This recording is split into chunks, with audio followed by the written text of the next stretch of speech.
Turning the stream on now. If you hear shouting in the background, I apologize. I have 5 kids behind me, and one of them is about to get scolded.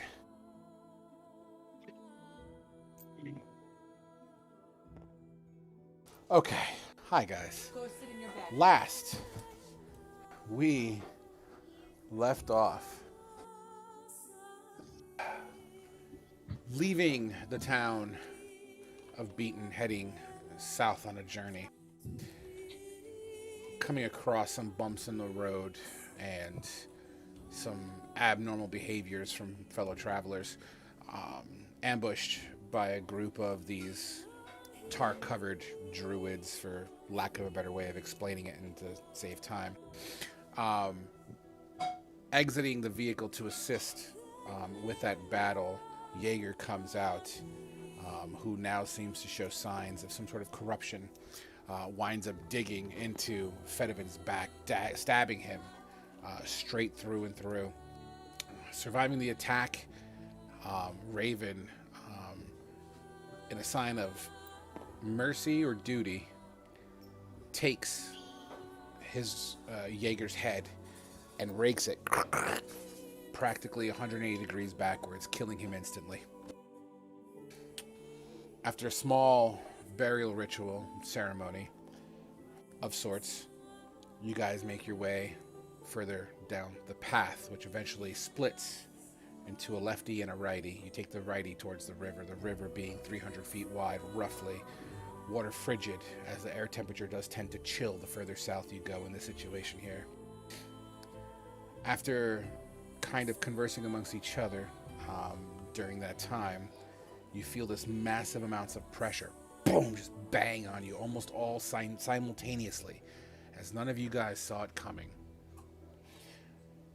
Picked up as you look down, before you even acknowledge what's going on, what you feel is wind in your ears, your hair, just the sound of like a wind tunnel all around you. You look down and you just see the earth kind of getting smaller and smaller as you reach elevation. Looking up, acknowledging you have these massive birds that have basically scooped you off of the ground and flown you a couple of miles westward, as we verified with Fedivin's mapping skills. Dropping you in a large nest on top of a tree. This tree seems to be much taller than the standard trees in this area. Next to what seems to be 3 eggs. These eggs seem to have some sort of movement and a cracking sound. It's at that point that Mommy came home. A battle ensued, and fairly quickly you guys dispatched these 2 very large birds, or 3, one of those. Taking no risks, you decided that it was a good idea to also eliminate whatever was inside these eggs. As you dig in to these eggs, one of them gets basically cooked up alive in electricity kind of fit of rage there. One of your cohorts, having been lifted, and as the bird was flying away, I believe it was Fedivin that shot it out of the air? Yep. Bird crashing a couple hundred feet, maybe 100 or so feet away from said location, disappearing into the canopy being very thick here, to the point that you can't see directly into the forest, being from where you are and not knowing where Raven has landed. Jumping down with some ropes, you find 2 cocoons that seem to have this kind of situation going on. A little bit of this, a little bit of that. You come to find out this entire forest is littered in webbing. Cutting these 2 new finding 2 new companions, thank you, by the name of Sasano and Glade.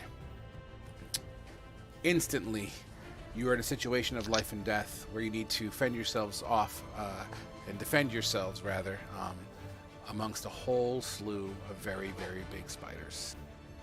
A little bit of fire, some darkness, some webbing, and some awesome slashes and gashes. You guys decide to haul ass that way.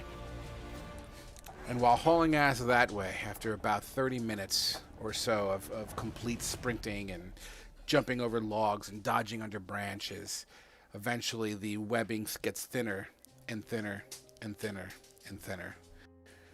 You get to a location that you feel very comfortable on, as far as comfortability in the concept that there's no more spiders, as a firewall was done down a piece to kind of cause these spiders to give up pursuit. You find a large tree with a root bed that creates this kind of divot in the ground large enough for a few heads to have full obscurity and full line of sight coverage, almost like a bunker in a way, or some sort of trench. You take turns taking your watch. Who were the last two people that were awake? Glade and someone else. I believe it was Ernest, right? Yes. Yes. Ernest and Glade.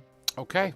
And that's where we start our session today, as Ernest and Glade both stand up looking into the dim-lit morning. It's like just before sunrise, so the light here is still very, very, very dim and very, very dark, as you see the sky begin to kind of have the hue of, hey, the sun's coming up, but you are startled to the sounds of boom, boom, boom, boom. And that was the last scene that we saw. So, that's where we start. And then that sounds still like distant from us, right? It absolutely does have a distant bearing, and it also seems like it's fading away the longer you listen to it. What the hell was that? Have you ever heard anything like that before? No, but whatever it is, it sure is big. Would you, Frog? Would you classify it as like? I guess I would. Is it like footsteps, or is it like drums, or is it explosions? Would I be able to identify it based on? I mean, you have enough common sense. I'm not going to have you roll for common sense. So common sense would tell you that it feels like ground tremors every step it takes. That's the boom you hear. Think of Jurassic Park, the T-Rex. It's not a T-Rex. I was going to ask if that. I'm just saying that's the kind of, the boom, boom, zzz, boom. We gotta wake up our Beastmaster. He's gonna have a pet T-Rex. No. Whatever it was, it sounded large, but it sounds like we're safe for now. We should let the others stay. In the distant woods, as you guys kind of back and forth with this topic, you hear what sounds like a tree. Boom. Almost as if this thing may have pushed it over. We sure this ain't T-Rex? No. Okay.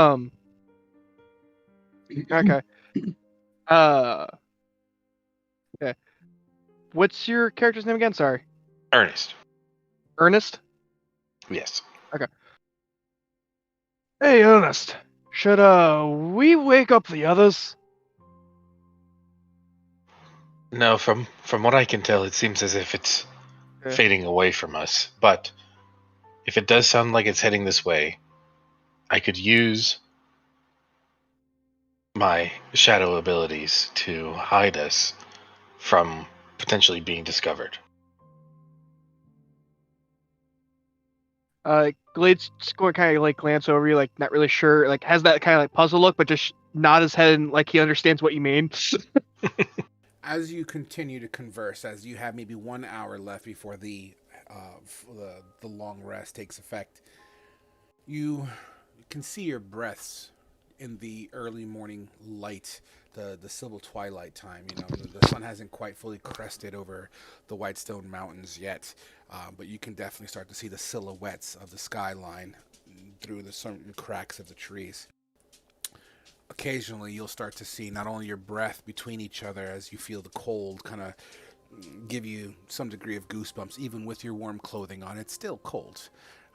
And you kind of look up, Glade, and you see a snowflake kind of just boop right in your nose. And then after that, you start to see a light amount of snow. Not flurries, like the step up from flurries.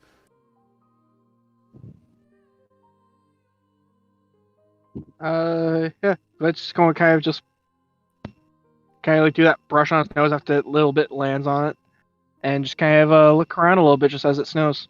Not really doing too much on it.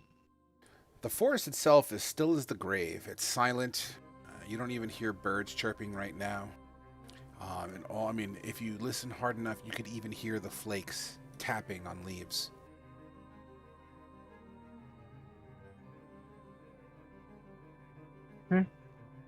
Is it snowing on me yet? Oh, yeah.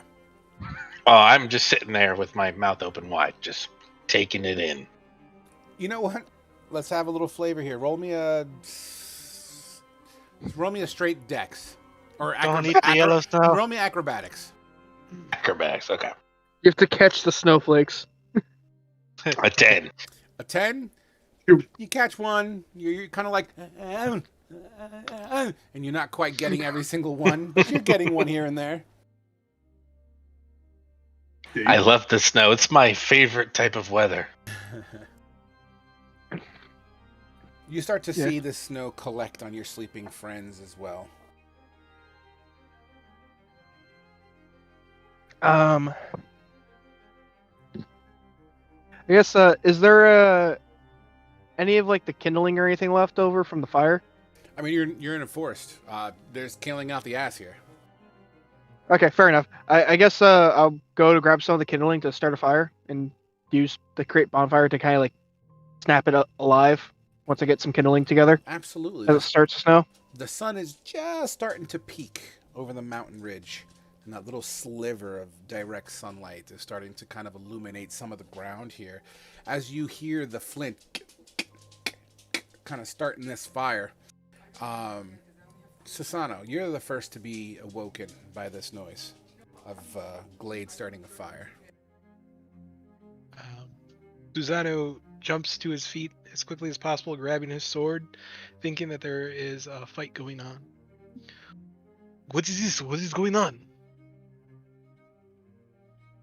Glade will kind of just use the create bonfire cantrip just to get the fire going. It's like, just creating a fire.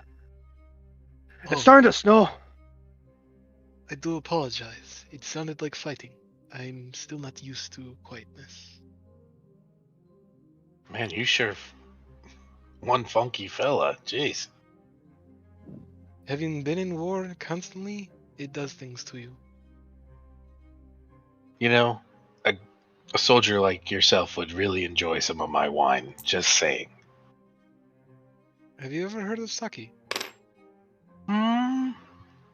I've heard of getting sucked, but not sucky.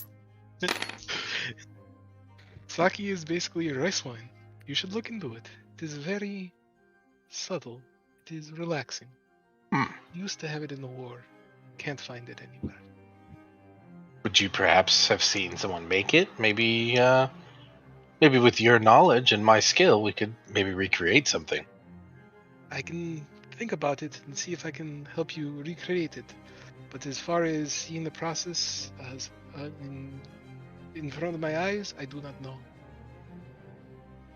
Okay, I'll keep that in mind, and then I'll make sure not to start any bonfires around you. While you're sleeping. I Apto, appreciate that. you take as you're still sleeping, with this long rest, you take a deep breath in, like you occasionally that deep breath people take that, and it just happens to be in line with when some of the smoke from the campfire kind of wafts in your area, so you go and you kind of, it's enough to wake you up. Like, what the fuck? Why are we starting a fire so early? Like, oh shit, it's night. Okay. Never mind the question, guys. As he just groggily gets up, stretches, pulls out his water skin and just takes a sip. Beautiful. And it's no sooner that you stretch that Fedivin, you are woken up the most unique of all, as you feel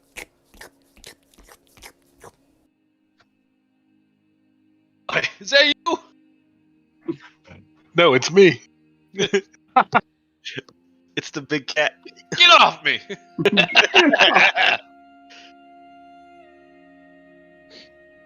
but yes, you would see Remy having hauled ass, by the way. Everyone would have seen Remy kind of like darting in from the tree lines as this dog is very quick for its breed and kind of just dives straight into Fedivin's face. Insert 5-minute makeout session with my dog. Yeah. You roll and romp around, and the dog starts to do that. You know, that whole like front paws up or down and back end up, getting ready to kind of just like launch at you, waiting for a stick maybe, but then it occasionally grabs you by the arm fucking clothing here and kind of like tugs at you and pulls you out a little bit. It tears a little shred. And then you just hear indescribable baby talk coming from Fedivin's mouth. What exactly does that sound like? Oh, a good boy. Oh, a good boy. I miss you. Awesome. So the sun is starting to crest. It's about halfway over the Whitestone Mountains at this point here.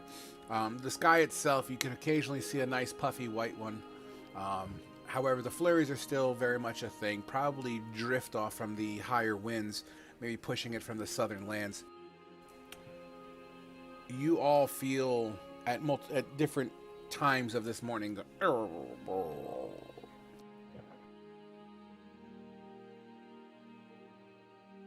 I suppose it's time for some breakfast. Well, I got rations, but with Remy here, I'd probably see if I can hunt something down real quick.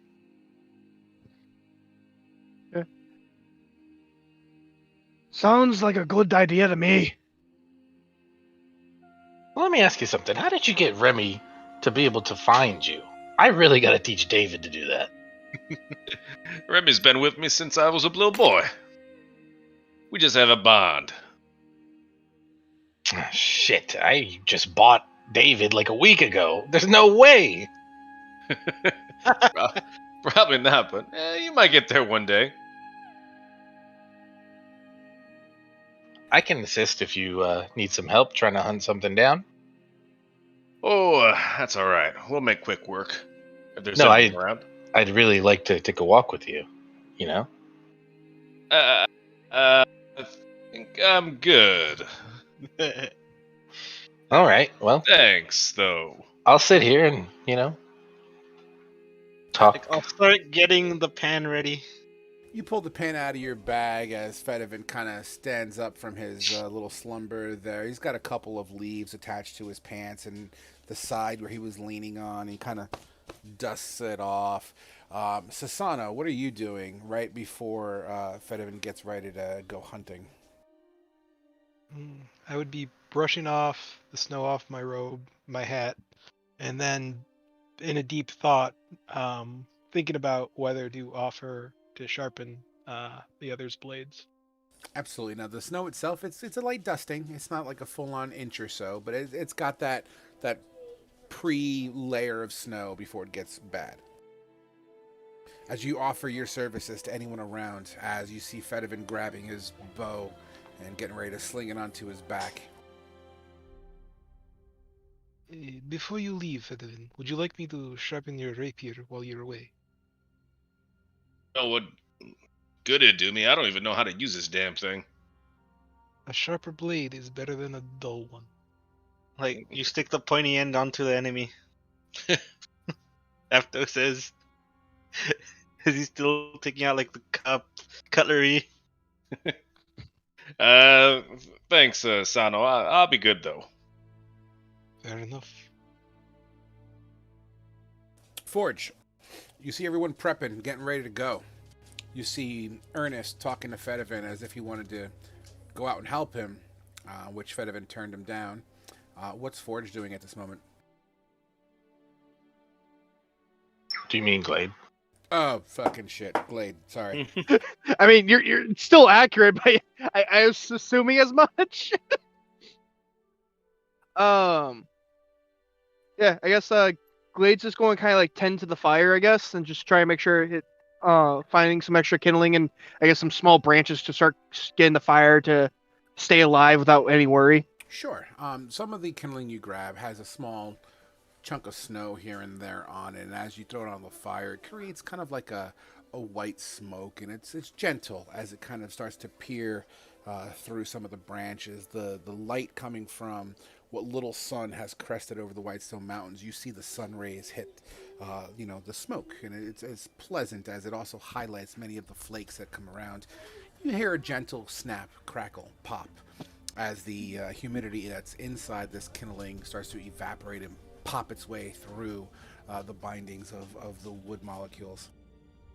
A couple of little fireflies come out of the wood as well. The smell itself is like burning cedar. It's pleasant. Its odor is sweet when it comes. Sorry about that. That was my son, by the way. It's sweet as the cedar burns. It's a pleasant odor, and it kind of radiates the area, making it, you're deep in the woods, or rather the forest here. This is considered a forest. So that happens. As it all takes place, Fedivin, you step over the divot in the ground, getting ready to, go on some sort of a food hunt of sorts. What's your goal here? What do you want to do? I was gonna look for any tracks like deer, rabbit, woodland creatures. Go ahead and roll me a perception check. With advantage with Remy. Yeah, that sounds fair. 22. Sure. And in the immediate area, you're scanning, right, as you walk. The ground here being chillier, not quite frozen yet, but the small layer of snow does kind of crinkle under your feet, under your weight. You kind of hear that as you take your steps, gingerly, of course, and you still scan the area. You're about 15 minutes out already as you're kind of looking, kind of doing your woodland walk. After about 15 minutes, you scan the area, and you do find something peculiar.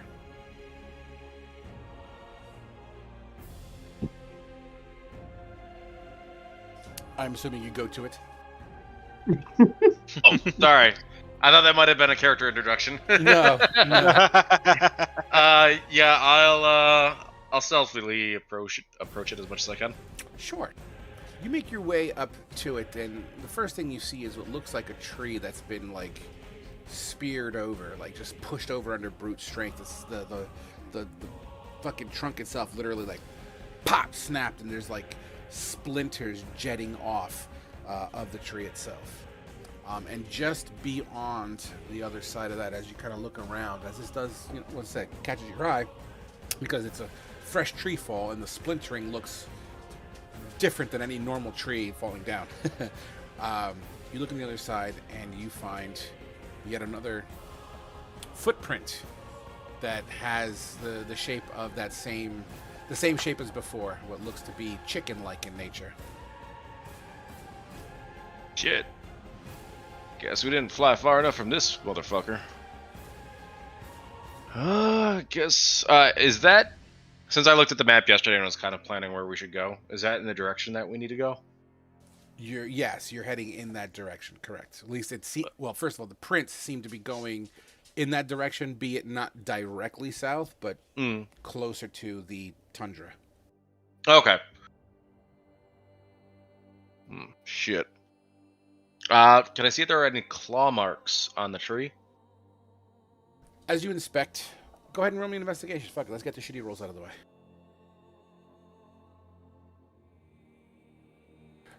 You know what? No. What you would see at about 60 feet up on where the tree would have been, you see scratches at about 60 feet up, but it looks like friction scratches, not an attack. It just looks like something kind of collided into it. Big and heavy, I guess. That's gonna be one hell of a monster. And I guess I will just take note of where it went and continue hunting. Absolutely. Roll me a perception check again, please. This time, not at advantage. 21. Okay. Shitty rolls, he says. All right, I'm gonna take a whole bunch of ones in combat. Watch. That's all right. I'm waiting for it. I'm waiting for it. So, as the Stab us with those nets. as the camera kind of pulls off of your shoulder backwards and kind of focuses on this print in the broken tree, pulls up out of the tree line and kind of pans over and down. Faru, your shell begins to get a dusting of snow as you feel the snow slightly chill on your skin and whatnot. So you come across to your left-hand side these squirrels that seem to be playing tag, or maybe even enjoying the first snowfall of the season. I mean, who knows, as you are not entirely too familiar with these forests, having been driven for reasons that you know about already. You smell... Roll me a perception check.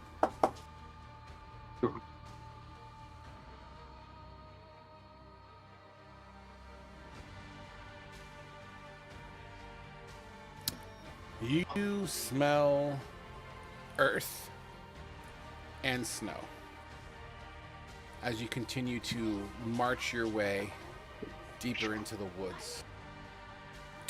You come across, as you take a step, you inadvertently step and you fall into a hole. You don't fall like a plank, but your foot feels like you're going down a step. And although the snow has covered it over, making it kind of obscured to you, as you stand there and realize that it's kind of odd that there's this random step here, you look around and you can see the shape of like a chicken footprint. One of Phobos' creatures must be around. I need to be careful. Do you continue in the same direction, or where do you want to go? Do I hear anything else? I mean, shit. Okay. I will carefully go in the direction of the chicken. But Sure thing. Roll me a stealth. oh no.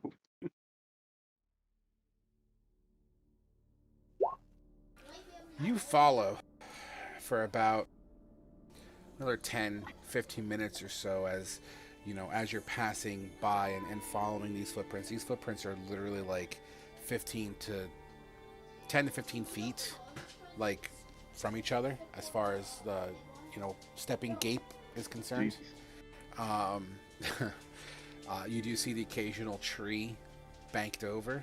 No large trees, but just in the distance you see a very large tree that has been busted over and splintered. Fedivin, you hear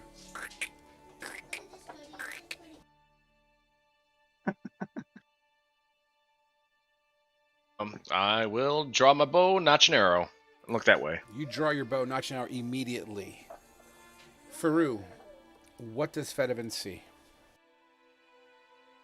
As I guess Faru comes into distance, he holds his hands up. Faru looks, well, he's a turtle. He looks like a humanoid turtle, and he's, you know, very green, scaly. He has looks like battle scars across his, you know, chest and his shell, and his hands look very calloused. And he's about 6'2" and 430 pounds. He looks like he can handle himself, but he also looks very wrinkly, like he's very old.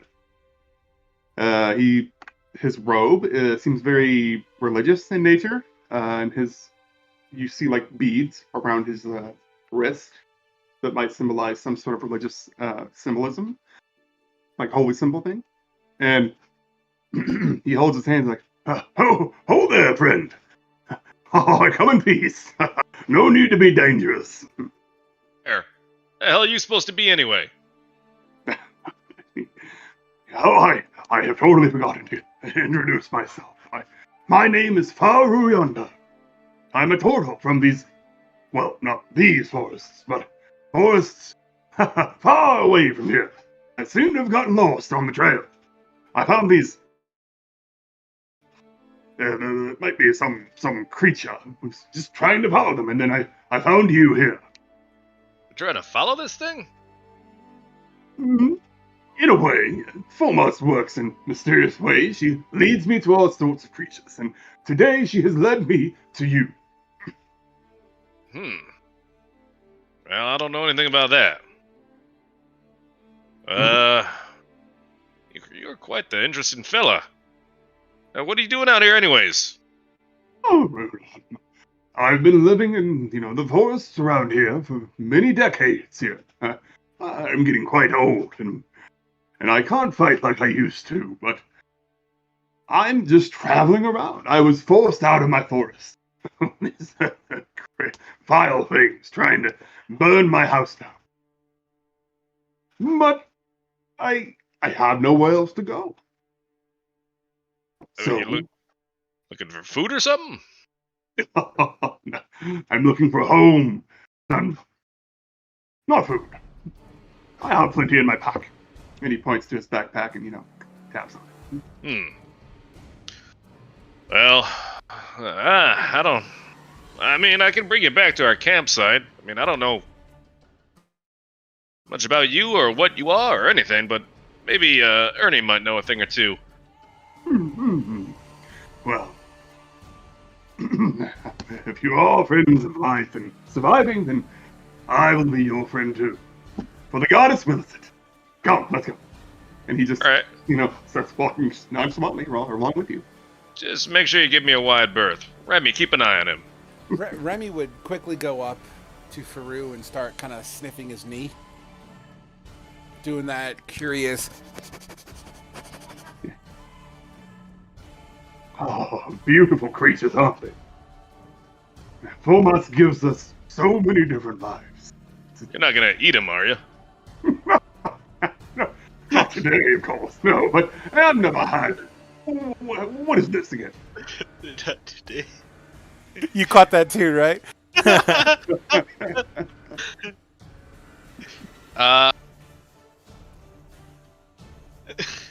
Oh, he isn't food.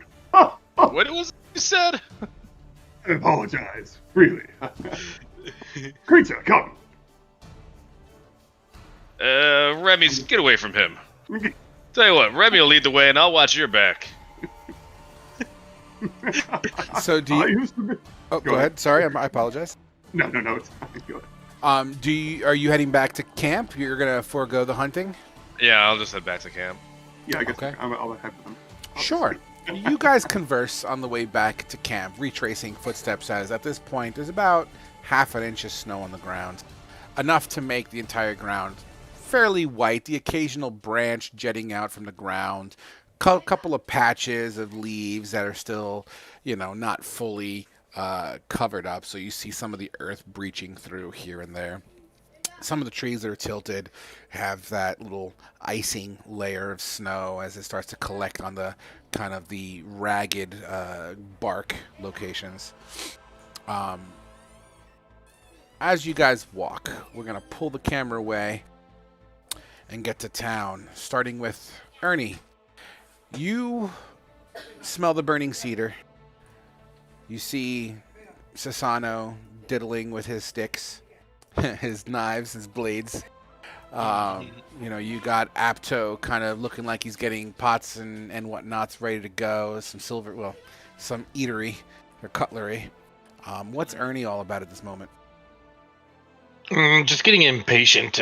Pretty hungry. So you'll see Ernest kind of ruffle through his bags, and he's gonna pull out a bit of ration. And just start to unfold it from the cloth that it's in, and as he unfolds it, you'd see something that just looks very phallic in nature. And then I begin to eat it. Okay. Sure. Absolutely. You guys are welcome. And it's in town to respond to that if you wish, or in camp. Like, you're not gonna wait for Fedivin's hunt? I can't wait for it. I cannot wait for that kid. I mean, he's really quite the looker, but besides that, I don't know about his hunting skills.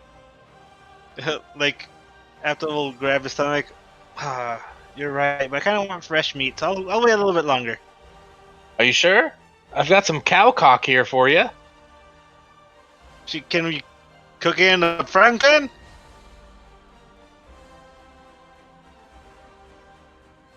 You know, if you'd like to cook it, I usually just eat it as is.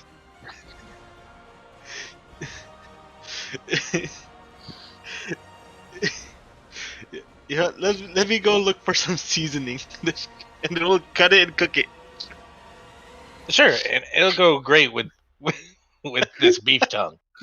You got the Worcestershire sauce. I've created this thing where I wrap the beef tongue around the cow cock and then I eat it. Filet cock, right? So, I just want to make sure. You know, I've had beef tongue quite often, but I never had the cock. Oh, you've had the cock. No, I'm just kidding. So let me get this straight. Well, not intentionally. This is raw, or is this like dried? It's like a dried. It's a dried, Like like almost like a beef jerky of the tongue and the nether regions. So cock jerky. Got it. Yeah. Fantastic. As you hand over the cock jerky and the tongue over to Apto, he promptly places the frying pan over the fire, and once again the wood is crackling and snapping, the smoke erupting from the sides.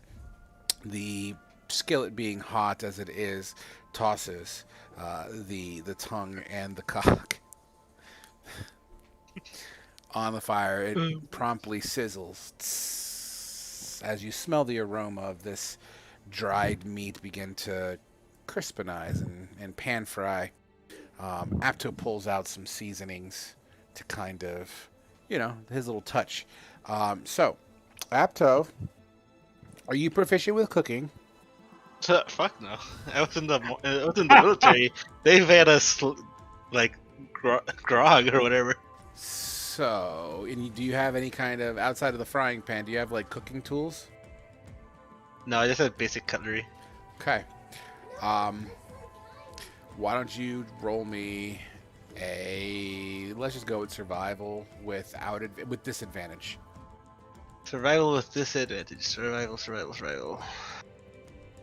6. Ernest.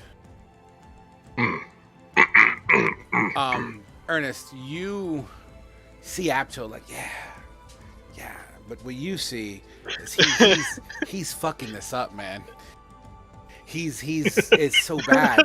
It's like one side is charred, the other side is just like, what it was before it hit the pan. He's not even like stirring it or anything like that. It looks like it's starting to like fuse to the bottom of his skillet.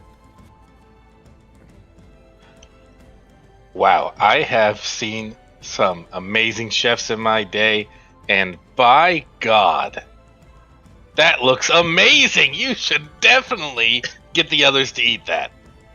I know, right? Like, I've been cooking since the army. It's kind of a passion of mine. It's what I would do in my downtime when we weren't in battle. You know what? Whoever told you to follow your dreams, that's who you need to idolize for the rest of your life. You know what? All of my life I wanted to be a great warrior, but maybe I should be a chef. Sasano, you hear and see all of this.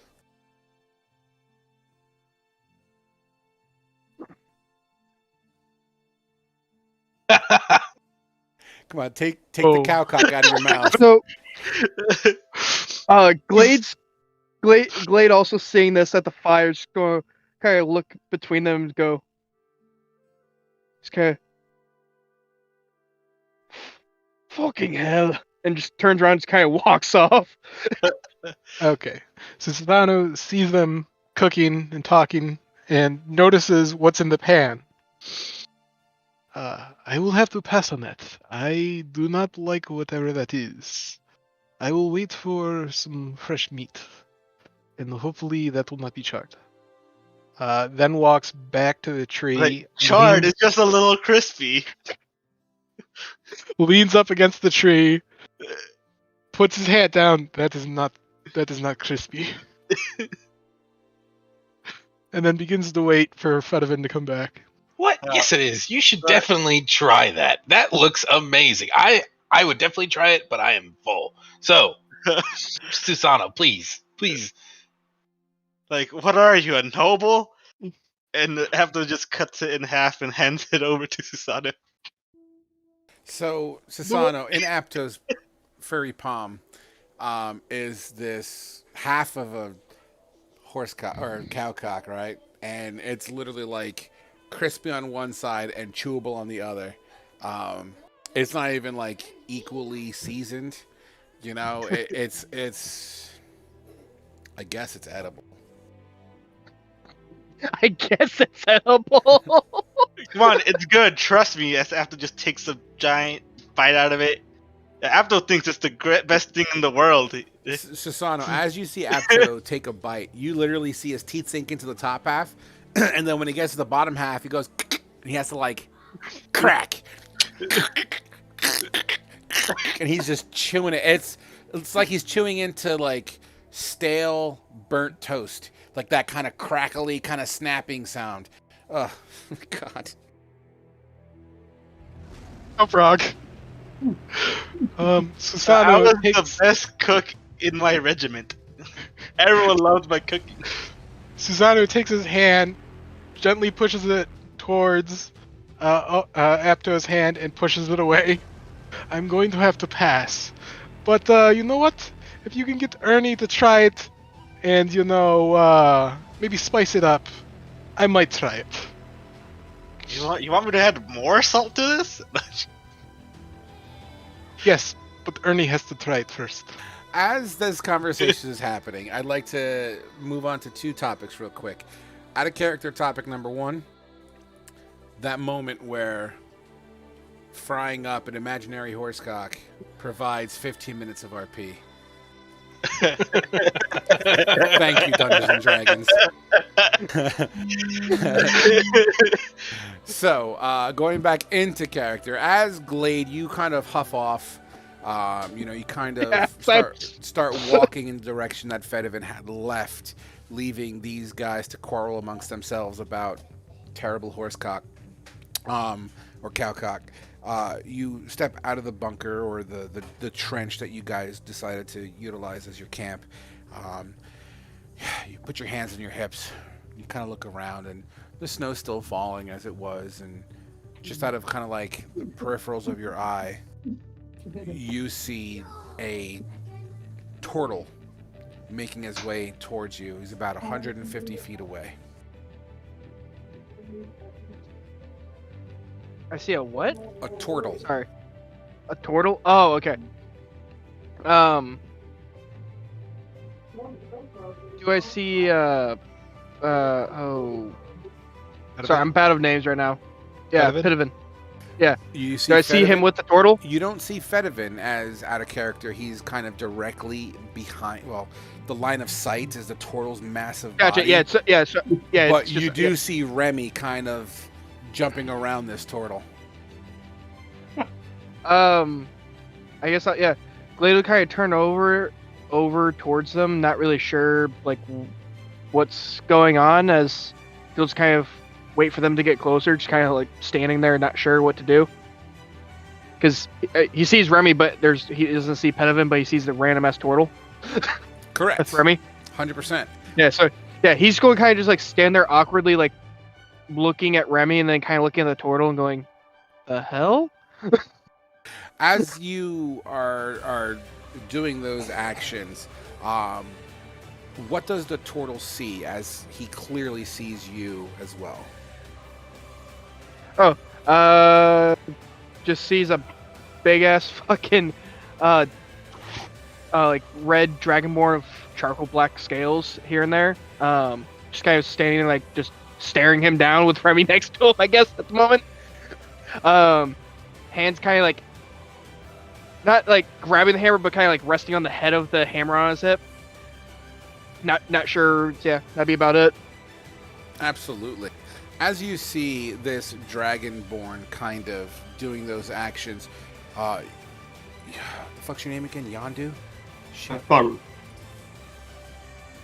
Faru, thank you. Yeah. Faru, you kind of look over the top of your shell a little bit towards Fedivin, as if you wish to ask him something. Before you ask him anything, Fedivin, what does he see?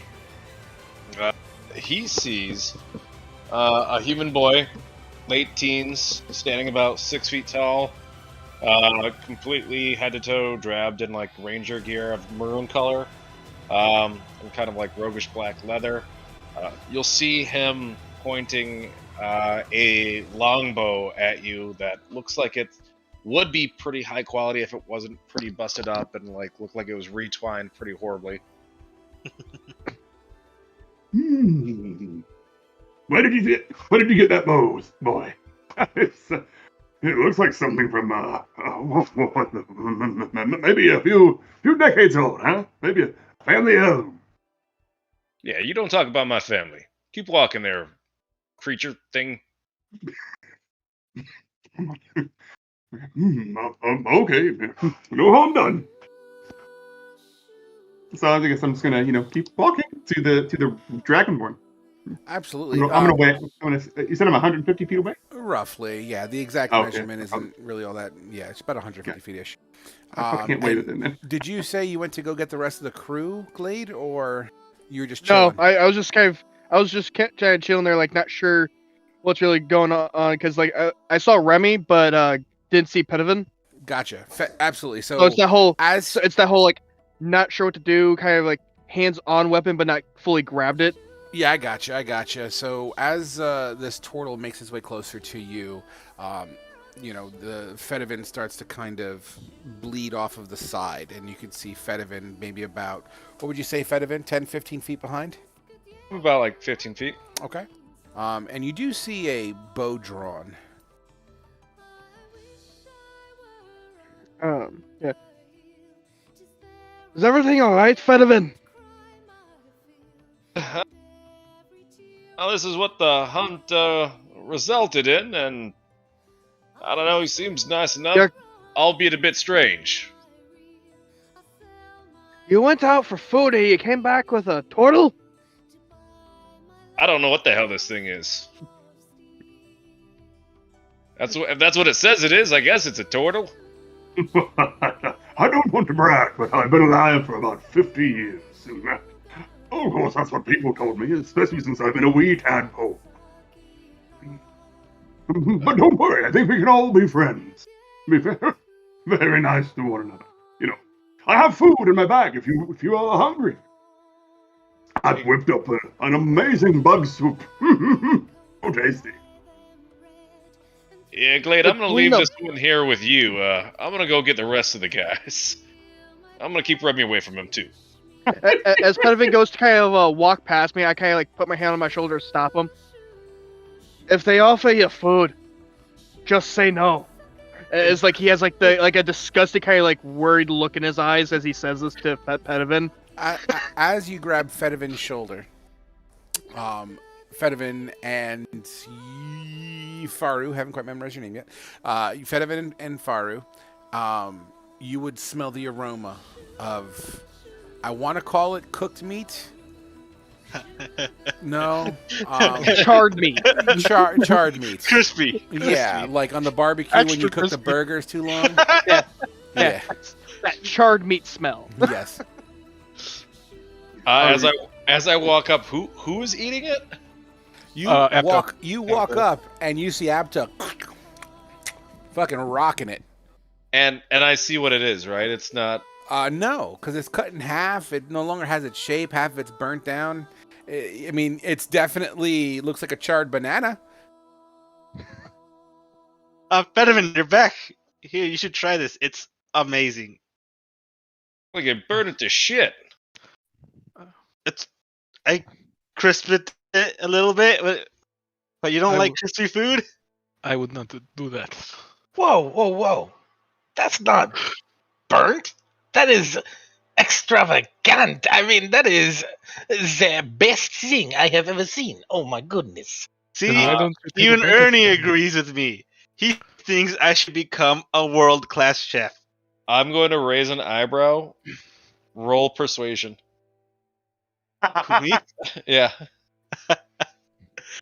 That's perception. Persuasion. Here you go.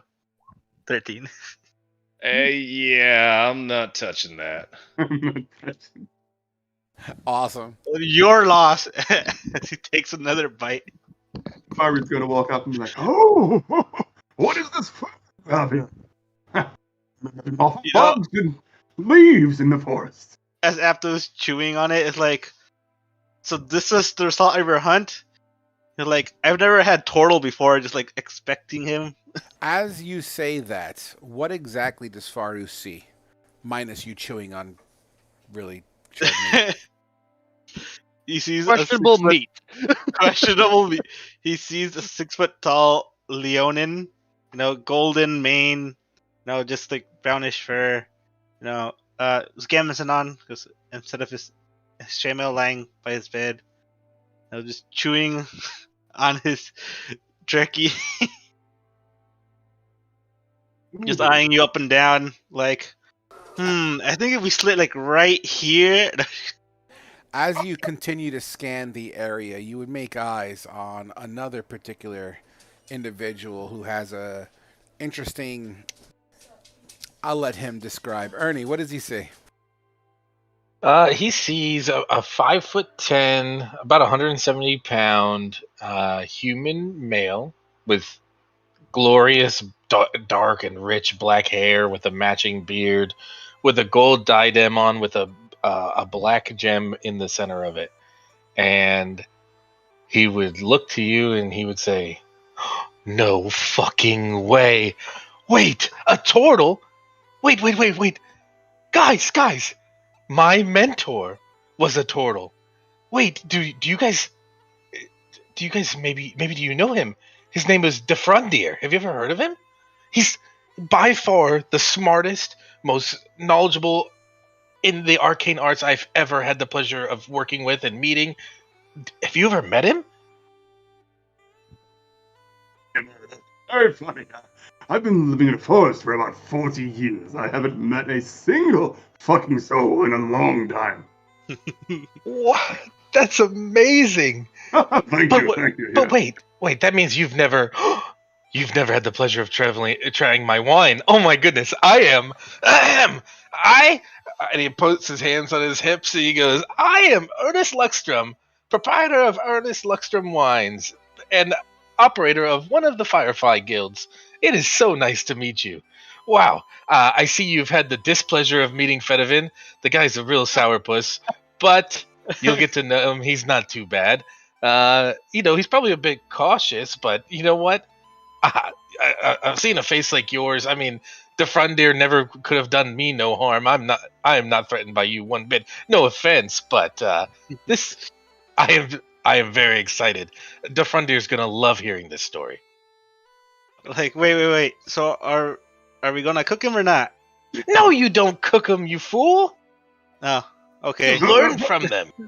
Pardon me, I'm not always a delicacy. Maybe in some countries. I'm far too old and far too lanky. Shoot, there's no meat on these bones. Ah, you're right. You are a little old. Probably the meat's won't be as good anymore. Oh well, No, next time. So, Sasano, you'd have the pleasure of getting eyes on this creature as well. What would your name again? Faru. What would Faru see when he gazes over in your direction, Sasano? Susanoo would stand up straight off not off the tree, but would stand up, basically putting his hand on his sword. Faru would see basically a straw hat, white hair, blue eyes. My face would be covered, wearing a black robe. My hands would be covered, and all he would be seeing by my side is a shimmering light off the blade of the katana. And I'm very weary of the turtle. Never seen one, only seen humans, and except for Glade, a dragonborn. And Faru's kind of motioning his Throw the hands. Leonin. Yeah, he's motioning his hands around in the camp. He's like, "Oh, this is amazing! Fulmas brought all of us together to help bring back life from this land, corrupted by evil, vile creatures." It's good. But younger than this. And then he goes off on a tangent, just how old people do, you know. Like forgetting that he's supposed to not be talking to anybody because he just forgets that everyone's there. When I was younger, back living in a village, blah blah blah. He just goes on. Just Awesome. Time. Sorry, if I Go may. ahead. Yeah, please do. During that, as he's kind of talking, and I'm listening, but I wander over to Fedivin as I'm listening, and I go, "Wow, you are the shittiest hunter. You brought back another mouth to feed." I would have kept hunting, but this man's so loud, he scared all the prey away. Like, what am I supposed to do? He's just standing there asking for a home. I don't know what to do. Faru, there seems to be a common theme with this conversation that you pick up on. It seems to be really tailored around the concept of consumption or food. So I'll offer him a piece of the dried, cooked, crispy cowcock. No. I have my own food. And I pull out my 10 rations and just place them in front of me. Be like, No. This is good. This is a delicacy No. in some countries. It's fine. Like, I am now planning on being a master chef, and I would be honored if you would try out my cooking.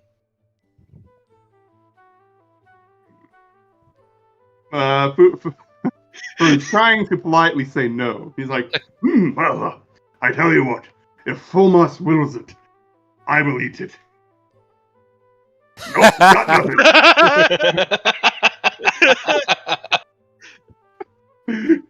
I'm so sorry, sir, but it seems like that divination is just not here today. And would any of you like to partake in the life-giving food? You don't have to eat the bug soup. That's fine. I will kill you. Wow, after would just be like, wow, what are you all? Noble critics? Not I. You should definitely continue your dream. Thank you, Ernie. You're the only one who's been supporting me when it came to this realization. Hold on a moment. Yeah, I thought your food looked amazing. It's just I didn't want any of it. So, Faru, as you kind of lay out, what exactly are you laying out in front of everybody? It's mostly just like packaged rations that may or may not have been found / stolen / buried somewhere. Maybe. Like he's been living in a forest for like lots of decades, so he doesn't really know how to socially interact with people properly, especially since he's not been around almost anyone for like many decades. And so if he finds rations or hunters or whatever in the forest, he'll just probably take their food from them if they decide to leave it back, So like they might leave it in a hunt, like if they were killed in the forest and he's just been surviving the entire time. He just takes their packs from them and stuff. He doesn't know how to. I mean, he knows how to share, but like it's just this food it's fine. It's ration, it's been like preserved and stuff. It's just it doesn't look like he's the one that made it. Like it just looks like something that he would need. Awesome. As you guys see this kind gesture, who wishes to consume what Faru is offering here? I'll be the first. Well, But- either way, I mean, Didn't open, you say you were full? it's an open camp situation at the moment here. So, as you guys, if whoever doesn't consume anything, just be advised that you haven't eaten yet today.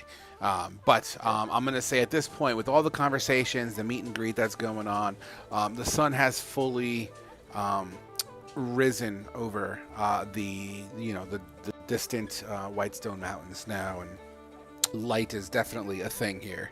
It's no longer morning, like early morning, like civil twilight morning. It's now let's call it 8-9 o'clock ish.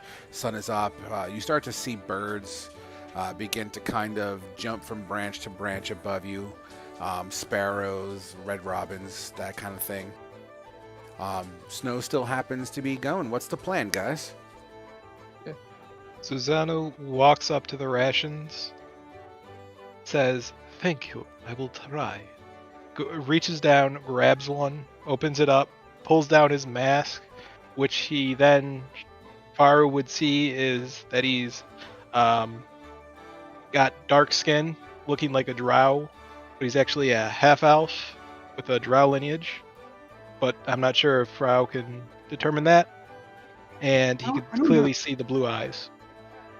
If I've been a hermit for like 40 plus years in forest, I don't know if I would actually be like so taken aback by like drows or dragonborn or leonin or whatever. I'm just like probably very quick, sort of not so socially adapted to like any sort of people. So I'd probably treat you all the same. Okay. Without having like any sort of biases that like a little village or a city or something that would give me toward like certain folk. Okay, I'm still a little crazy though. Okay, so then Susano sees that there's like no look in his eye of like persecution or discrimination coming from Frau's basically face reactions. Realizing that, he holds out his hand to introduce himself. Hello, boy. How are you? Hello. My name's Faru. Hello, my name is Susano. It is nice to meet you. Oh, nice to meet you too. I saw that meal that had 4 legs walking around here. I figured I could probably have it just sooner or later, but don't tell the hunter. I'm only kidding. 4 must save me. I would not recommend doing that. That is a very bad idea, my friend. People keep telling me I need to stop with my jokes because they're far too serious. Like, that one takes it a little bit too serious about that. I heard him scream out his name a couple times, especially during the middle of the night. 4 months. Did that really happen? Oh, God, maybe he needs some meditation with a man of a goddess. Like me. You can try. I think it might help him. I can work my magic on anybody. Well, thank you again for the food. I will go enjoy this over by the tree. You're welcome. Please, go with us. Fedivin's out of earshot, but he's just chatting it up with Glade, just watching Ernest go to town on the food. And he's just go. Glade's pulling out one of his own rations, kind of chewing on it while we're chatting. Same thing. Fedivin's doing the same. I bet you 1 gold Ernie gets dysentery from that. You hear the whimpering if there's someone of a dog at your side, Fedivin. And I'll give a ration to Remy as well. Yeah. Glade kind of, like, while watching it, Ian just kind of tilts his head over. It's like, I'm not taking that bet. We both know damn well he's going to. Yeah, he probably is. Yeah, I think after seeing everyone eat something that he didn't cook, after finding his new passion, just kind of makes him a little sad and just continues eating, but like a little slower and sad. Tell you what, I bet you 1 gold that Apto kills somebody with the first meal he cooks. Are we including this one or the next one? The next one. At this point in time, I'll take that. Everyone would gain the benefits of a long rest if you haven't gained it already. Yep. Which leaves us to the end of a very interesting in-game hour. The climate hasn't changed, the scenario hasn't changed, and your bellies are at least satiated for the moment. As the last of this campfire seems to be withering out slowly. You hear the snow hitting it, and occasionally you hear the tss, as the little snowflakes kind of almost immediately evaporates when hitting this campfire.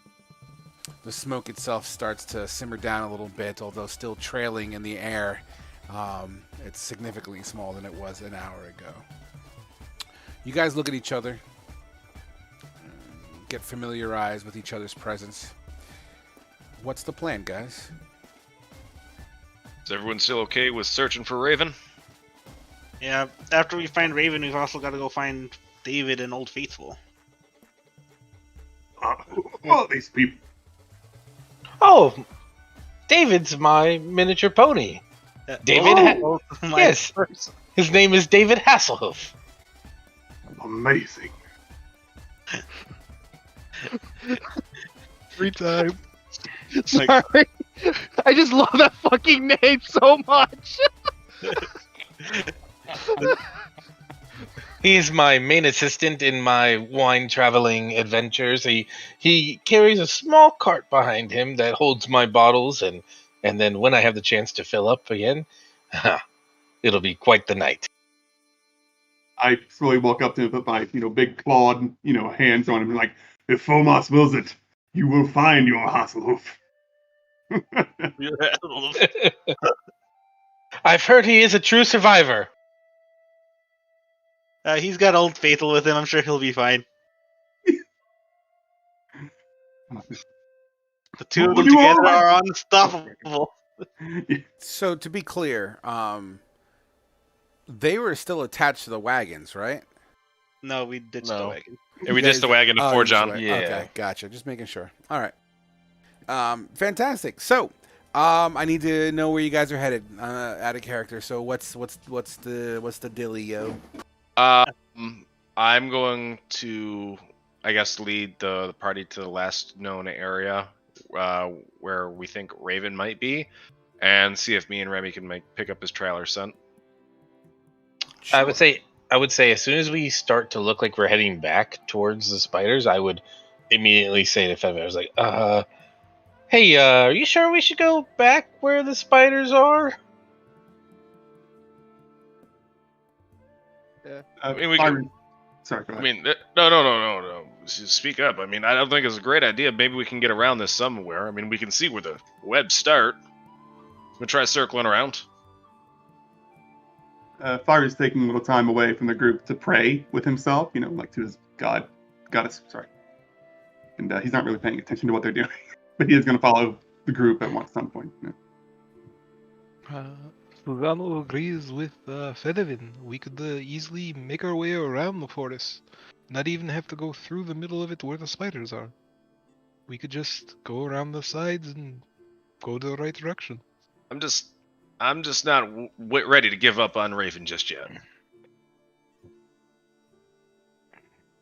If you say so. I mean, it's just where we saw that bird go down was fairly close to where we were. We were really close to him, but then we left. Or I'm sorry, we were really close to where we thought he might have been. When we don't know how deep the spiders go. Listen, I'm not gonna leave.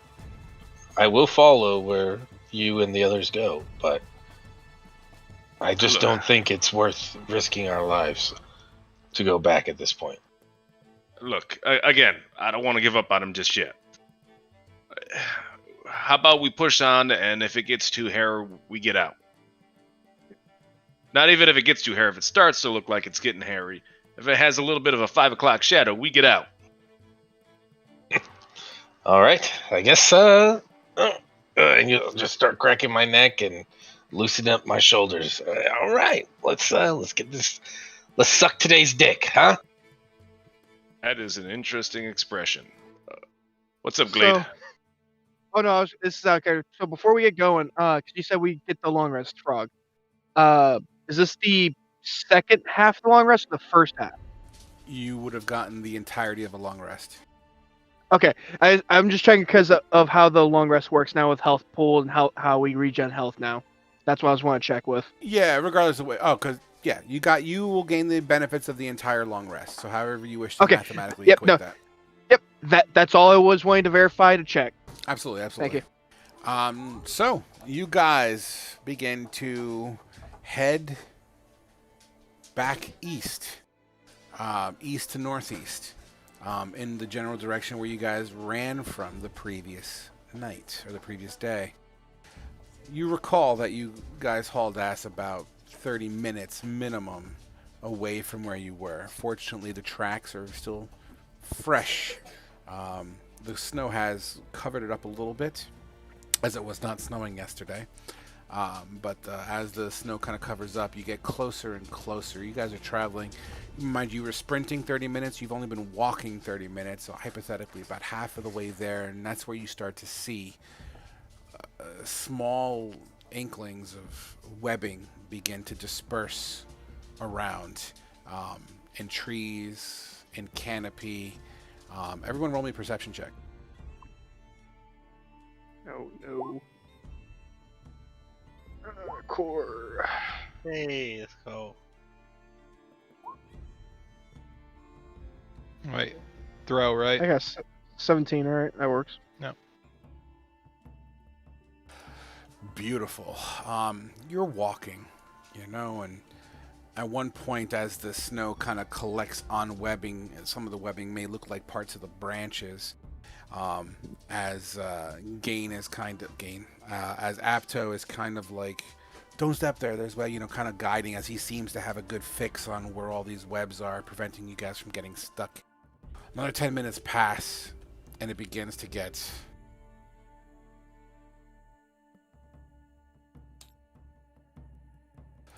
it begins to get pretty thicker, much thicker, in the webbing department here.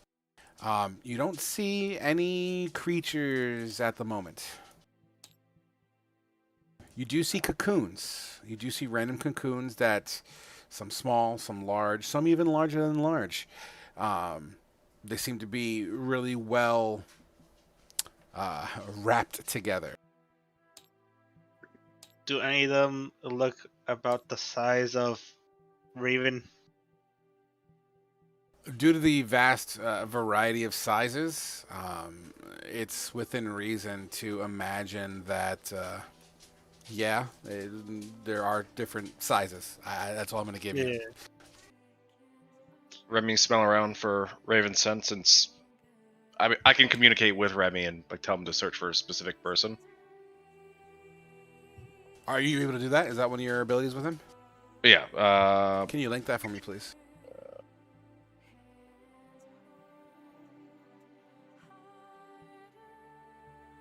Trying to see which one it is. Well, Primal Companion just says he follows my commands, but if you need me to burn a spell slot for speaking with animals, I can. I mean, you can command him telepathically, can't you? Yes. I think it is, but yeah. And you can say anything to your familiar, and they'll understand you, verbal command wise. It's just whether or not you can understand them. What I'm questioning, Fedivin, is you saying find Raven, and be able to pick up Raven's scent. On a whim, you know what I mean? That's what I want to make sure. If you have an ability to say that you can track him. No, so he's been around Raven before, and he should know who Raven is, based on, I don't know, having that connection with me. Sure. As you command Remy to do so, and once again, you guys are. Good night, buddy. I love you. As you give that command, you see Remy bark in response, tail wags a little bit, and immediately goes into bloodhound mode. Kind of nose to the ground, kind of sniffing around. Remy would kind of start pulling through some of these webs. And as soon as you see the web kind of reflect off of his fur, you would see that similar vibration that you saw last time, where it kind of just goes boom, and kind of travels through all the webbings, as if they're all interconnected. Whatever snow was accumulated on some of the webbing gets kind of knocked down, and it kind of flutters down to the ground. We got to be quick here. Everybody be on the lookout. As soon as we see something, we're out. Roll me an investigate with fucking advantage. Is this for me or for Remy? For Remy. Oh, okay. He just has perception and stealth. Just do wisdom. Just do a wisdom with advantage. 21. Remy, you hear him barking as he kind of goes around a tree, breaking line of sight. I follow. You follow gingerly, and there seems to be a cocoon. I think we might got something here, guys. And hand axe away. Start chopping, creating vibrations. Every time you chop and chop. Boy. Inside the cocoon, as you free it clear, you don't see Raven's clothes. In fact, you see commoner clothes, but a body that looks like it's been sucked dry, emaciated, like mummified almost, inside this cocoon. As you look down at the floor, behind the cocoon, you see Raven's mask. So, sorry. So the person inside the cocoon is just wearing normal clothes, and then his mask is behind the cocoon? Mm-hmm. Does it look like there was any type of struggle around the mask, or does it seem like the mask might have fallen off from this body? In its current state, it's very difficult to really assume anything. It could have been, he could have dropped it, he could have fallen. I mean, who knows? It's just a mask on the floor. There's no real evidence outside of just there's the mask on the floor. I try and open up the cocoon a little bit more and see if it has like the parchments that Raven was always carrying on about. You continue to cut down and free the rest of this cocoon, and once again creating a lot of vibrations in the webbing. So while he's cutting, sorry. Let me just wrap this thought up. Yeah. As you get to right about the belt line, and just behind the thigh, on the belt, there seems to be a belt loop, and in that belt loop is a pouch, and the pouch itself seems to have mass in it. Yeah. Open it up, and while I'm... Oh, sorry. Oh yeah, no. All I was going to say is like while he's cutting and everything, Glade was just going to kind of being a little paranoid from the day prior, just kind of like watching around is all, and just just being on guard and a little on edge. I assume everyone's in a similar way at the moment, right? Correct. Yep. Can Taking a fighting stance. I cast a spell on everyone to help keep them? Sure. Do whatever you want. I think I can do this. What, guidance? I think I have guidance. Cantrip, I believe, right? It's cantrip. Not one willing creature. Not everyone. I know there's something I had on here that was pretty useful.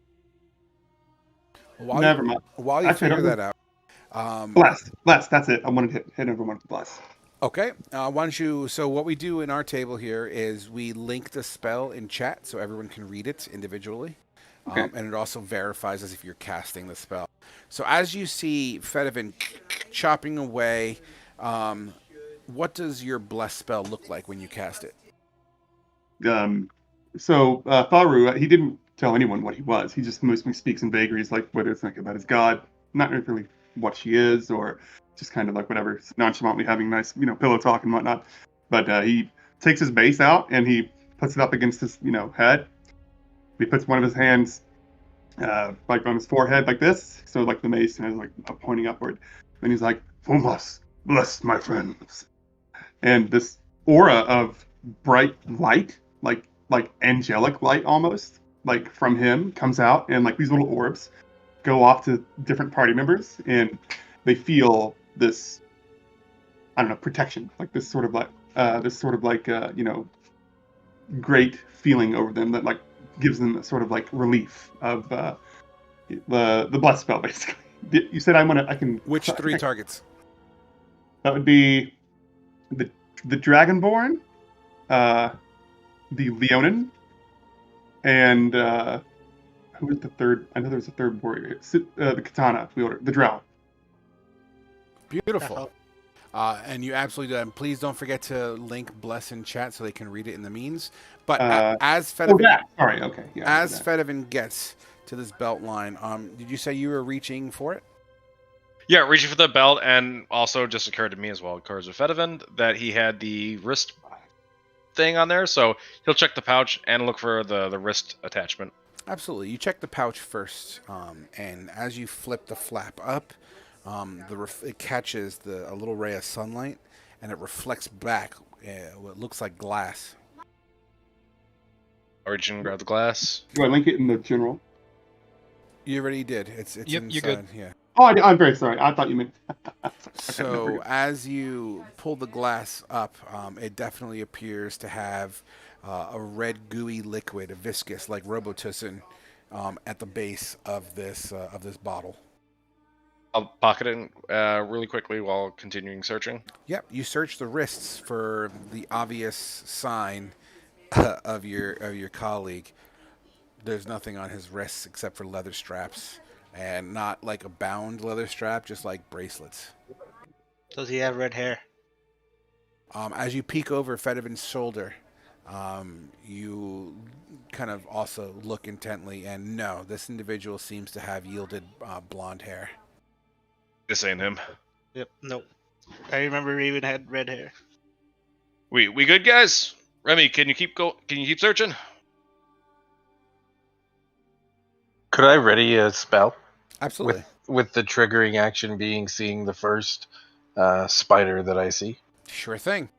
As Remy continues to search, he starts kind of going off in a different direction for an additional couple of 100 feet. I assume everyone's following in tow? Correct. Yep. All right. The webbing at this point is the thickest you've probably come across. With the snow accumulating on it, it blankets white on white and creates this, I'm not going to call it an illusion, but it's almost like some of the webbing is camouflaged.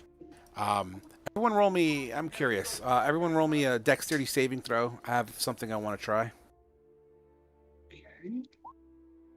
Oh, no. Oh, boy. So Sasano and Ernie have been kind of walking sort of side by side at this point in time, and you both take a step, and you kind of walk through it, and as you both try to peel your foot off of that one step that you both shared at the same time, like almost like side by side foot, you both like find yourself kind of stuck at the base of your foot. This is not good, Ernie. I'm kind of concerned. We might get ambushed.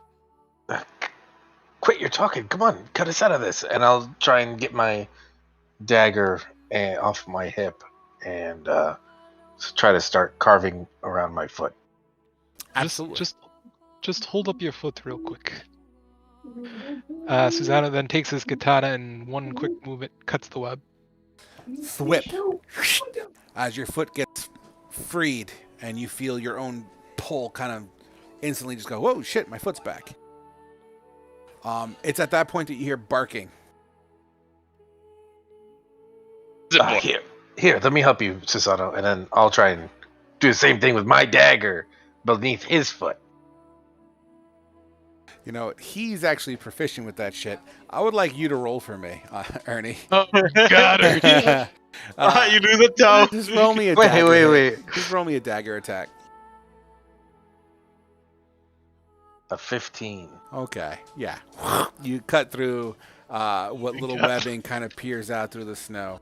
Fedivin and Apto and Faru, you see about 20, 30 feet in front of you in this heavy woods with heavy webbing and snow. The dog is barking at a tree. I'll look up at the tree. Do I see any cocoons hanging? I mean, at this point, there's webbing everywhere. Most of pure visibility is very obscured.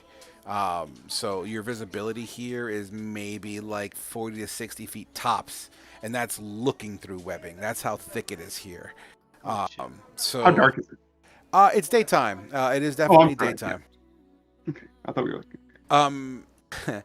Faru, Give me a perception check, please. No, not that bad at it. Whatever. I might be really bad at it. You look at the tree, and nothing comes to mind. What's everyone's passive perception at? 14. I believe 13. 13. 12. Anyone at a 15? 11. Whoops, that's just a 12, not 112. No, you're With 112. 112, If he's in the Fedivin, you seem to be the most keen out of everybody here. You start to see in the distance vibrations in the webbing, and it seems to travel as Remy's barking. What looks like a familiar stripe pattern that looks like bark. You recognize it, and you can kind of see it, even though it's not moving. But as your eyes focus, it looks like the outer croppings or the shape of a creature you saw yesterday, not so long ago. Like the bird. And is the bird in the tree? Oh, I'm not talking about the bird. I'm talking like a wolf spider, basically. Like that pattern. Oh, It's basically on a tree and it's camouflage, but you're able to keenly see through the camouflage. Like, when you see an actual creature with really good camouflage, you're like, oh shit, there it is. It's one of those scenarios. It has And your dog's in front of it. And your dog is currently woo, woo, woo, woo. Oh, great. Oh, okay, he's barking at it. Okay. I thought Remy might have been he might have found something, but the spider's also there. Okay. God damn it. All right, we need to go. Remy, back. Look, what? Oh boy. There's already spiders on this tree. We don't need to get surrounded and run into what we ran There into is? yesterday. Take the sword. Hate to do this. It's not right. They should have helped us, Fedivin, but it's the right thing to do for us to cut the loss and run. Okay, Sorry, go ahead. Oh, no, go. Can Faru hear what all these guys are talking You guys about? are all in proximity. Yeah, no one's really whispering. Yeah, Faru's like looking around the place, like very sort of mesmerized, all the webs and stuff, and he's like, Oh, the beauty that Fomas gives us in this land. It is something. Don't know how you find beauty in this place. It's a goddamn Fedivin, hellhole. you said that. Where's the spider? It's on the street up ahead. Remy, get back here now. Remy comes to you and heeds your call. Right where Remy Okay. was. Yeah. I guess Glade's going to kind of start like swimming his head around, trying to like look to see if he can't see others anywhere else in the trees. You As all. look around. I'll give you a free perception check. Yep.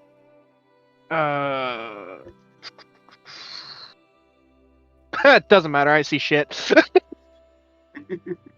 Yeah, you look around. You look left. You look right. All you Yeah, see is the webbing begin to vibrate. I'll just, if I have to, I'll ready in action. You got you're holding. That's fine. Okay. I don't know if like the dagger thing. So everyone had a chance? What is Sasana going to do in this situation here? Susano is going to draw his blade in preparation for a fight that might break out. Turn towards the way that Remy was barking and grip the sword just in case. Okay. Ready to take the front lines. 100%.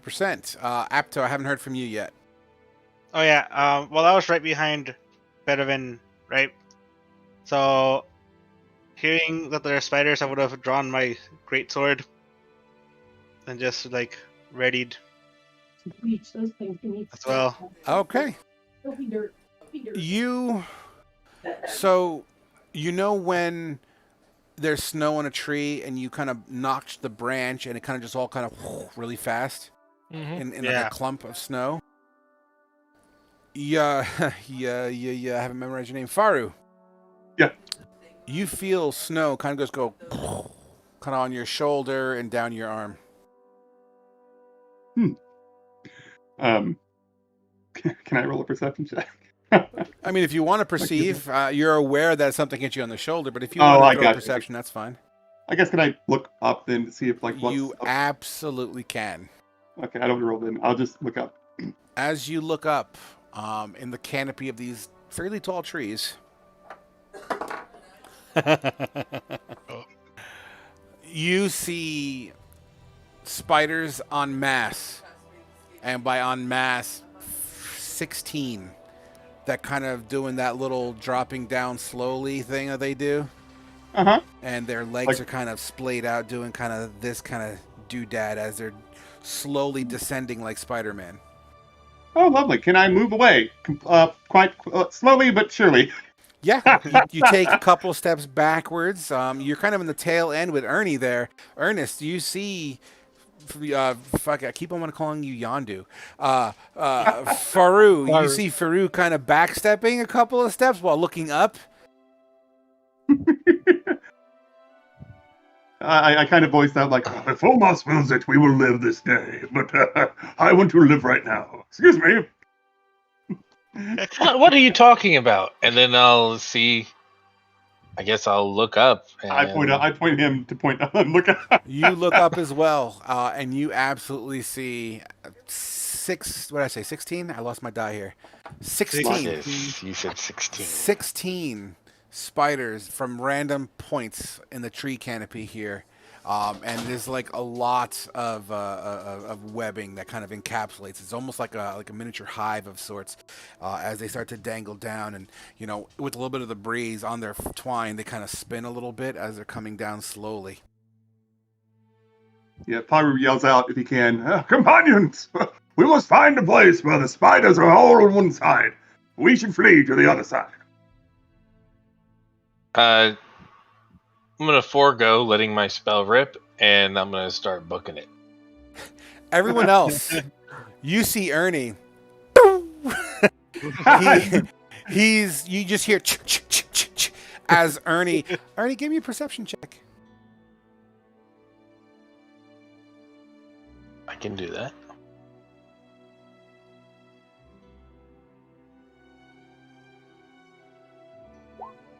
You run through the snow. You run through the snow, and as you look over the shoulder and making you look up, you wind up running into like a wall of webbing, and you find yourself kind of snatched up. Can you roll me a strength saving throw, please? Ooh, I am very good at these. Fail. 14. Could have been a 15. Could have been a 15. You find yourself tugging it, and the more you pull, even though you're ripping pieces of webbing off, you get your arm stuck on the other side, which forces you the other arm, and the more you wiggle, the more your clothing kind of attaches to it, and you're kind of in a position where you're covered in webbing. You're not immobilized. You're pulling your way through it. It's just more and more keeps on slowing you down slowly. Everyone else, you turn around, you see Yondu... Faru. You see Faru in the process of getting ready to bounce. You guys see Ernie bouncing. Fedovan, you called Remy back. Come back. And as you kind of turn around, you would see all that shit. In fact, Sasano, Glade, Apto, you would all have a very much aware situation right now. Before I take away though, can I get a sense from Remy if he found Sylvie's or Raven's scent? I mean, if you want to, is that a cast? Yeah, that'll be a cast. I mean, yeah. What's the intelligence of your dog?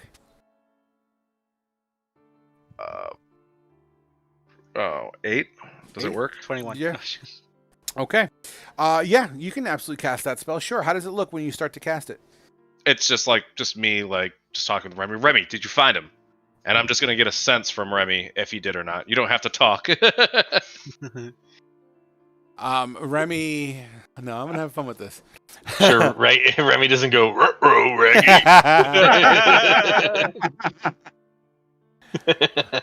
Danger! Danger! Danger! Danger! Danger! Danger!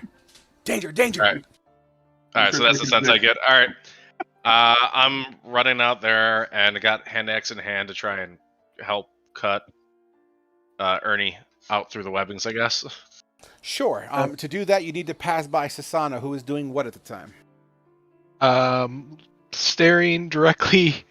Well, we all know that the spider's coming down, correct? I think it's clear that when you see people run, in my opinion, it's you're aware at this point. Okay. Susano is staring up directly at the spiders, sword still drawn, but backpedaling because he knows he can't take any of them. He can't take all of them on. And probably within a split second would make a quick turn and start running towards Ernie, ready to cut web out. Absolutely, with Fedivin just mere feet behind you. Apto. Actually, before Sano turns and runs, I'll be like, "I'll take the ones on the left. You take the ones on the right." And then I see him turn around. I'm like, "I'll take that." But no. And then I'll also turn around. Okay, you guys in tow, side by side. Glade. Yeah, Glade seeing that, and not being too familiar with anyone outside of Sano, is going to just kind of peace out and along with the rest. He's going to start or is trying to,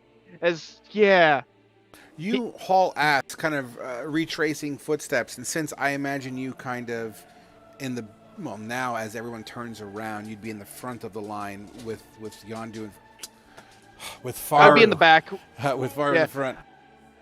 You make your way I would up. be in the back. You were in the back first, but everyone has flipped a bitch at this point, which puts you in the front temporarily. This is all happening simultaneously. Oh, okay. I thought everyone had already started running past me. I was the last one to turn. No, this is all happening simultaneously. As you turn around and begin to kind of, make your way out, you would pass by Faru as well as you would see Ernie kind of wrapped up. He's not stuck, but he's definitely covered and struggling to move at his full speed.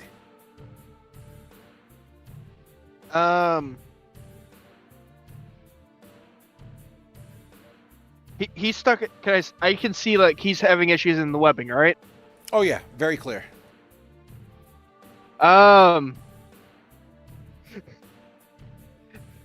As I'm running, kind of I guess starting to run past him, as you said, I'll just do create bonfire right in front of him to burn the webbing in front of him as I'm running by. What's your spell save?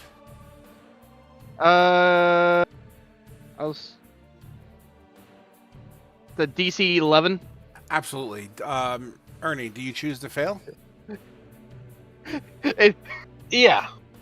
As you see an opportunity to help free you up, in particular around your legs, you walk through as if you're walking through a hot coal bed. As this miniature little bonfire begins to just shred all of these webbings off of you. Your legs are pretty much free and clear as you take 1 point of fire damage. It singes you but a tad. You still have en masse webbing on your upper half still, but at least you're able to move at a decent speed at this point. It's at that point that everyone catches up to you and you begin to haul ass. At this point, when Fedivin would look behind him to get an assessment of the situation, you start to see these spiders hit the ground, and with their front two appendages up in the air, they begin to charge at you all. They're about 50 feet to 60 feet behind you, roughly about 16 to start. As you guys look into the distance, you will start to see more coming into range through that obscurity. You will start to see them come into range, and as they're running through closer to you, you see their fangs begin to kind of pop out a little bit as they start to charge as well. Snow still falling in the air. You guys are dodging and weaving and trying to retrace your footsteps. Fucking Remy kind of get the fuck out of here, kind of hauling ass past it. What do you guys want to do as they're 60 feet behind you? And there's now more than 16? There's 16 to start, and then you see some others joining the club, yeah. Well. I'm going to cast Shield of Faith on myself. Okay. Let's do that, and I'll put this in the thing. I don't know what it is spell for DC, but yeah, and I now have 2 more AC. Beautiful. You absolutely do. So as you're running, you cast your shield. What does that look like mid-run? As I'm running, I put my hand over my head as my mace is kind of in the other one, trying to get at least on one side of the spiders, but in front of most of everyone in the group. So I'm like, Thomas, please give me the protection you've given me for the last decade or 3 or somewhat. And then, I just cast it, and like this green wave of like, what looks like holy energy just kind of absorbs over my body, and it kind of looks like a shield, like a translucent sort of shield that's like just kind of over everything. Fantastic. As you guys continue to move forward, the vibrations and the alarm has basically been sounded for these creatures. As you see the webbings vibrate, all the snow gets knocked down and whatnots, and you continue to run, you start to see parts of the trees come alive.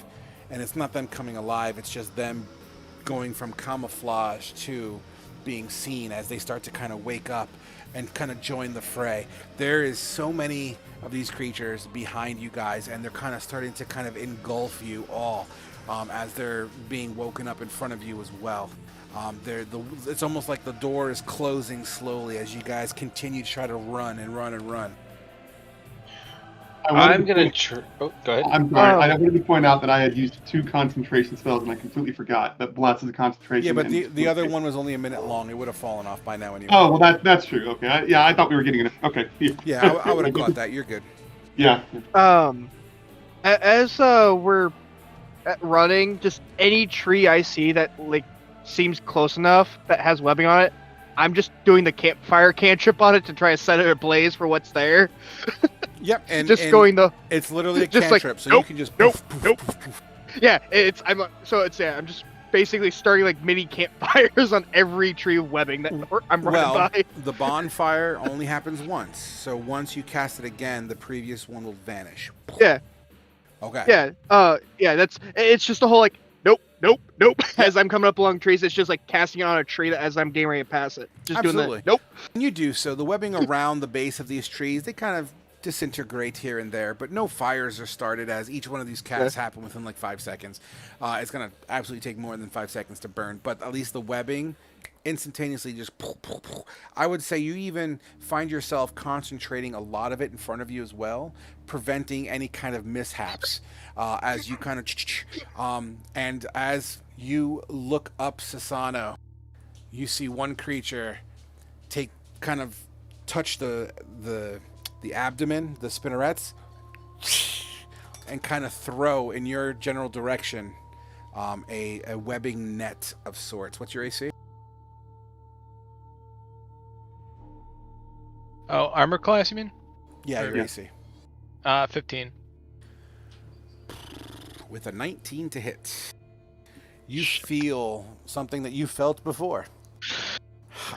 As this webbing kind of hits you on your waist and thighs and your legs, and it seems to also grasp one of the tree stumps with the splintered wood kind of sticking out, kind of like almost anchors you to it as you feel yourself webbed. Oh shit! Here we go again. Is there anybody who can help me? I'll attempt to cut him free with my greatsword. Yeah, instantaneously. Since you guys are walking back and forth, roll me an attack, please. Going, hold on, computer. Attack, greatsword, I said. Here we go. 9. You hit this thick webbing. It's fresh webbing, and as your sword goes, it goes boink and kind of bounces off of it. Like, oh shit, a little thicker than I thought. And then, like, I guess I'll... Was I taking out the back? You, as far as I'm aware, I'm under the impression that Fedivan, yes, you're on the tail end, so you would have seen this happen maybe 20 feet in front of you. All right. Well, as I'm approaching, I'm going to take try and do a hand axe swing at the stuff. So full sprint, just and keep on going. Yep. Absolutely, roll an attack. You did. And roll the damage. Damn. 1. You go, and Sasano's able to kind of go and peel himself forward a little bit, but he is still attached to it. And this is I was a little bit in front of Fedivan, correct? Because he helped free me, so I would say I'm a little bit in front of him. Correct. I don't know if this is gonna work, but I don't know if I can do this. Can I throw my dagger to try and cut the webbing? In theory, yeah, give it a shot. How do I have to, like, is there a range attack for that, or do I just believe make a dagger's dagger range attack? is only, I think it's either 15 or 30 feet. And you're close 20. enough. It's 20 feet? Okay. 2060, I think. So, I just make a regular dagger attack? yeah, because dagger's going to use your dex anyway. It's the same. It's going to be the same number. All right, here we go. All right, R2, get it. 21 to hit for 6 piercing. Sasano, as you see the axe hit and kind of just peel away, you kind of give it one more, and you just see in slow motion as this dagger hits a vital spot of this anchor, and you feel your body weight just kind of get pushed forward, and you all continue to run. The webbing starts to thin out, especially with the campfires everywhere. As you guys are hauling ass, slowly but surely, you start to see these spiders thin out as they start to acknowledge their territory line. And they give up pursuit. After about 15 minutes of running, making sure you're free and clear, you're almost back to where you started, be it slightly further away, but you're generally in the same area. God damn it. Fedivin. I'm just gonna like kick the dirt and walk off. I owe you guys. Why the hell did we go back again? I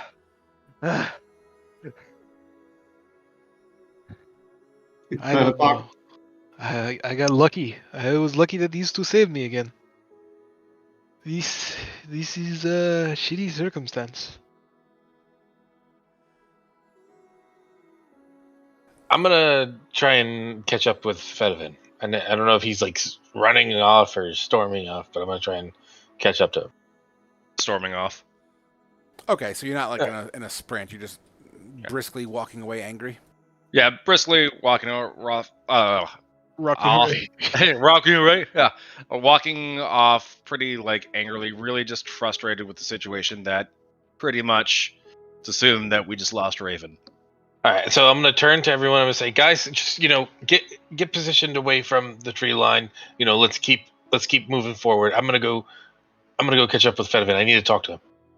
And I'll run up to Fedivin and I'll say, and I'm still out of breath. Just Fedivin, hold on. Look. This is not what we imagined. I mean, hold on a minute. Can you stop? I can't keep doing this. We keep losing more and more people. You helped me through this. Not too long ago, I was having the same struggle, but I'd like to return the favor. This is no coincidence. No coincidence that we found these new folks. I just have this feeling that there's something greater here. It's not just the fact that we happen to find these folks right after Kurtum sends me in to help you and Jaeger has turned. These things knew. They must have given everything they had to guide these others on their paths to us.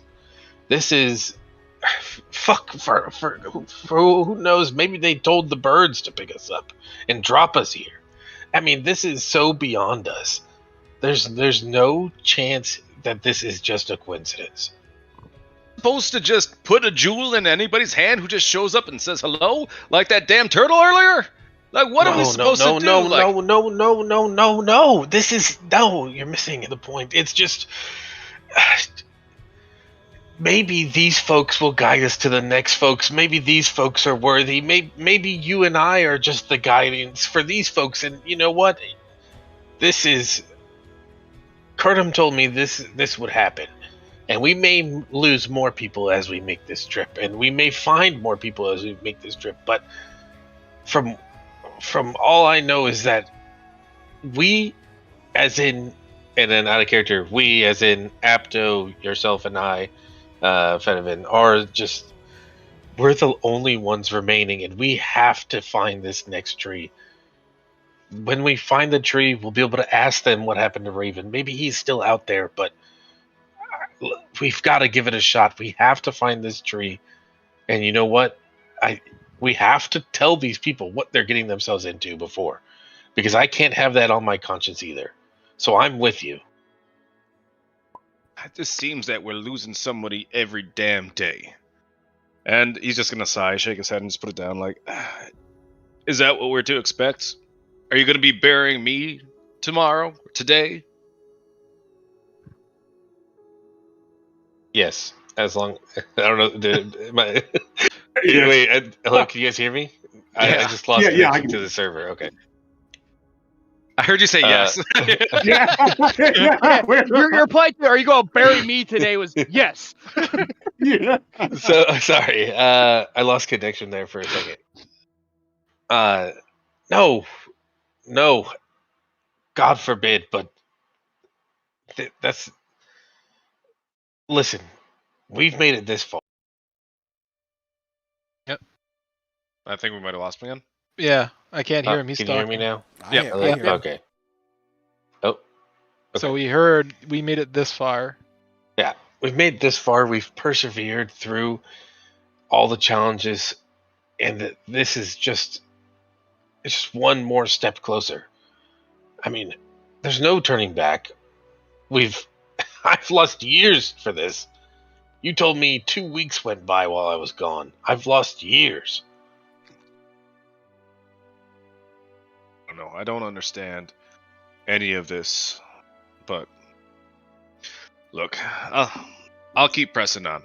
I mean, we've got to keep pressing on anyways, but just give me some space. Let me think a little bit here. All right, just try and stay close, and on the bright side, at least you've got Remy back. That's true, and he'll pat his legs so that Remy follows. And I'll give him his space and kind of saunter, kind of drift back to the rest of the party as we're walking. Fantastic. You make your way back to the group. And there they are, catching their breath, some leaning on trees, sitting down maybe on the grass, doing each individual thing. What do you guys want to talk about while Fedivin trails off? I think Avto would put a hand on Susano's shoulder, be like, "I'm glad you didn't get caught back there. It wouldn't have been a pretty fight." I appreciate the try in saving me. I really do. Ernest, I know you lost your dagger. Would you like a hand axe to replace it?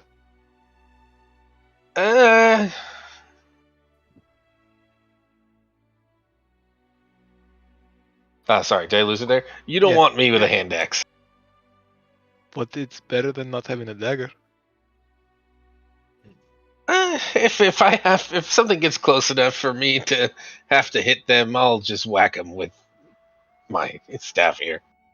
Okay, but the next time we're at a town, I will buy you another dagger.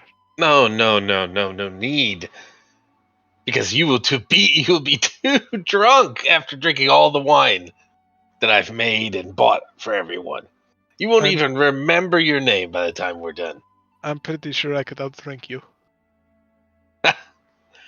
No one's as lucky as me. We'll see about that. We'll put it to the test. So, Faru, all this conversing's happening. You see Fedivin trail off. You see talks about drinking. You just ran away from a shit ton of spiders. As your bless drifts off, or whatever spell you cast it, or your shield of faith kind of trails off and the energy dissipates out of your body and into the ground. Where's Faru's head at right now? What is Faru all about? What is he thinking? What does he feel? So, he's thinking that Fomas has helped him live another day. And he's also very tired. He's an old turtle. He doesn't like running for long periods of time. And he's probably wheezing just a little bit, like old lungs and all. And he's just kind of leaning up on maybe the side of a bush or something. He's just, My Fomas, what are we going to do? We didn't kill any of those spiders. Huzzah! Fomas's creatures can still live wonderful lives, even today. Among all of us. He's also talking to himself like this. He's not talking to anybody else. Like he's having a conversation with, his goddess, but I don't think he thinks, or he knows that she's not either listening or not really paying attention or anything. Everyone probably thinks he's just talking to himself. Some random, because he's also a little winded and breathless. He's like, oh, well, I'm glad my new companions are okay. So, put my, little religious symbol, thing, like a hand gesture thing, and then just kind of kiss toward the sky. I think Apto would go up and whisper Journey. So how many religious fanatics does that make now? Jeez. Including you? No? I'm not a religious fanatic. Well, then I guess it's just the two of them, right? I mean, wasn't Raven a religious fanatic as well? It's a little fresh, guy. It's a little fresh.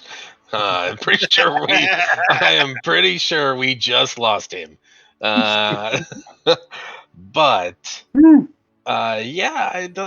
he wasn't really religious. He more so followed an order of a certain type of monk. I think it's just the two of them now, and hey, to each their own. Me. Well, never mind. How I got my powers is, for a longer day and a longer walk than what we have ahead of us. You three that are newer to the party, you notice around Ernie's neck, there's this purple crystalline formation, kind of like a necklace, like I'm wearing here, but it kind of wraps around and it's flat, kind of following the contours of his body, but it's also in shingles, and it seems to go all the way around. You notice it doesn't move, and it seems to flex with the contours of his body as he's talking, and then it begins to kind of hum a very low, light purple. Not bright at all. It just seems to have for lack of a better explanation, like a bioluminescent to it. Can I roll a religious check to see if it's a religious symbol or something? Sure. Yeah, let me see if we can get that. I'm sorry, religion checks. That's fine. I caught you. All right. Yeah. You peeps at it, and as kind of Fedorvin's talking and that whole drunk story and whatnot, and it kind of lifts his lapel a little bit and get a good view. There's nothing in your memory that triggers something holy. Okay. Yeah, he thought at first that it might have been maybe a religious symbol, so maybe he worships something that might have something to do with the shingles. He probably knows nothing about it, so just he thought he could probably bond with someone over something that's similar to him. But I caught you, absolutely. So everyone else would also see this. So not Kuza, Glade, Sasano, you would also see as Ernie's talking to you guys, this little purple hue. Susano would slowly start to tilt his head in confusion, and then basically ask Ernie, why is the necklace gem that you're wearing starting to glow? Starting to look like purple light. I look down and I'll begin to notice that it is, and I'll kind of this thing, and I'll tap on it, and I'll say, this is Apto. I just kind of talked to Fedorvin about this, but should we kind of fill them in?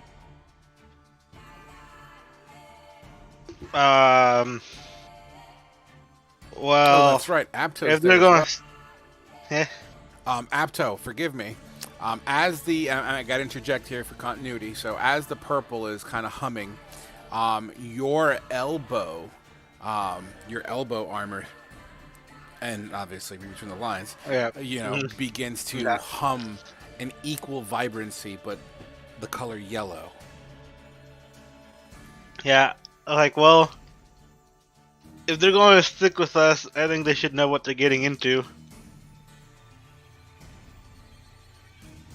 Hello? All right. Well,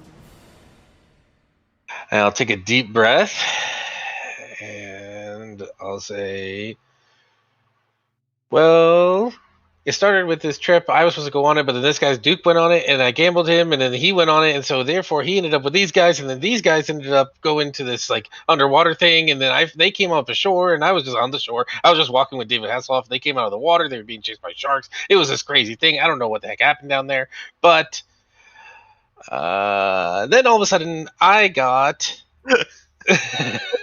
Am I talking too fast? Maybe Apto could better explain it. I roll a wisdom check to see if I was able to keep up with all Hey, that. thumbs up.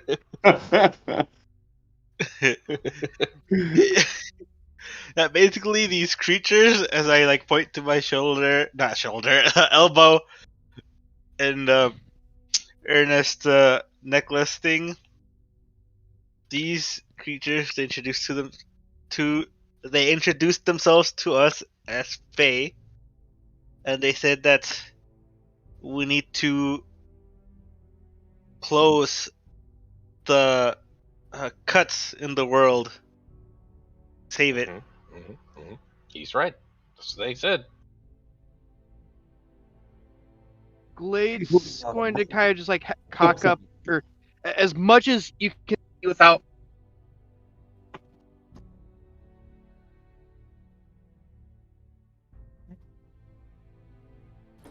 We still see you.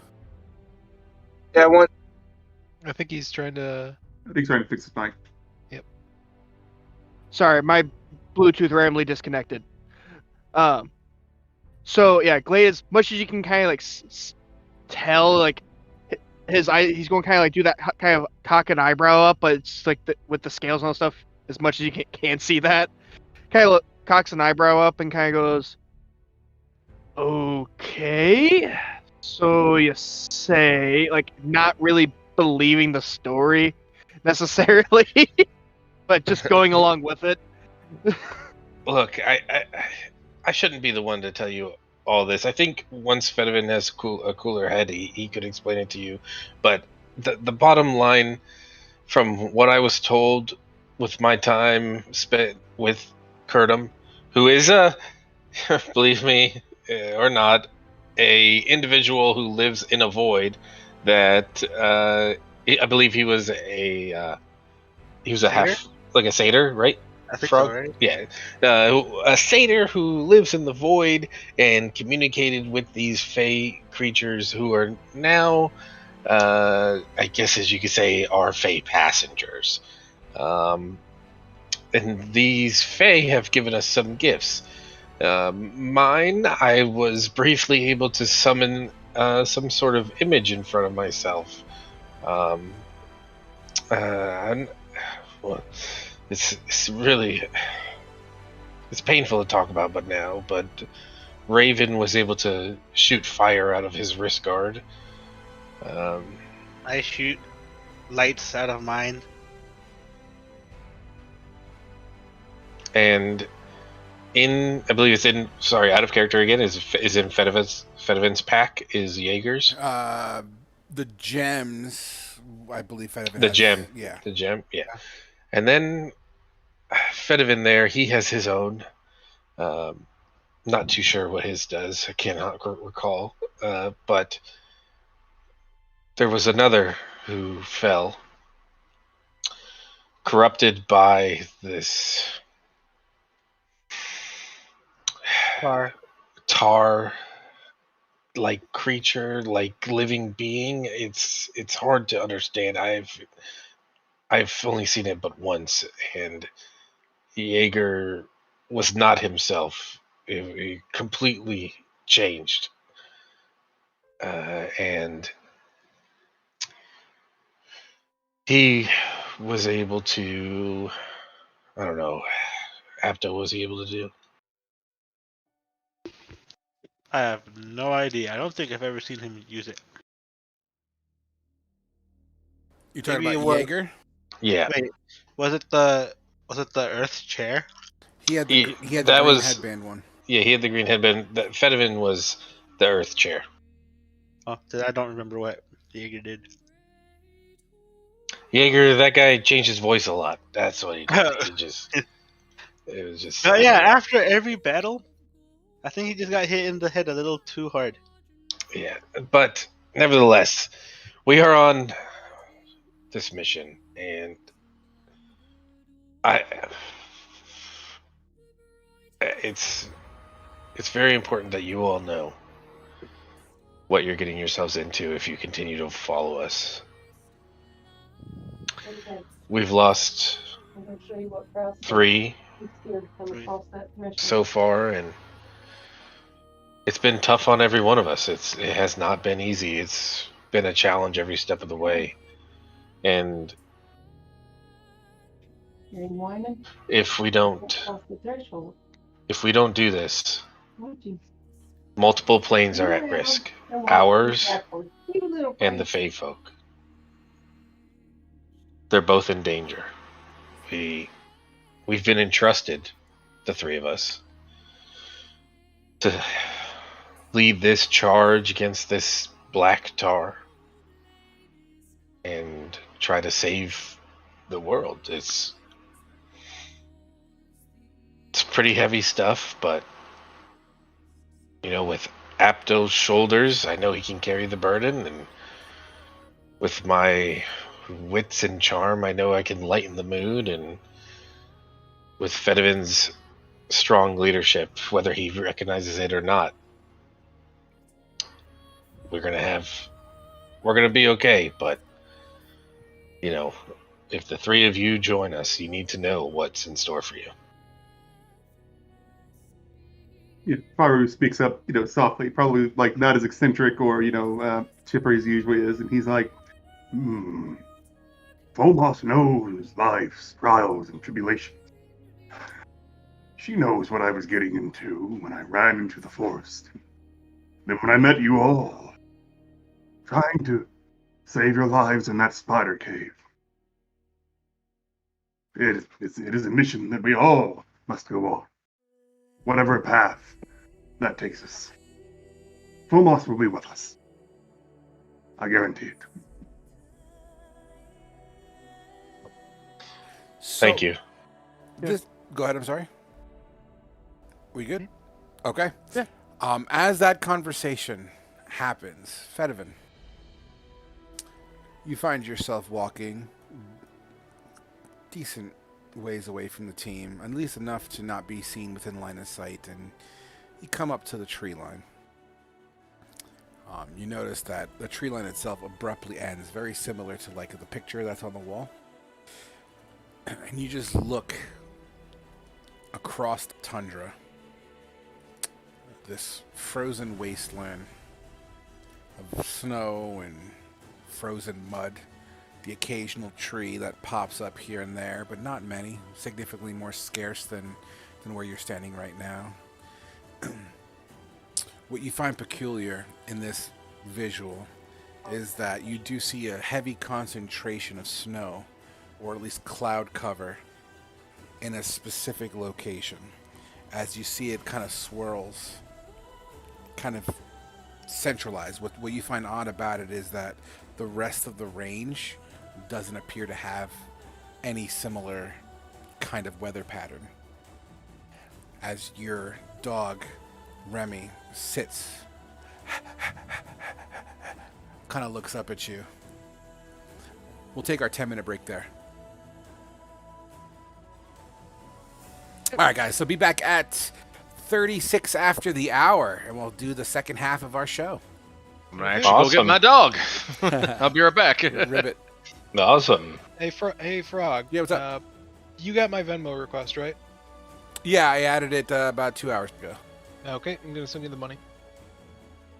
No rush, man, no rush. So how am I doing? I'm very new. Never been I've never done that voice for a character before. I've never been an old person before, so I'm trying to do my best to like visualize how a grandpa would be, especially a very pious and religious one that cares for his You're doing grandchildren. fucking great to me. Yeah, I love Yeah. your character a lot. Look, I'm not gonna take anything away from my other tables, but I will definitely say this table seems to have a good chunk of charisma in comparison to the other tables. This table is going to be very, very interesting. I'm actually eager to see where this goes. Also, I've never played a game with you before. I was like, okay, we're getting to a battle. I'm gonna cast Bless on my friends, cast Shield of Faith on myself, and we're just gonna fight some spiders and probably not win. And then I'm like, it didn't happen, and I'm like, oh, I just fucked myself and used 2 spells. During RP, and it didn't really play out. I wish I could have, like, if I had known someone was going to get caught in webs or whatever, I would have probably gave them Bless instead or whatever. But I was like, okay, to get the strongest dudes, seemingly the strongest guys. I like to. So what you were? Go ahead. That was fun. I was gonna say, fun though. What you were expecting to happen happened yesterday, and we got fucked up and almost died from it. It's why the three of us just immediately fucking pieced. Yeah. I wasn't actually running away. I was more like backing up, with my shield and mace out, and I was going to make sure that the spiders weren't going to get past me, like having the 21 AC and stuff like that. I like keeping. So when I DM, I have like 3 pillars of things that I do. And by the way, Brian, thank you. I got that. So I always let the dice tell the story. Period. And you'll see me throw flavor dice in there too. You know what I mean? I like to flavor things up and add an organic atmosphere. So I love letting the dice tell the story. Period. So things that I may have planned may not go the way I had planned. But that's kind of the beauty of the game. You know what I mean? And the good news is that as far as DMing is concerned, every DM brings something unique to the table. As far as what my strengths are, I'm really good at bullshitting. I'm really good at kind of whipping up these things as they happen. That's just kind of where one of my strengths are as a DM. Some people have it, some people don't. But that's also why I ask a lot of feedback. But anyway, going back to the original point. So I like to keep the dice telling the story. I like to keep it organic, and I do jump back and forth between theater of the mind and maps. You will see maps when I have like real combat scenarios. You'll see maps happening. I like to jump into theater of the mind. I like breaking people out and giving spotlights throughout the campaign. If you haven't noticed, Faru, what are you thinking? Okay, Fedovan, you walk this way. What do you see? Oh, you guys want to cook this shit up? Hey, Sasano, you see homie cooking up a dick. I like to get everyone involved. I'm not a big, I'm not going to say I'm not a big fan of it, but I don't. It's kind of like a teacher in a classroom, just because you don't raise your hand doesn't mean I'm not going to call on you.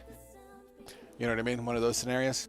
Yeah, I'm trying to be respectful with like the other players' time and like they're talking and conversation. Well, you also got to get a feel of the room. Exactly, yeah. You got to get a feel, and eventually you'll see where everyone kind of falls in. Like, the cool thing is every time I'm in a campaign, there's always at least one face of the party, and I perceive like 5 faces on this table, so it's kind of cool to see everyone engaging in conversation at the same time. It's going to be interesting, but I'm going to go take a piss, so I will be right back. Me too. Yeah. It's been a lot of fun. I've been having a blast. On another note, the song that's playing right now is also if you ever actually listen to the song and the lyrics, it's actually rather dark. I'll keep that in mind. It sounds nice.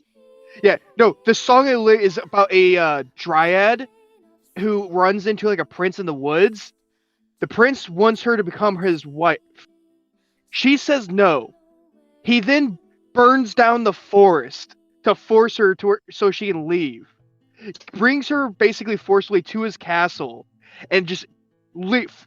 It's literally just forcing her into a marriage she doesn't want until she dies. Interesting. It's called the Willow Maid. Yeah, it's if you actually ever listen to the lyrics from start to finish, it's really dark. Awesome. Hey, I think you should listen. Have you heard of Beast in Black? Played? Beast in Black? Yeah. Beast in Black. No, I have not. I would recommend their Berserker album. I think you would enjoy it. Okay. Unless you don't like metal, then never mind. Oh no, it's so I like power metal, not heavy. It is power metal. It is power metal. Okay. So you're yeah, fine. so it's You'll be fine. Dragon Force, Glory Hammer, Wind Rose. Oh, Glory Hammer is good. Rhapsody Yeah. of Fire. You like Mastodon? I love Mastodon. Yeah. So it's like stuff like that where it's like the power metal. If it starts to get like a little bit screamo or anything like that, like no, I'll drop it. I can't do like the screamo or like the Sabaton. Yes, I love fucking Sabaton. Yeah, dude. I actually same. sat Yes. there I love and actually 2 months ago I actually went and saw his concert in St. Louis. Damn. Live. Dude, Yeah. I wanted to go watch one of the concerts live over here in Texas, but the COVID Oh, started. me and a friend of mine, we both took our panties off in the middle of the show and threw them on the stage. Nice. Nice. The reverse Uno card. Wow, Wait. here's my song. Yeah, no, he so it's just one of Well, those if things you where like it's Sabaton, I'm sure you'll love Beast in Black. yeah, it was one of those things where it's like he's so we both have a thing for the Bismarck song, and he fucking played that. It's like, yep, nope, here you go. Take my money. Yeah, the Yep, reason it's why I like, wanted here you go, they're sobbing wet. The reason why I wanted to talk a little bit with my character today was because I wanted to kind of sort of flesh him out with the group. Like, kind of know when I can try and, like, fill myself in at certain points. I didn't want to, like, take any of the limelight. I didn't want to, like, take up most of the conversation or anything like that. I'm Oh, by all trying. means, take the limelight. No, I try and Make my us fight character- for it, damn it. I try and make my character not talk as much. The one thing I wanted to do with Fediman was try and get to know him a little more. I mean, as an old man, he's a very young man. He probably sees a little bit of temper and rashness a little bit. I mean, he's very strong. He knows he's very strong and strong-willed. Like, he sort of sees that in himself a little bit whenever he was younger, and he might be able to bond over him with that. Even though Fediman probably thinks he wants to eat his dog. Oh, don't worry. Were you guys talking about me? Fedovan are gonna bond real quick. Yeah, I was talking about my character. I'm trying not to take like a lot of like time talking over like 5 or 6 other people. So I'm just 5 other people. So like whenever your conversations are like nice and genuine and organic, the music's popping, everything's feeling right. I didn't want to like just always barge in with things to say. I just wanted to try and build my character a little, during the session, so people would know who he is and how he acts. No, That falls I back love it. Yeah, that falls back into like what Frog says. Like usually there's only like one face person to a party who's like the main person in the conversation, and then here's us with 5 or 6 of them. Yeah. I usually do that with my players, and Gang would probably know. I tried doing that with friggin' there was 7 people in one of the DM games I was playing, and as much as I enjoyed it, I really enjoyed the game. It's just I was like, wow, if I had more time, this would probably be far more fleshed out, like instead of just 4 hours, because that felt like it was only like maybe 2 whenever we were playing, only because of the battles and stuff, and it was a lot of fun though. I enjoyed it. I'm sad. I just realized something. Damn. What was that? Oh, me just realizing something. Oh, well, it's like personal or whatever. You don't have No. It's so during break times, I'll sit there, go over to like my full out build and all stuff, and I just because earlier today I came across the spell Fire Shield for the first time. Just realized what it is. I was trying to see if I could grab it with this build I have, and so I have to rework to see how I can get this build and still have the character how I want, but it doesn't seem like so. So I can't coat myself in fire. You know what, I'm Faru? upset. You know what, Faru? Apto might think you're a religious fanatic right now, but since the other religious fanatics we had in our party never really talked about their god or mentioned them the way you do, I think Apto might come around and start asking you about your religion and shit. Yeah. Oh, I have answers. That, like I that have them, sounds like written out something in that a- should evolve organically, I think.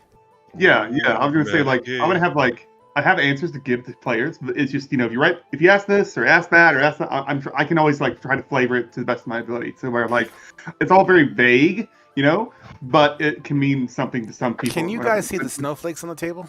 Yes. Yes.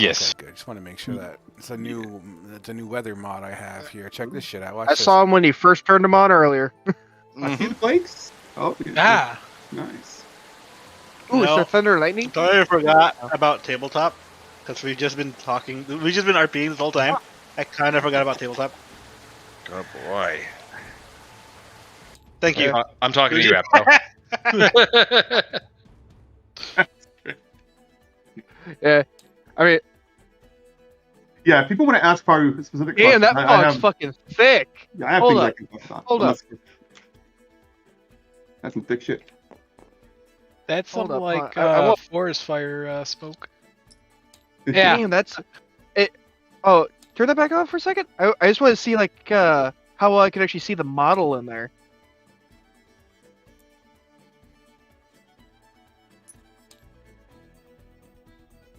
Oh damn! I'm like on the Fae Touched, zooming in. I can barely see the models. I think that's Yeah. the point, right? yeah, That is, that it's is like I some can impressive. see mine, but that's because I have the red outline around mine. But Sasano, like you can't see his unless you're zoomed in. Yep.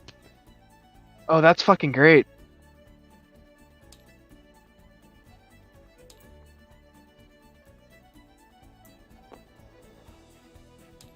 Sorry to use your model there, Sasano.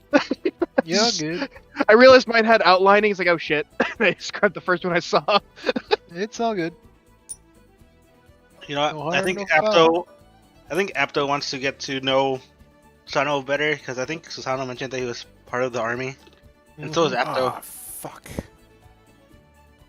Oh no. Shh, son of a bitch. I gotta rewind the table. You're gonna be reloading in a second. Uh-oh. Oh, by the way, there are things that, like, Faru will God, not tell you if you ask him, mainly because he likes to keep certain secrets to himself all the time, no matter how well he knows You you. want down? Yeah. There you go, buddy. Yeah, Steve, you let him down, just like you let Ernest down. It's sort of like how he went into seclusion, and, like, what drove him out, that sort of thing. It sounds like something that should happen organically. Yeah, that's what I was thinking. Yeah, I was like, we'll get to that bridge when we. No, we need to vote on this now. Will Ernest and Feven get together? Vote now. Also, when I pray to my goddess, I don't get that thing until like divine intervention. What level is that? It's High. something like. Oh yeah, okay. Fuck. Wait, what's the name of your goddess? Can you write it down and roll 20 so I can write it down? Foma. Here, I'll just do it. I'll just write it. She's the goddess of life. Fomas. Fomas. Sorry, I erased something that I don't want to erase, so I'm reloading the table a little bit further back. That's cool.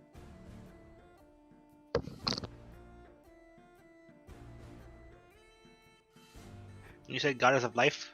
Life, yes. That's why he's if you haven't guessed it, he's probably a life cleric. I just started my life cleric yesterday, and my life cleric follows Salune.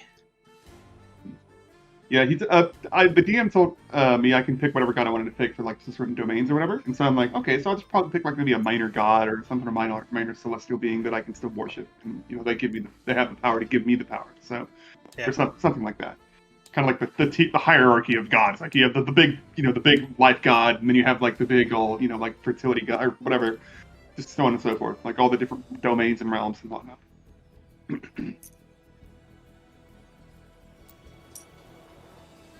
All right, is everyone back?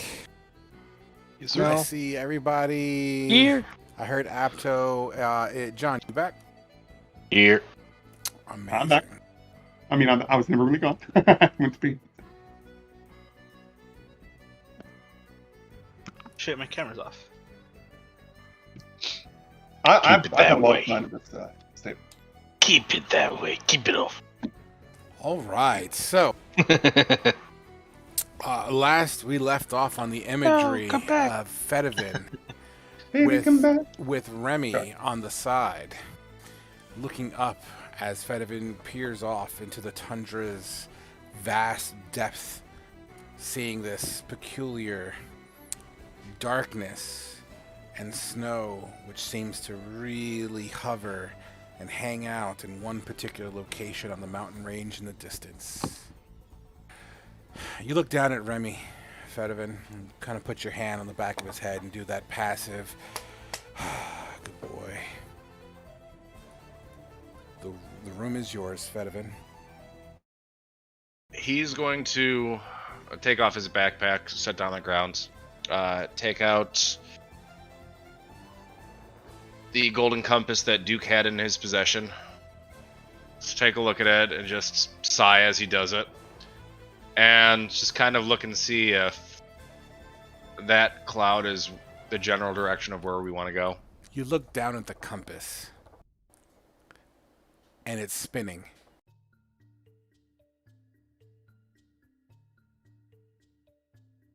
I guess this is no help. You're good for nothing in death too, Duke. I was gonna... I don't even know who this is, but that sounds perfect.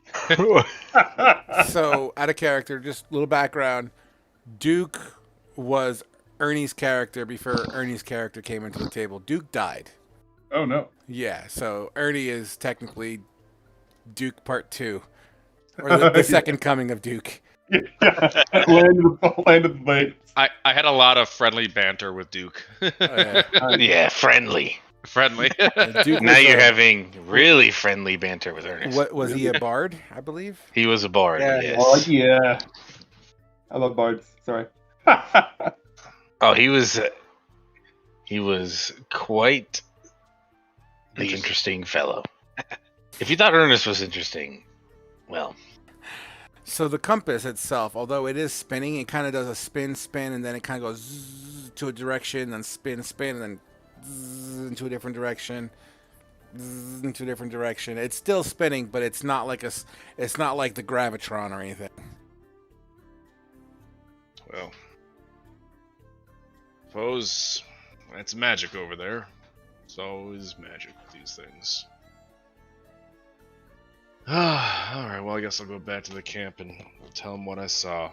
He's going to put away the compass, and also out of his backpack, he's going to pull out a locket and just open it up. Picture Picture of Duke, yeah. picture of his family. And he's just going to sigh and put it away, tuck it back, and then just... What emotion is Fedovan feeling when you look at the picture? Lost, hopeless, sad. You start to see the hum of your shoulder pad begin to glow orange.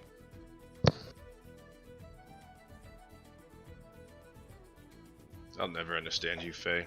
This is when you want to act up now.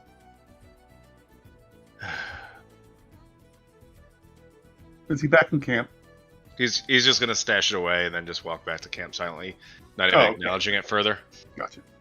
10-15 minutes passes as Fedovan begins to walk back into your little circle here as you guys are in the process of taking some sort of a rest. You're chilling, kind of just taking in the sights and kind of just bantering back and forth. As Fedovan approaches you, you see his shoulder pad, I believe, is it left or right side? Left, I think. Left shoulder, you're correct. It kind of glows a hue of orange as you make your way. Fedovan, the first thing you would see is you see the Leonin's elbow pad is glowing. You see Ernest, his neck piece is kind of glowing a little bit.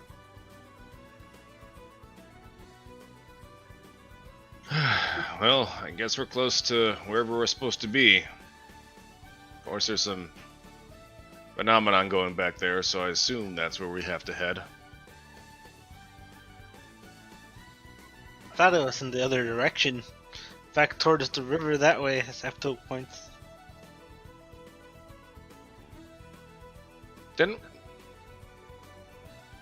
Well, I kind of did a rough triangulation of where we might have landed at camp when we took the long rest. Does that kind of line up with my guesstimate, Frog, of the phenomenon? I mean, you're a man of the woods. Your direction sense is Better than most, and not to mention you were in the air as well. So you have a general idea of your cardinal direction. So northeast, southwest. Is that not the question you asked me? I apologize. Oh no, what was the phenomenon in the general direction of where I thought we might need to have gone? Towards the tundra. You were looking at the tundra. Okay. No, the tundra's that way up, though. Like, what? So he'll look up to the sky, kind of confused as to where their land is. Like, how far did those birds take us? Pretty far. They were pretty big birds. Can Faru hear this conversation? Oh, you guys are all in the same area, yeah.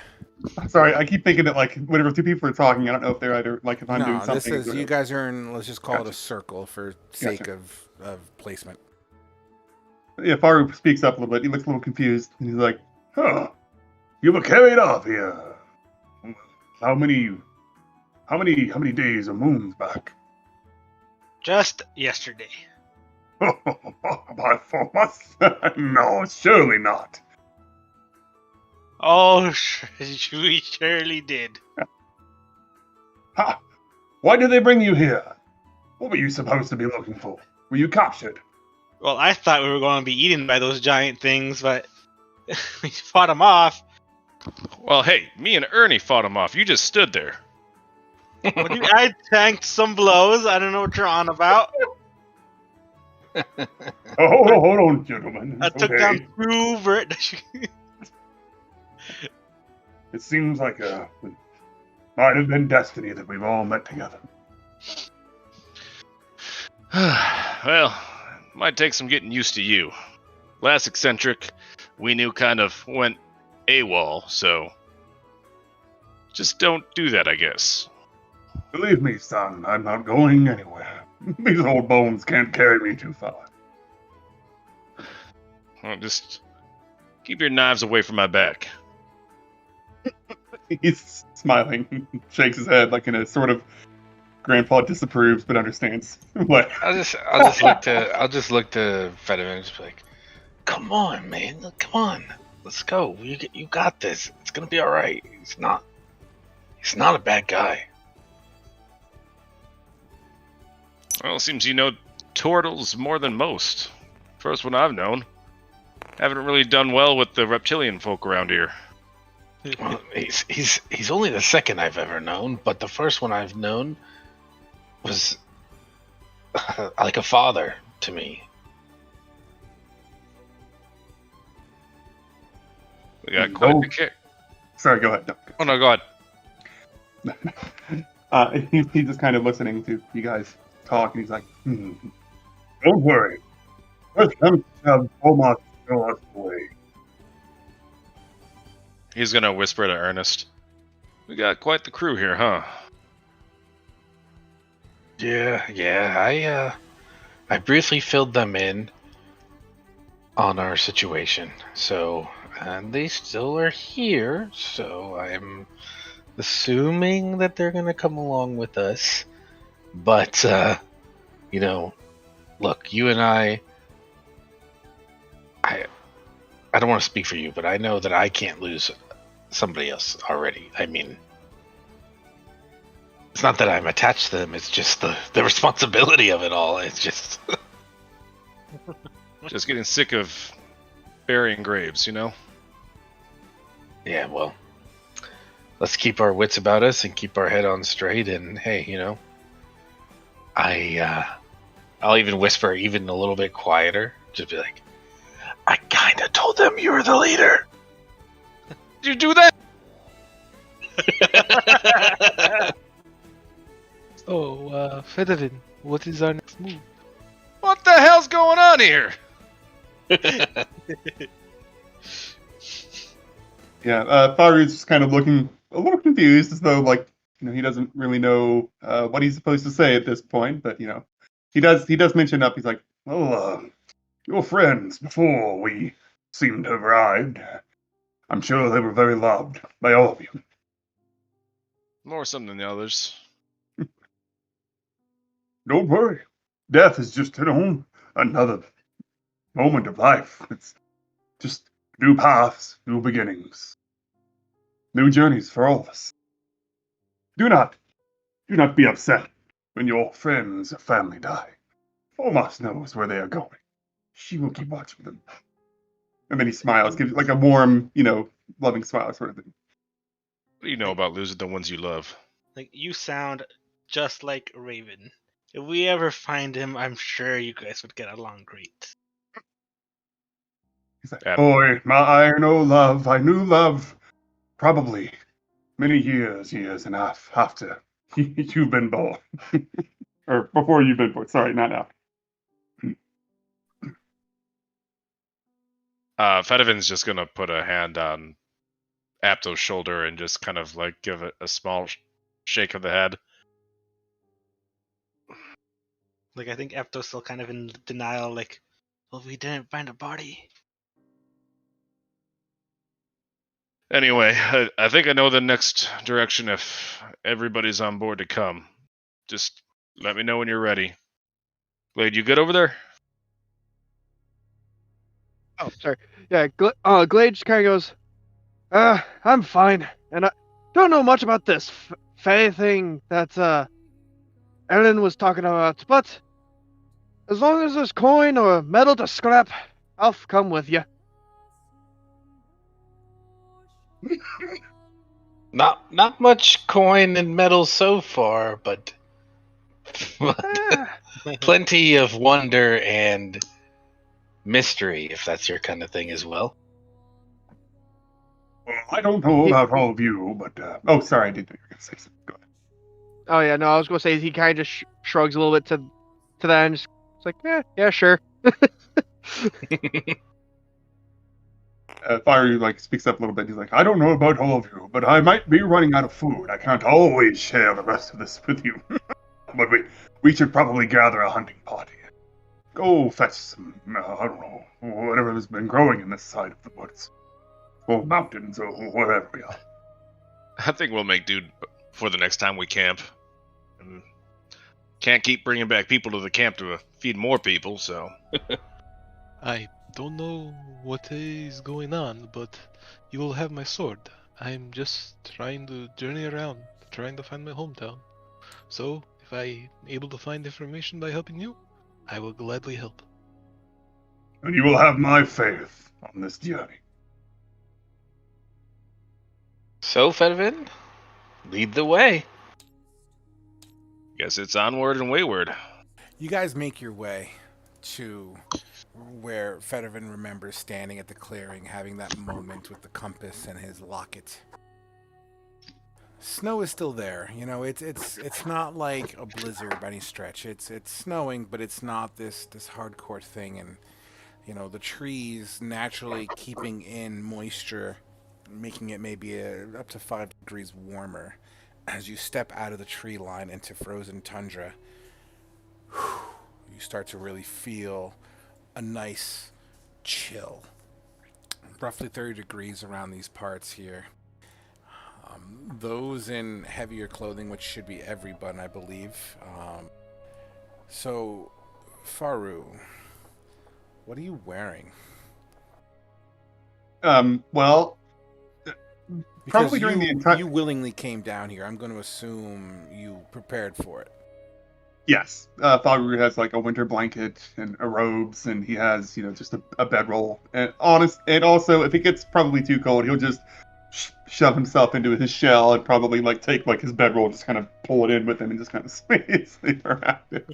Fantastic. But most of the time when most of the time whenever he's traveling, he'll have his it's just it looks like a maybe shorts, but PJ shorts, but they're very stylized, sort of robe, looks like more clerical type, religious or pious sort of person, but worn down a little because he's been in the forest for 40 years. Understood. So but the rest of him, he's mostly just wearing either his a winter blanket over his body because he's probably cold like everyone else is, and then or he'll wear his vestment like a cloth shirt and just awesome. So Sasano and Glade, you guys are winterized as well? Yes. Correct. Okay, just wanted to make sure. Okay, so as you guys march, you guys are now marching into the snow. the wind begins to, and it kind of rakes across open, exposed skin on your face, getting kind of like a wind burn effect.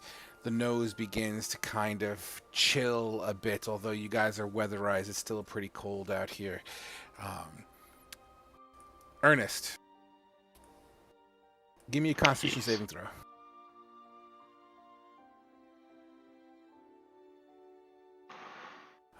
Apto, give me a Constitution saving throw. Constitution saving throw. Wow. And Wow. Fedivin, give me a Constitution saving throw.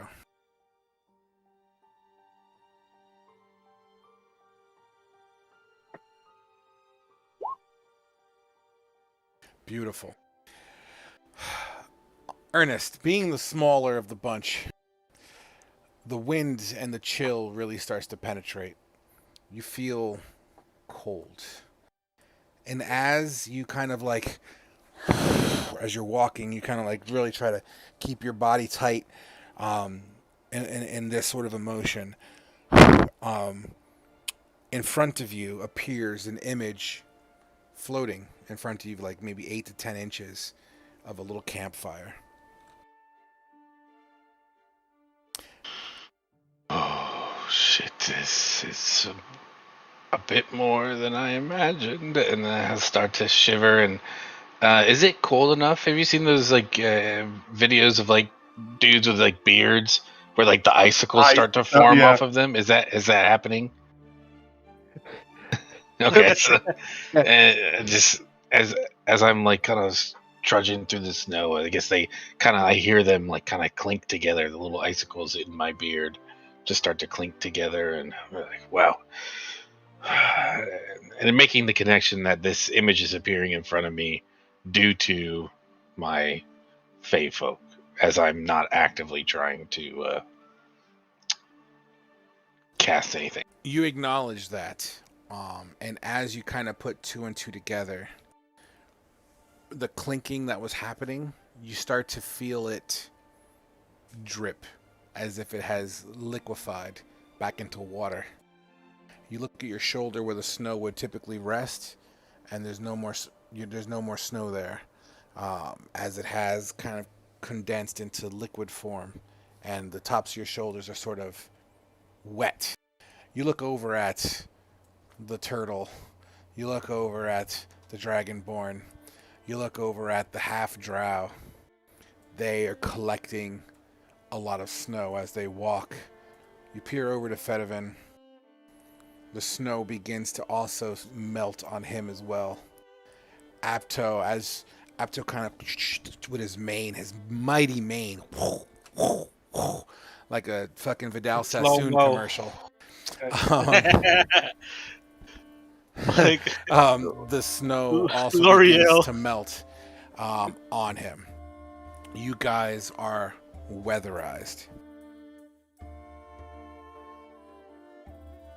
Out of character, I don't know what the fuck this thing does besides the images. I really don't know.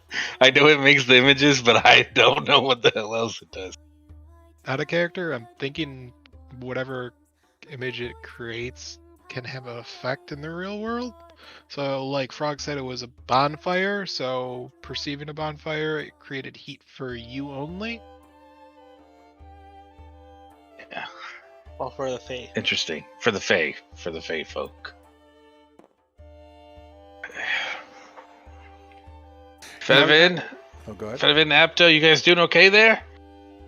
I'm freezing my nuts off. I hope My mane's a little wet, but it'll dry off.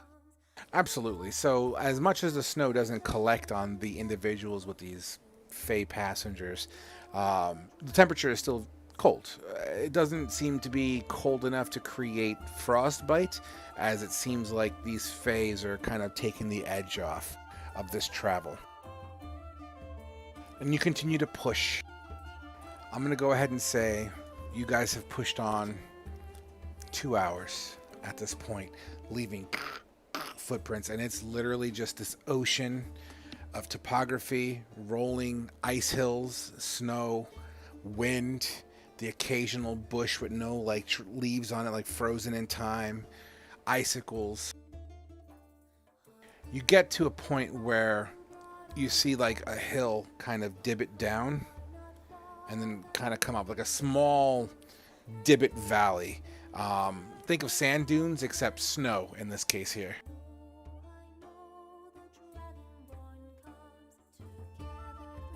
At the base of it, you'll see spatterings of red.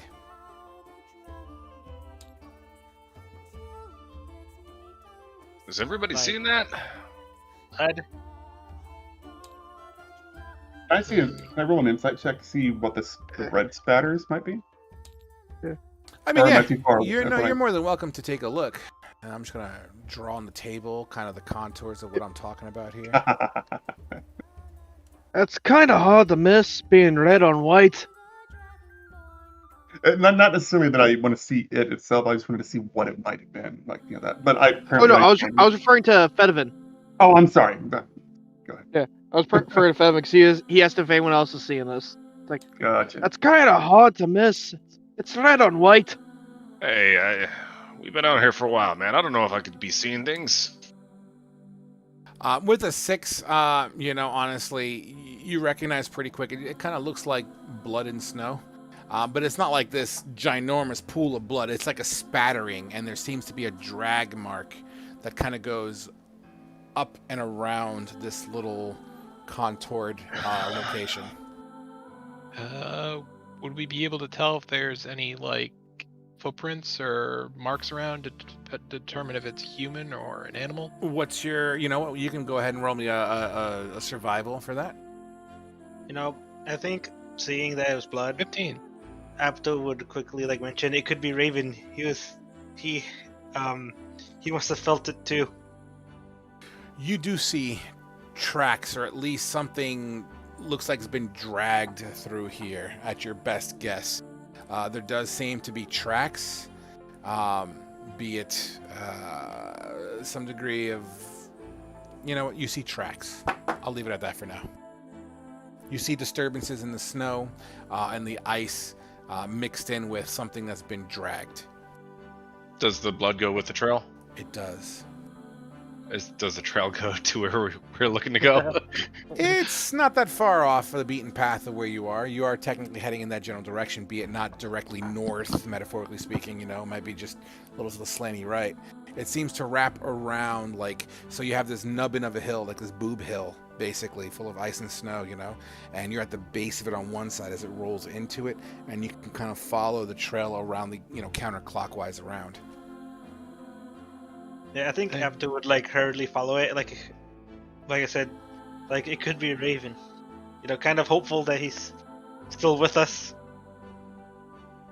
This could be an animal, it could be a raven, or it could be a random wanderer that just got injured. Could I inspect the tracks with survival? You would use nature. Nature. 10. With a 10, because of its obscurity as something, whatever's been dragged through seems to be destroying much of the integrity of these prints, right? You do occasionally see the edge of what looks like a paw print. The paw print it's not in its full entire integrity. It's difficult to determine exactly what it is, or a footprint or paw print or something. There's definitely, what you do recognize, it's as wide as a big shoe.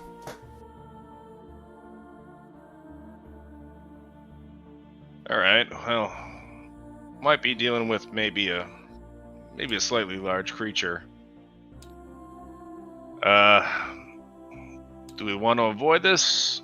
I don't think it's going to be Raven, buddy.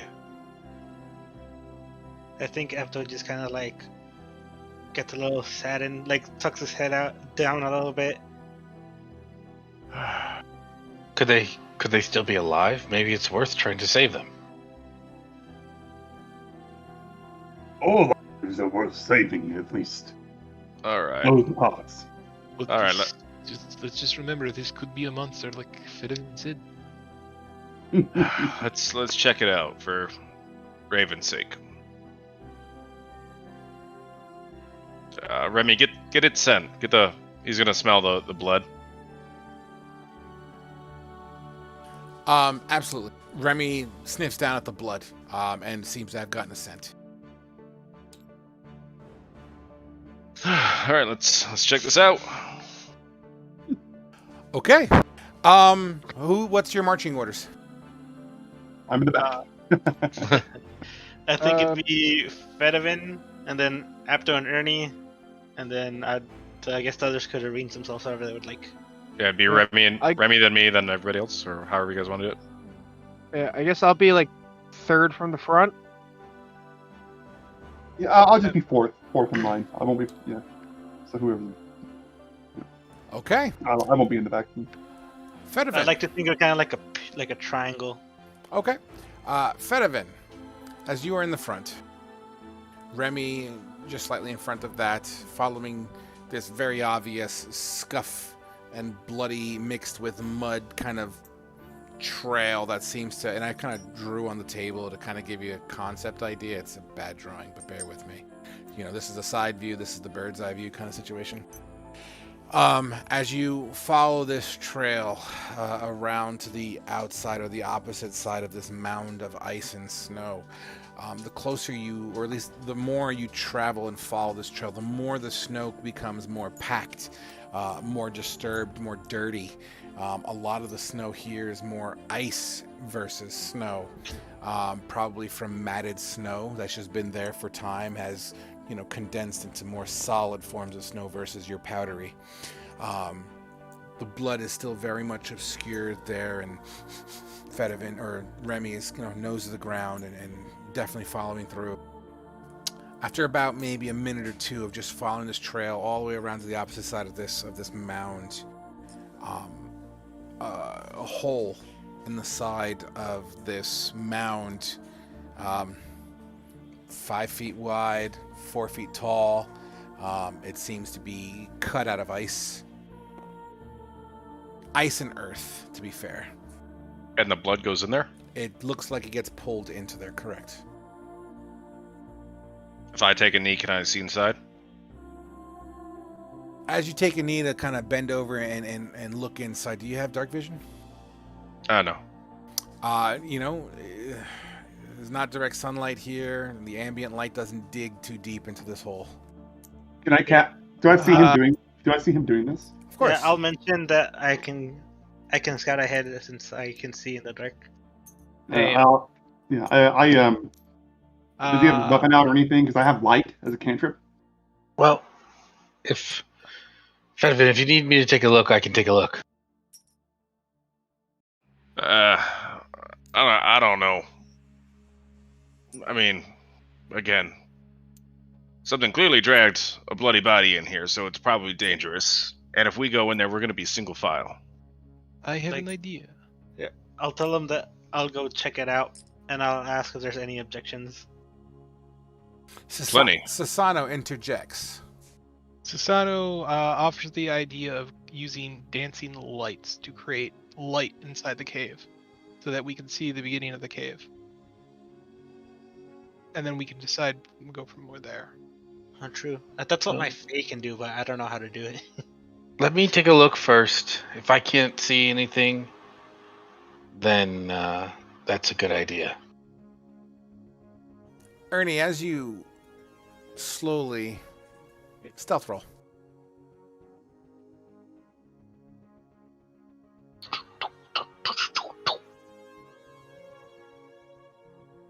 A 5. You kind of squat down, keeping a low profile. You put both hands on the ground and you kind of inch your way into this hole in the side of this snow mound, right? And under the weight of your hands, the snow kind of gives out a little bit, and your body, because you're a shitty ass roll, your body kind of slides in just a little bit, grinding some snow and ice on the way down. So you basically go down to your chest, but you could see. I could see up to 120 feet. The initial, what you see is that trail, the same trail of blood and disturbance, but it seems to wrap around. So, be it you could see in the dark, it seems to be curvy on the inside. And curvy and with a slight of an incline. In fact, one of the pieces of ice that you dislodged when you were kind of trying to creep in, you could see it like a bobsled going into the hole a little bit. So it almost looks like we would have to crawl in this. It's like 5 feet wide, 4 feet tall, and at least on the entranceway. It does narrow as you go in further, but it's big enough to kind of with your head down a little bit. You should be able to walk through it. Okay. After I fall in a little bit, like, oh shit, fuck, and I'll try and pull myself out of it, and I'll tell the others what I see, or what I saw. Sorry.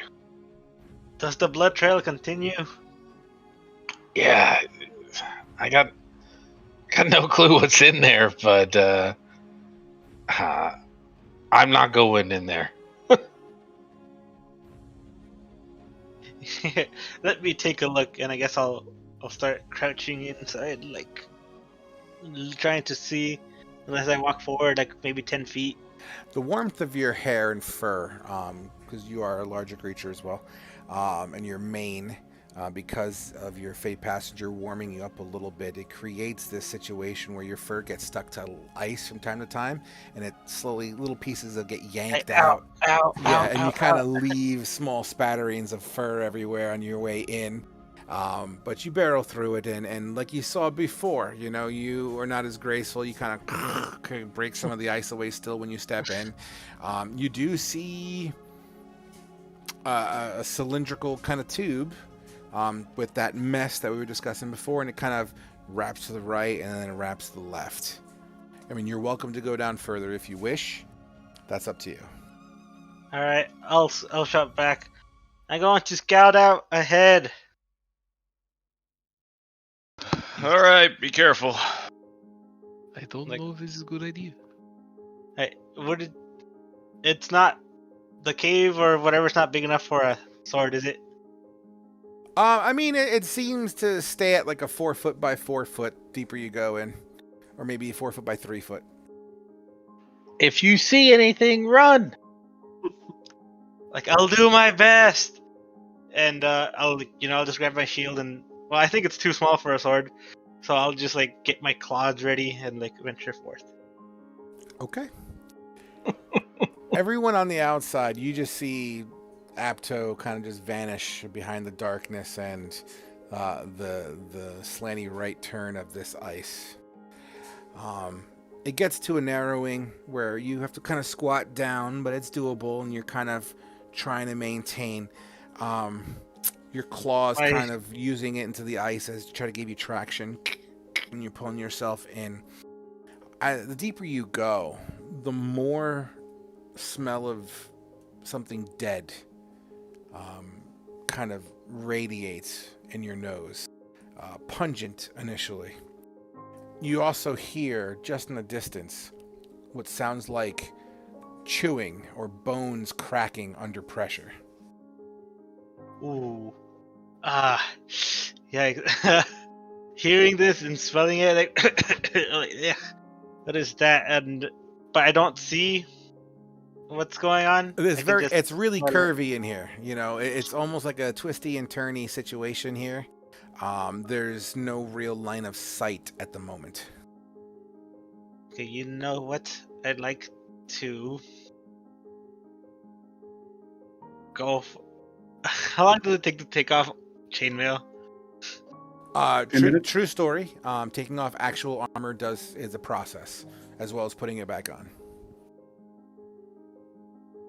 I guess I'll just try to slowly sneak up in there and catch a glimpse of what that is.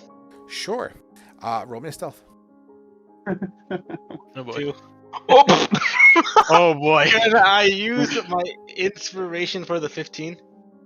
No, you would use your inspiration to roll again with disadvantage. Oh.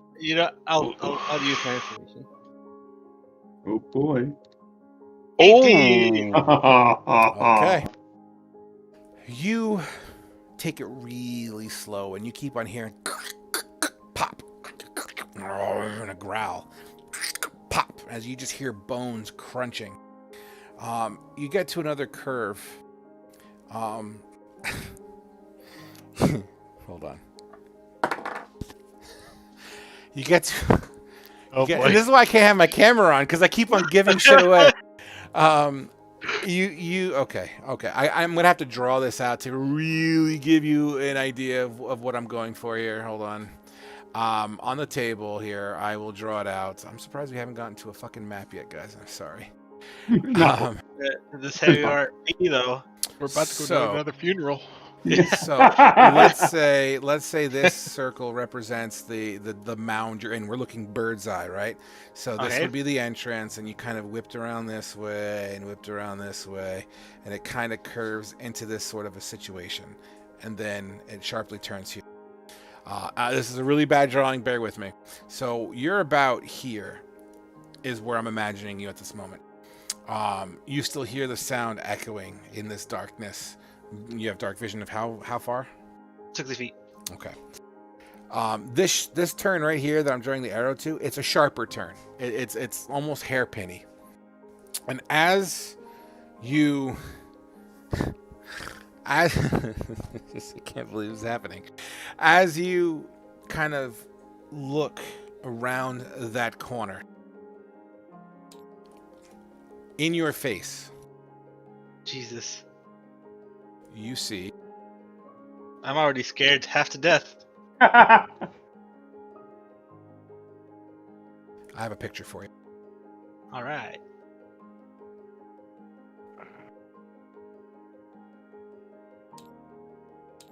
We're going from some nice, beautiful trees and snow to On the wall, I took a picture of the face that you're the practically... largest. You're practically almost nose to nose. This thing's just chomping, and it sees you. I'm giving you one reaction.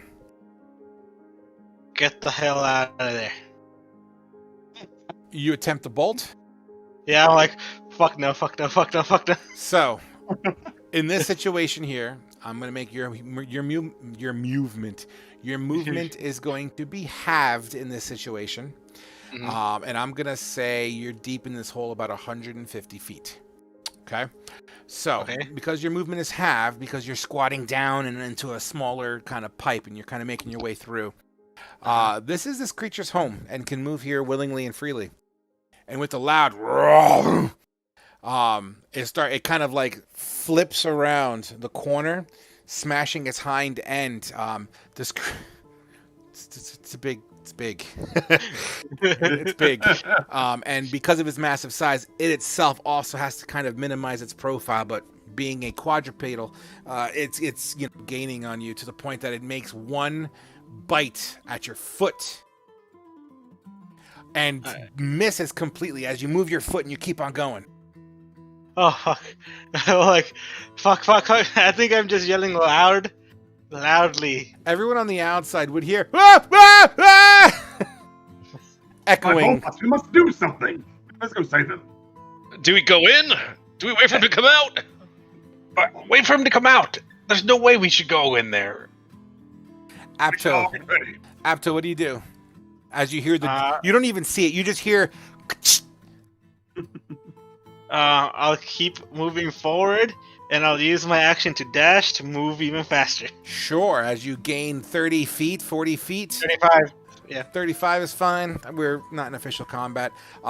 This creature, you feel on the back of your leg. Well, let's see if you feel it. Give me an athletics check with disadvantage, please. Or, sorry, a strength or athletics, or not strength. Fucking, I always confuse the fucking name. Acrobatics or athletics check, please. At disadvantage. 11. With an 11, you feel claws go right into your calf muscle and almost anchor you as you feel like when you try to pull your leg, it's almost like it has a grip on you. The claws themselves sinking in only take 5 piercing damage at this moment.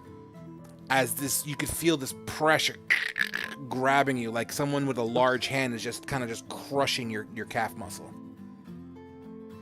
Your turn, Apto. All right, I will. Now be advised, you're in a smaller pipe, you're a lower profile, practically not alligator walking, fucking duck walking practically, with your leg currently grappled. All right, I would like to use my daunting roar, and they need to make a DC of 13. 13 what con? Plus 2 wisdom. You said it's a wisdom saving throw? Yes.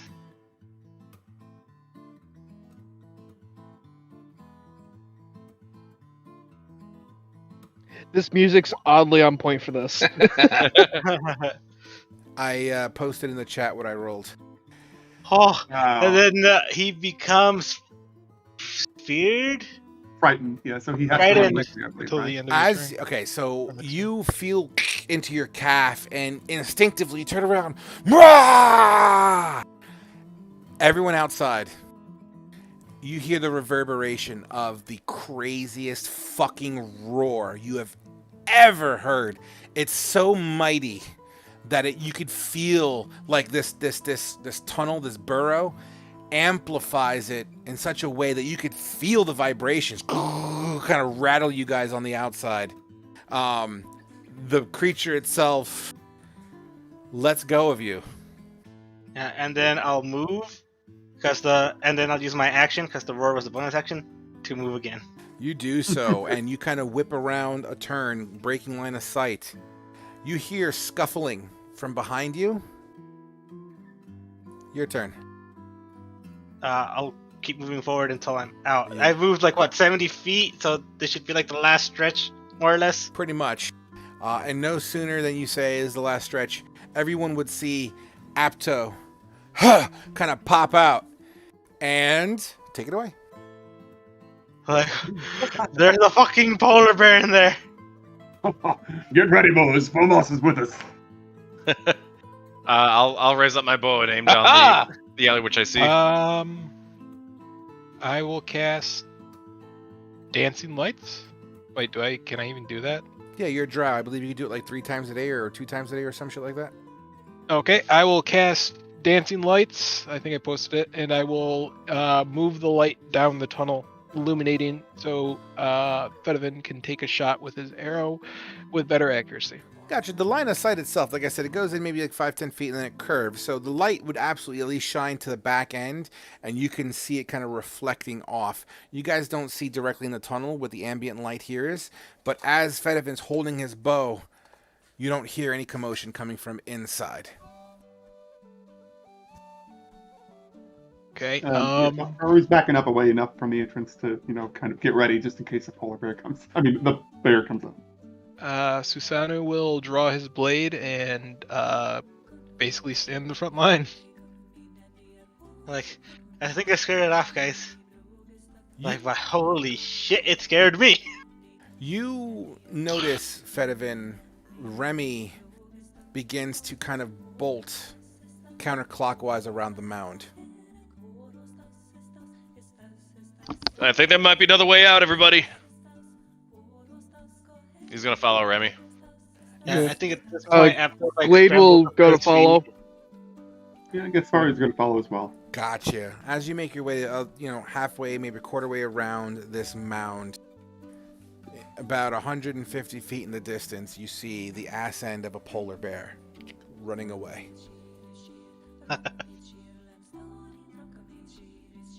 Huh. You did nothing. Well, Remy's in the process of following or chasing this polar bear. Oh no! Remy, halt! Get back here!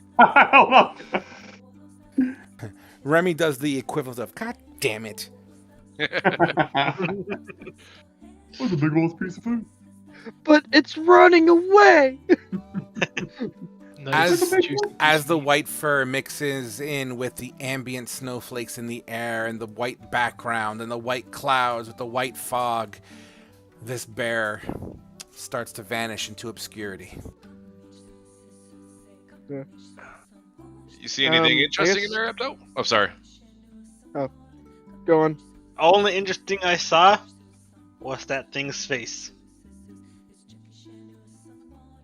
So wait, Well, if you went in that way, where is the exit? It had to come out of another way. Well, maybe it's around here somewhere. We can take a look or something.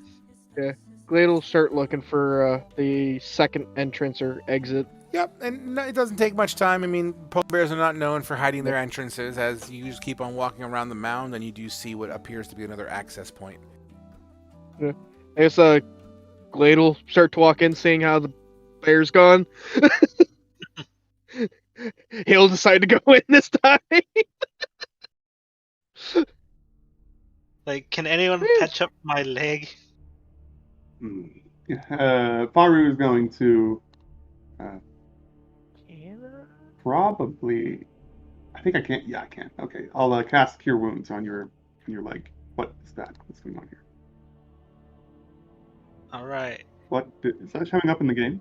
In the Roll20? Oh, you have to go back to the home page, I guess, and it'll ask you to select the spell level. I believe. Glade, wait. What are you expecting to find in there? Oh, it's like, I don't know, whatever the hell it is eating. Or see if there's anything else in there. Oh, there it is. As he goes to kind of turn and walk in, see what was in there outside the bear. You. I mean, 8 HP. Go ahead. this could be true. He could be going in for metal like he wants, but he should definitely be careful.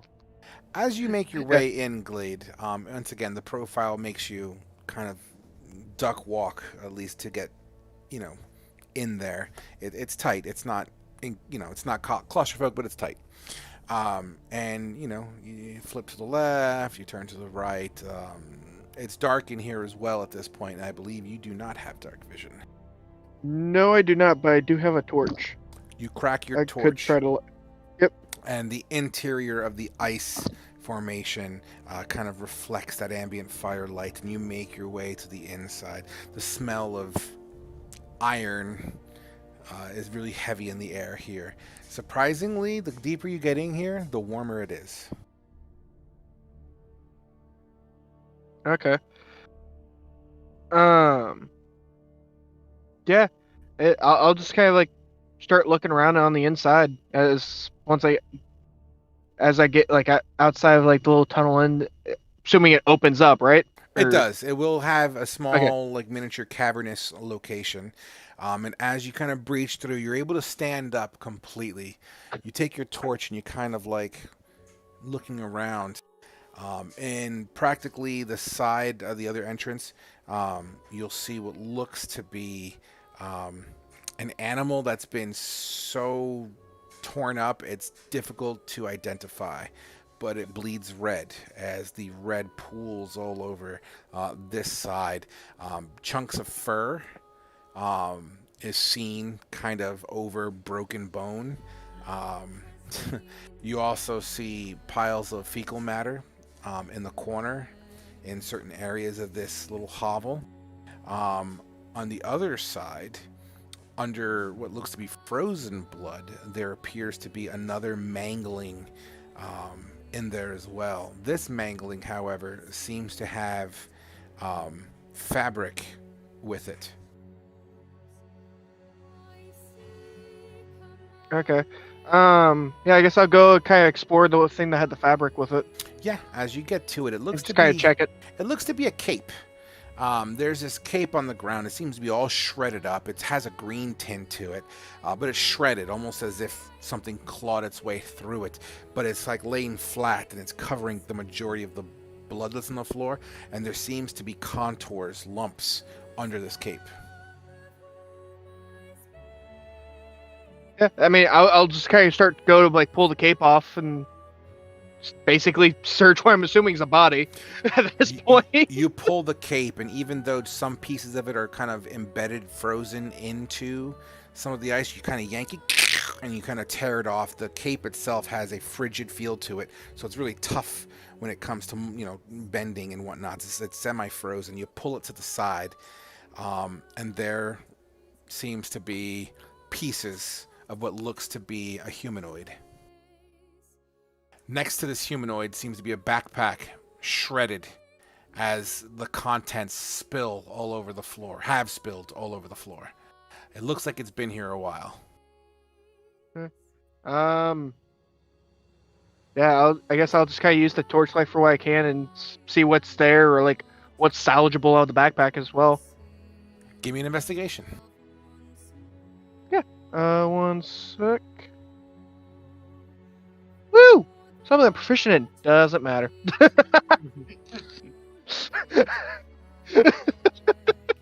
You root around. The couple things that jump out at you. There does seem to be coin in a little bit of a little pouch. It's interesting, right? It seems to be stacked, and with these coins that are stacked together, like think of a thing of quarters, but it's gold. Yep. There seems to be 18 gold stacked up. With this gold, there's like a deck of cards that kind of are next to it as well. As you kind of play, or at least you open it and you look at the top gold coin, you can't help but notice that this gold coin has 2 heads on it. Like heads on one side, heads on the other. Yeah. I'll kind of, I guess for now, pocket the gold coins, not for now at least. And then, yeah, I'll kind of grab the deck of cards. Is it like a normal deck of cards, or? Yeah, it seems to be, tucked in with the coin, and once again, or the coins. And once again, the top coin itself, where you would know the currency would have a symbol on one side and a different symbol on the other. Yeah. They share similar symbols on both sides. Yeah, so I say I'll pocket the coins for now, and then the cards, I guess I'll kind of look at the cards, see what if it's just like a regular deck of cards or whatnot. Yeah, and then you peer at the cards and you kind of pocket those. you flay out the cards, and it's your standard deck: ace, heads, tails, whatever. Heads, tails, ace, king, queen. Sorry. As you continue, my brain had to double check things. As you continue to root through whatever you can that's salvage, with that roll, I will say you can find a blob of wax, a shattered vial of ink that has spilled over most contents, including parchment papers. The papers themselves are torn and not legible. You see a clockwork cog, so basically a gear. And what looks like a pouch of pipe weed.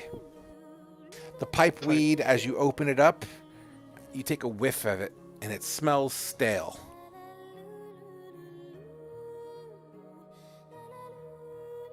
It's depressing. Yeah, I guess the rest of the stuff I'll kind of leave. Yeah. So I'll what are you leave the rest taking of the with stuff you? for now. You're just taking the coins and the cards?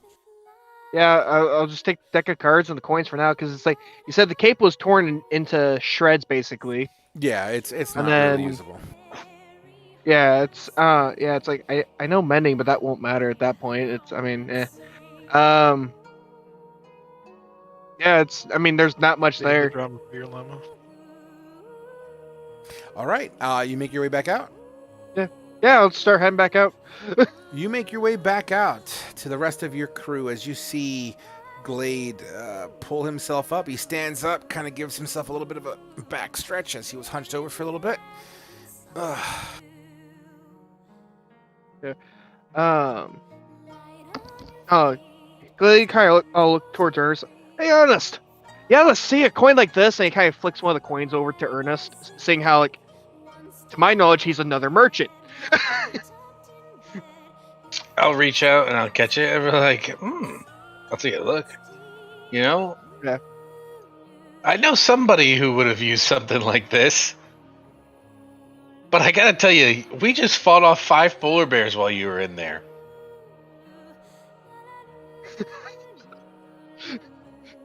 I'm just... Glade just kind of looks at you. It's like, so do you know what the coin is from or not? Like, just not even, not even going to try to believe that. You know, I would assume, based on the individual I know who would have had this, it would have been used as a trick or a ruse to win money in bets or gambling. Did your friend there have a cape? Yes, but it'd be a long shot if this was his coin. He's no longer with us. It's most likely best you don't go in there then. As he kind of puts his hand back out for the coin. Yeah, I'll hand it back over. You didn't happen to see somebody with red hair in there, did you? The body that was in there, I didn't see too much hair. There was a bag of like a broken vial, some wax, some papers, though they weren't in good condition, and they were wearing a cape, but that was also pretty shredded. The body was pretty mangled. There was also some random animal in there that was also partially ate. Well, I mean, Sylvie's hair was pretty noticeable, so I don't think it'd be him. Well, you search it through. We good to move on here? Yeah, the cave was empty, like I said. Outside of that. All right. All right. As you guys finish that conversation, you continue to make your way further into the tundra.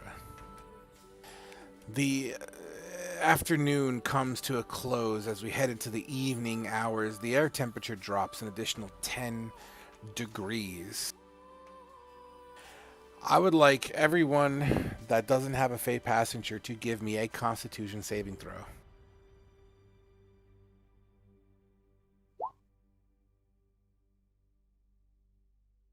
Glade and Sasano. Actually, Sasano and, Faru is what I'm looking for. I was looking at the other one by accident. You feel the chill start to penetrate to the point of distracting. Not an exhaustion point, but it definitely seems to... I'm dressed warm, but I'm fucking cold. Mm-hmm. In fact, Sasano, as you grab your blade briefly, just to kind of, as you just routinely kind of just check up on it, as you seem to be really close to this blade, you find that the tang has stuck to the hilt, to the, as you try to pull it out, the frost has kind of prevented it from coming out, like it's stuck. This is not good. I don't know if I'll be able to draw my blade. Hey, Sano, here. I'm gonna crack a torch for him. I mean, you can use this for a little bit of heat. Keep warm a little bit. I do appreciate that. Thank you. Tisano then grabs the torch. Using the torch in his hand, he will also hold his blade up to see if he can slowly, I guess, thaw his katana. Absolutely, and it's relatively easy. You can do that. You hold it up for a little bit. The heat on the face, the heat on your face off the torch gives you some sort of, okay, that's a little nice. But you hold the blade up as well, and eventually, after about a minute, you're able to pull the blade out and unfrost it. While moving forward, the contours of the land begins to change as we start to see more rockiness. Actually, I could probably show you this now.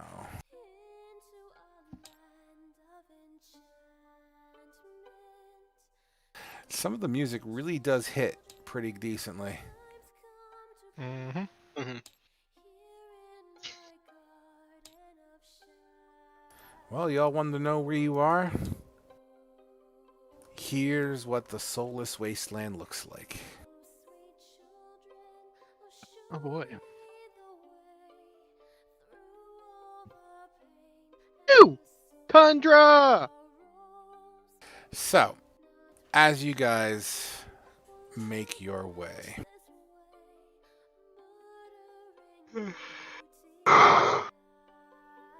the contours of the land begins to incline.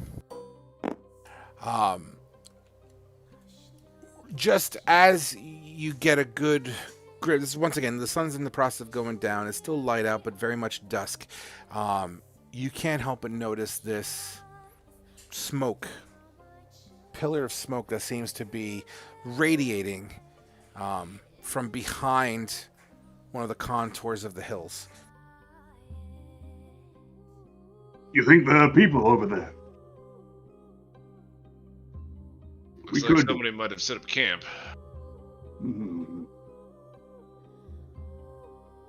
If they don't seem hostile, let's try to not try to kill them right away. Perhaps they may be able to guide us where we need to go, or maybe have some information on this land. So let's just try to keep cool heads, okay? And maybe you should do the talking then? Yeah, sure. I can talk to him. You guys, You can ask them about your wine. you guys make your way closer. Fedivin, perception with advantage, please.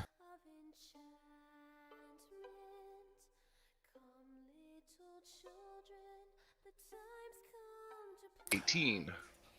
You get about 200 feet away from the source of this pillar of smoke, and what you see is what looks to be a little bit of a cabin. This cabin has a kind of a chimney pipe on the corner of it where the smoke seems to radiate from. But that's not what's strange. You look down and you see giant chicken footprints. Fuck. Ernie, I think, we got that giant chicken thing again.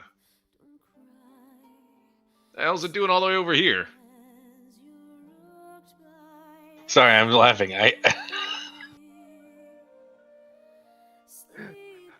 I've got no clue, man. But Am I in earshot of this right now? You're all together, man. Yeah. Okay. Giant chicken. I mean, The hell you talking about?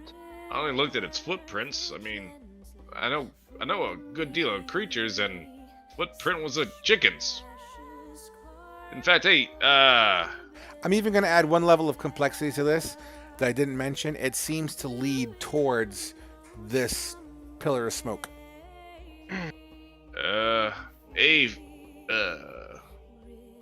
Turtle. I didn't catch your name. Faru. Faru. You said that you were following this guy, right? No, I don't think I was following him per se, but I did find his massive feat in the forest back when I met you.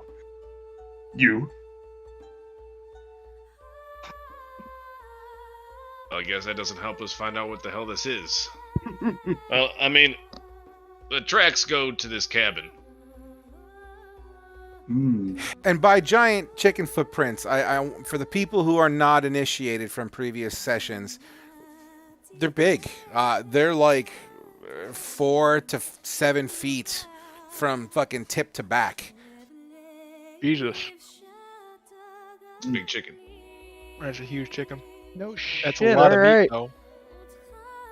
It's one huge cock. Huh? The fucking Dodo Rex from Ark. The name of this session is going to be the cock session. God damn it. So, what are you guys going to do? Cock meat sandwich? Question mark. Who's You know what? I'm always down for some good chicken. Roasted over the fire. As the sun begins to set, the chill is in the air. The snow's still sticking and getting a little bit harder here. The smoke wafts in the breeze that cuts through this terrain here. The chicken footprints are in front of you, which seem to lead towards this cabin. And out in front of the cabin, between you and them, there seems to be someone that's kind of like this. Like a hug? Like in time, just kind of like frozen. I guess Faru is going to walk up to the cabin and he's going to take his alms box out. Alms Pause. box out. Before you go, let me just. Are you just passing by the thing I just told you about? I'm going to the cabin. Okay. You said it's in front of the cabin, between the cabin. I'm sorry, between the cabin and the. Yeah. So as you're walking towards the cabin and you make your way, just by this frozen statue, you feel a cold embrace on your arm as this thing stops and grabs you by the arm. Everyone roll initiative. Oh, son of a bitch. Okay. Yes. Aw. Got this. Both spectrums. Net Yeah. 20. This could be a problem. Oh, man, it's not bad. Wait, how do you have a negative? Oh my god, you have a -1 to your initiative. Yes, because my dex is an 8.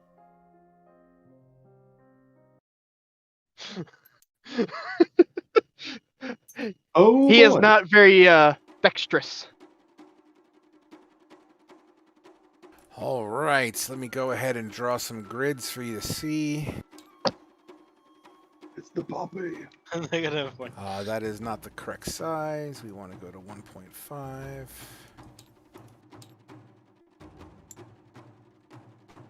Yeah, that works. I'm going to draw a circle in the ground, and this does not apply to Faru, since I know exactly where he is going to be. So, red circle, guys, is where everyone else minus Faru is going to be starting. Faru, if you'd be so kind to put your token in front of the cabin so I can grab it. Yeah. How far in front of the cabin? Just put it there. I'll move it in a second. Okay.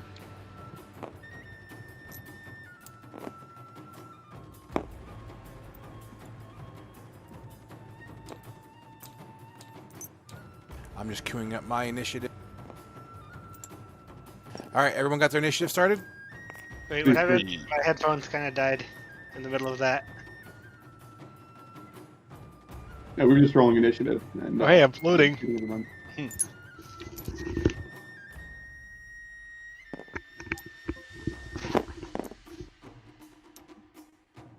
Faru, you're effectively grappled at the moment. All right, everyone ready to go?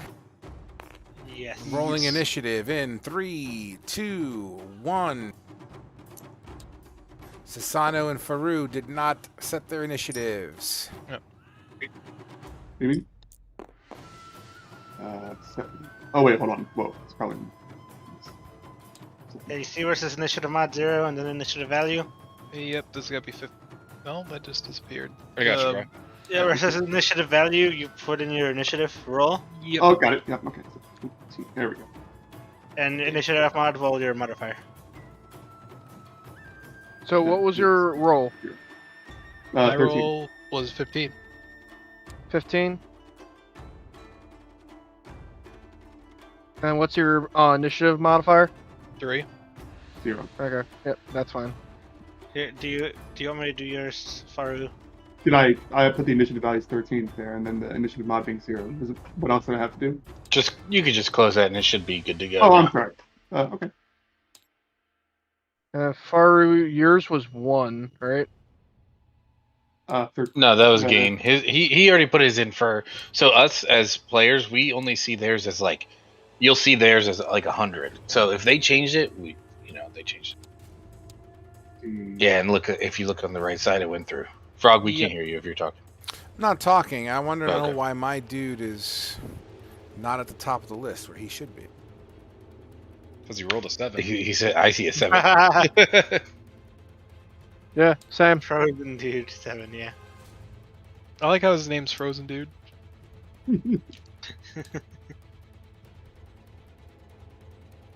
Manually puts him at the top. I do, because it's supposed to be aesthetically there anyway. Well, it's supposed to be an ambush, though. Yeah. So as this creature reaches out, he looks very similar to that of his actual token.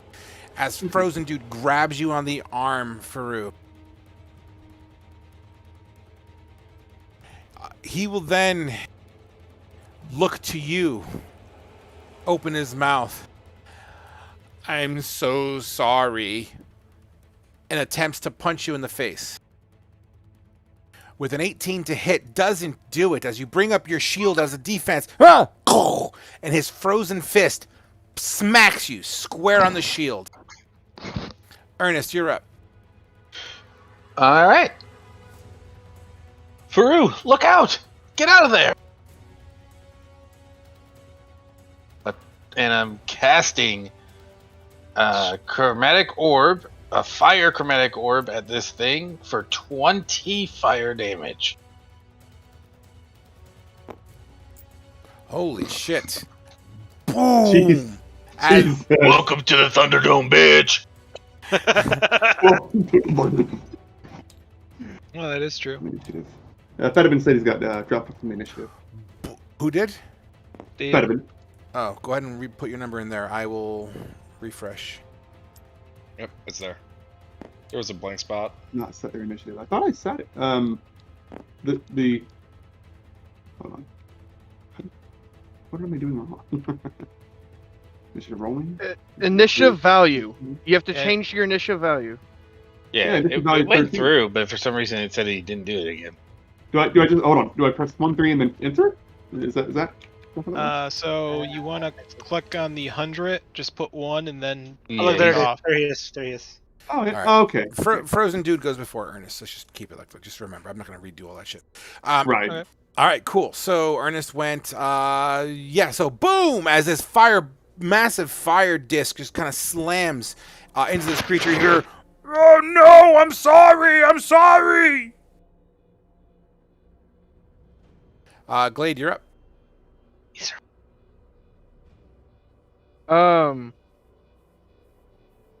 Okay. Glades. Oh God, wasn't expecting this thing to be vocal and apologize. You must be Canadian. Yeah, it's mentally as a player. It's mentally fucked me up as a player. Yeah. Um. I think I have an idea. Hopefully it works. Okay, yeah. I guess, yeah. Glade's just going to move over to. Oop, I'm on lag spike. There it goes. Yeah, move over, and then I'll just take a swing at it with the Warhammer. I'm going. Yeah. Yeah, I'll just take a swing at it with the Warhammer. Absolutely, make it happen. Because, 22. Your Warhammer slams into the frozen flesh of this creature Oh my god. for 13 damage. Man. Why did that do that way? Okay. As your Warhammer slams into it, Okay. the creature kind of just looks at where you hit him. I'm sorry. Yeah. And then that I don't think that. Okay. That you're good. Go on. It'd be 13 overall, I guess, but that would have been like it's me trying to figure out why it did the damage roll how it did in my head, because it popped it up weird. Okay, well, as you I figure think that it's out, so automatic your roll. Warhammer slams Yeah. once again to this creature, and he just kind of looks at it and, I'm sorry. And he's still holding on to Faru's arm. Next up is Sasana.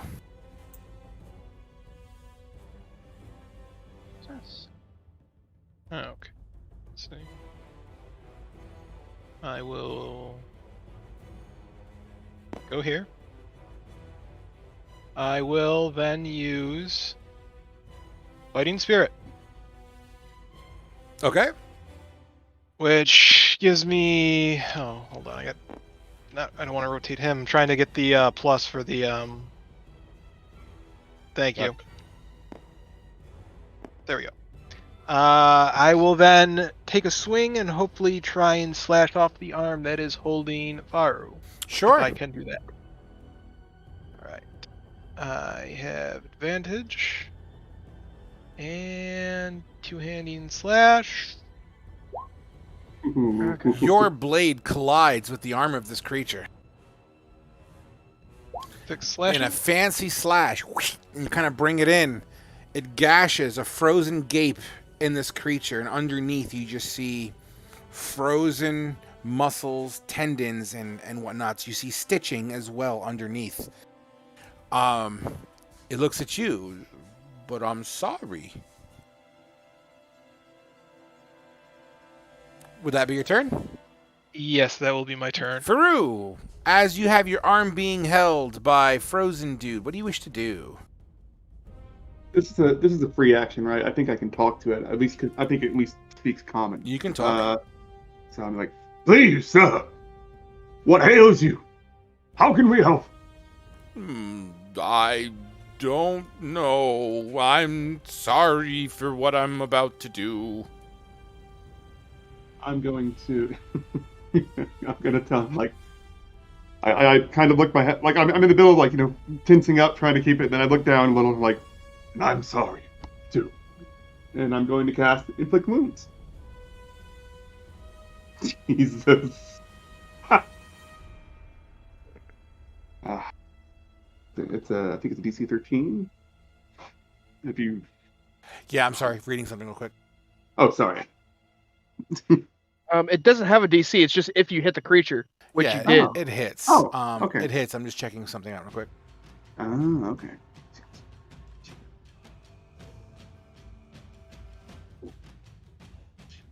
Okay. You smack into it with your mighty weapon. The area of contact begins to kind of discolor the frozen flesh. For how much damage? 12? Well, necrotic damage. Amazing. Good hit. This is the inflict wounds. Oh, I'm sorry.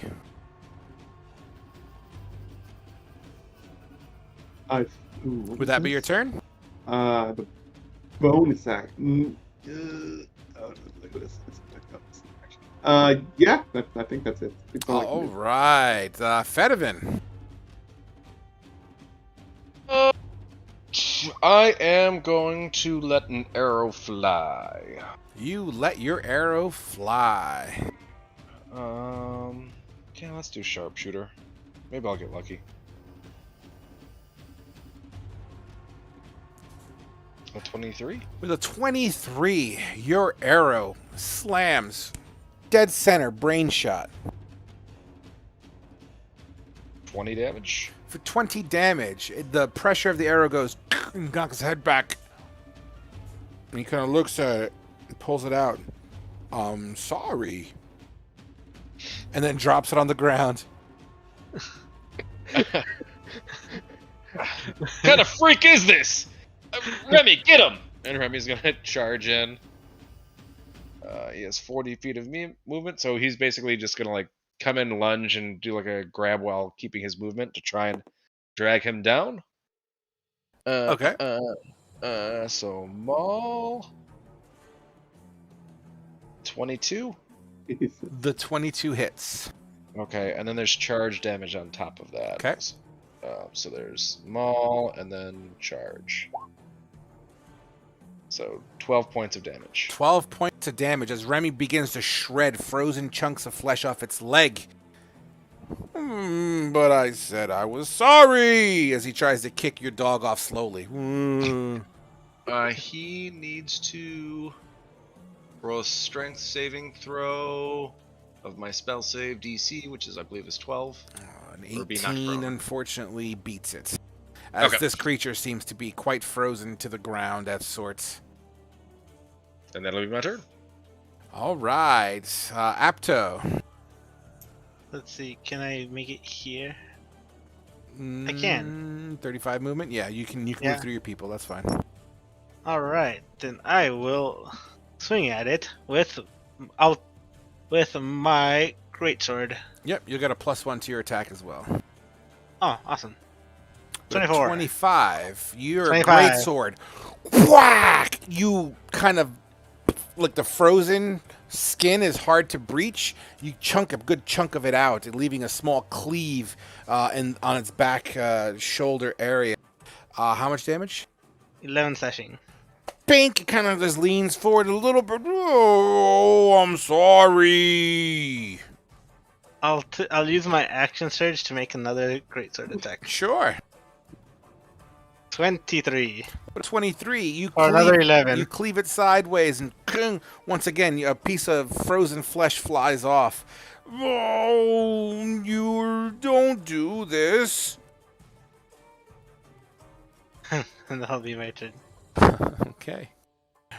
Next is Frozen Dude, who is going to... What's he gonna do? Explode, dealing grenade damage to us all. Transform into a giant chicken. Yeah. He's randomly going to Martyrdom like it's Call of Duty too. So, what he is going to do first is use his movement. Remy's going to get an attack of opportunity. He's going to push Faru from the grapple. He's going to start pushing him in towards that tree and kind of butt him up against the tree. With a 23 that absolutely hits. 5 slashing damage as Remy once again pulls a chunk off its calf. He continues to push. So Faru's kind of like leaned up with his arm across his chest right now, like against the tree. But he takes his other arm and kind of does this backhand towards Sasano. And he says, "I'm so sorry!" as he swings towards Sasano. With a 15 to hit. With a what? It cut out. A 15? I think that would hit. 15 wouldn't it? hits. Yes, Yeah. it. You feel a frozen back fist hit you square up on your jaw for 12 bludgeoning damage. I'm so sorry! I'm sorry!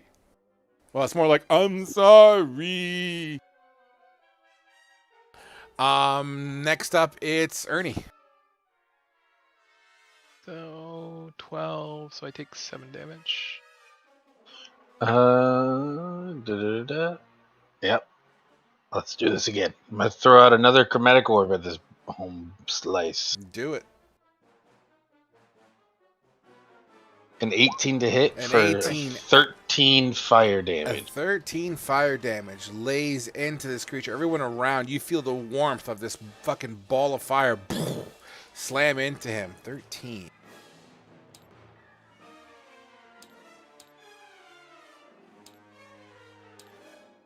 Beautiful. You start to see the skin begin to thaw out and produces a little bit of a bleed. And sorry. that's gonna be my turn. Then stop what you're doing and run. I can't. Who's making you do this? Glade, you're up. Yeah, I'm just double checking something real quick. Sorry.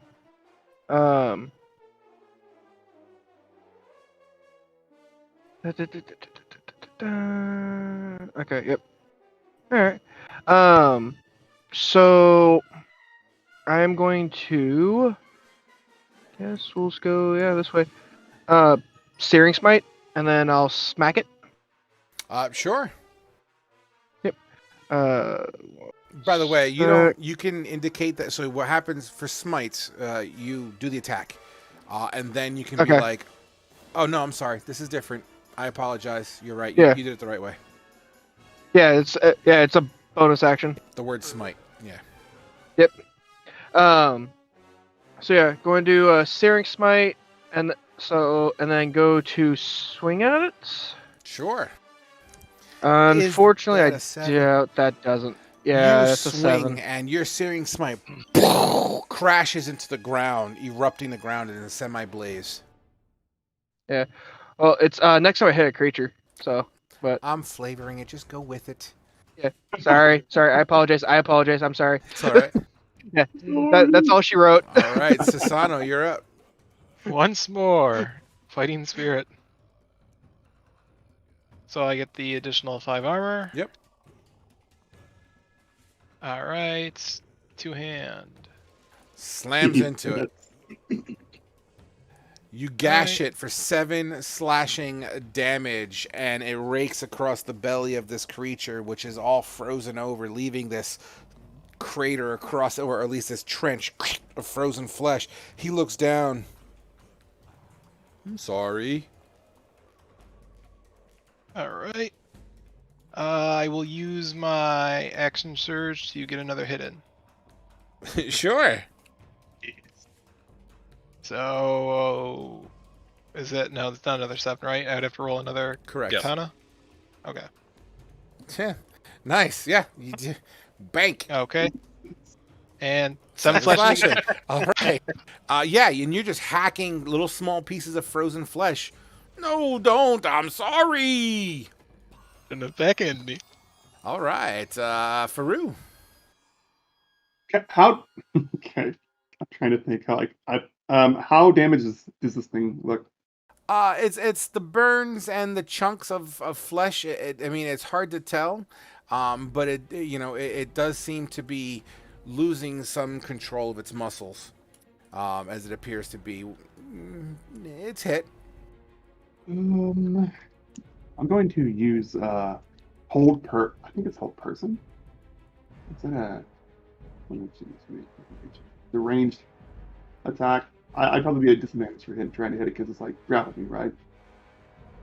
Yeah, you're still grappled. Okay, well I gotta get out of that. I mean, you can still take actions and grapple. So depending on what you're trying to do. I meant like I didn't know if I'd be allowed to use hold person since it's a ranged attack, but I'm trying to. It's Well, I not a guess ranged it's the same attack. thing. It's a spell, so you should be able to.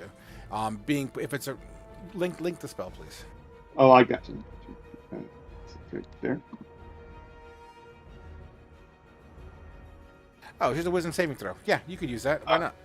Okay. All right. Yeah, I'm gonna use that. So- I'm gonna try and paralyze him. Let me see It's a 13. So I think. One moment here.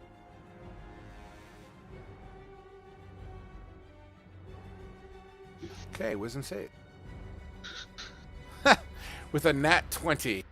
Wow. So as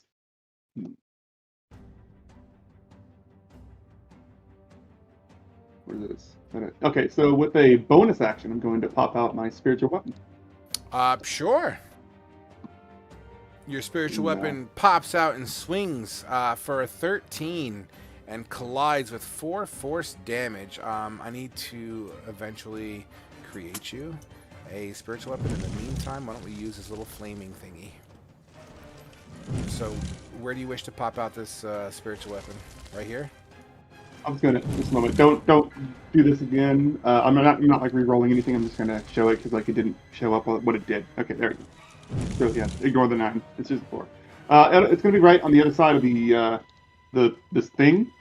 It's gonna be right. How do I click? Here? Yeah, it's right. How do I find this?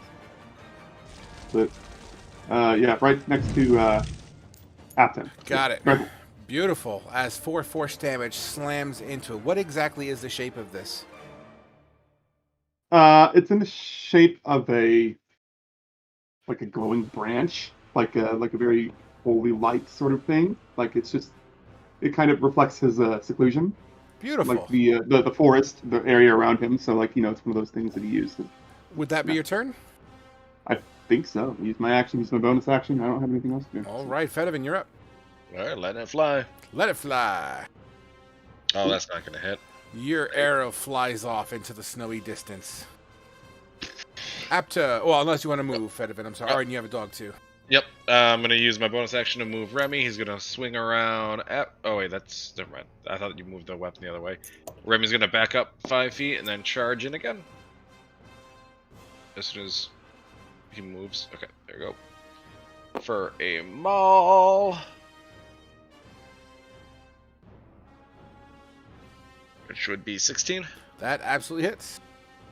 Okay, so maul and charge. 8 points of damage and a strength DC of 12.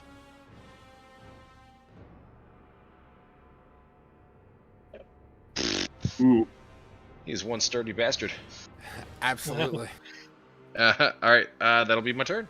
All right. That takes us to Apto. Yeah, I'll swing at it again with my great sword. Does 22 hit? Slams so hard into it. 11 slashing. And as it slashes into it, the frozen flesh does not allow the blade to sink in all the way. And he goes, "Oh, you're hurting me. Please stop. I'm sorry." Probably my turn. Would that be your turn? All right. That takes us to Homie G Money, who is going to give me a strength check. Someone's gonna get Faru.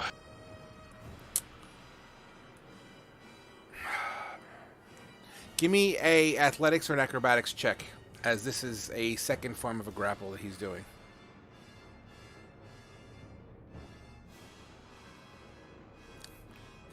Fortunately, I rolled a 19. Shit. He begins to grab you and lift you over his head. Oh, lovely. Can you? Well, he probably can. But He then... Yeah, he's pretty strong. He then is going to toss you into Apto, and I will use a dexterity for accuracy. With an 8, does not collide into Apto, but you do roll 10 feet in this direction, and you are effectively prone. And you will take 1d6 of bludgeoning, 1 damage with that.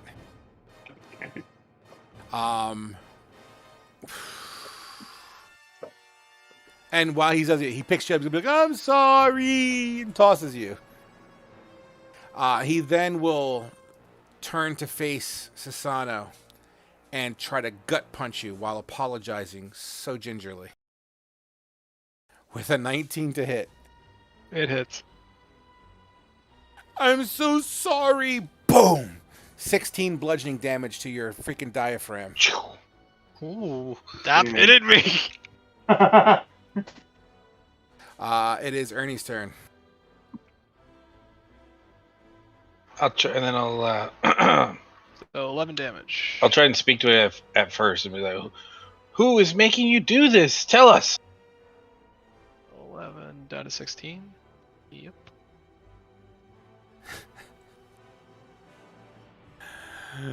People controls me, people. I'm sorry. You're not sorry enough, and I'll throw another chromatic orb at this guy. Okay. A nat 20 Oh my god. for a total. What is that? A total of 26. 26 fire damage.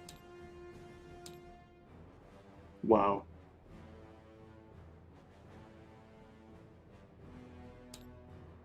And then I'm gonna use a bonus action. Sorry, no. I want to live. I'm gonna use a bonus action to go ahead and use 2 sorcery points to regain a level 1 spell slot. Sexy. Would that be your turn? That will be my turn. Glade, you're up. Going to go to taking our swing out with the Warhammer. Get it. 11. An 11 actually slams right in the belly of this creature. Okay. Let's see. Hey, it actually worked that time. 10 So, bludgeoning damage. 10 bludgeoning, and then it does do 2 fire from the genie part of the warlock class, and then you have the searing smite here at first level. So it's 16 overall, 6 of which fire.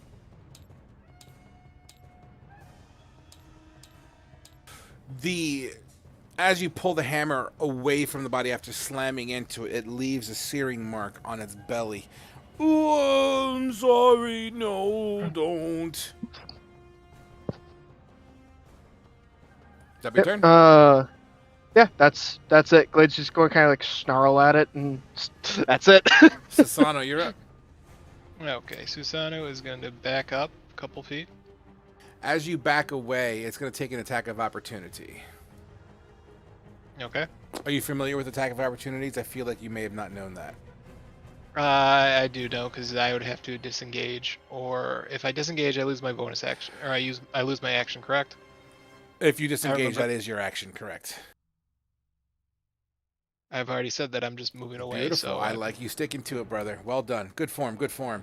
He hits you with a 19.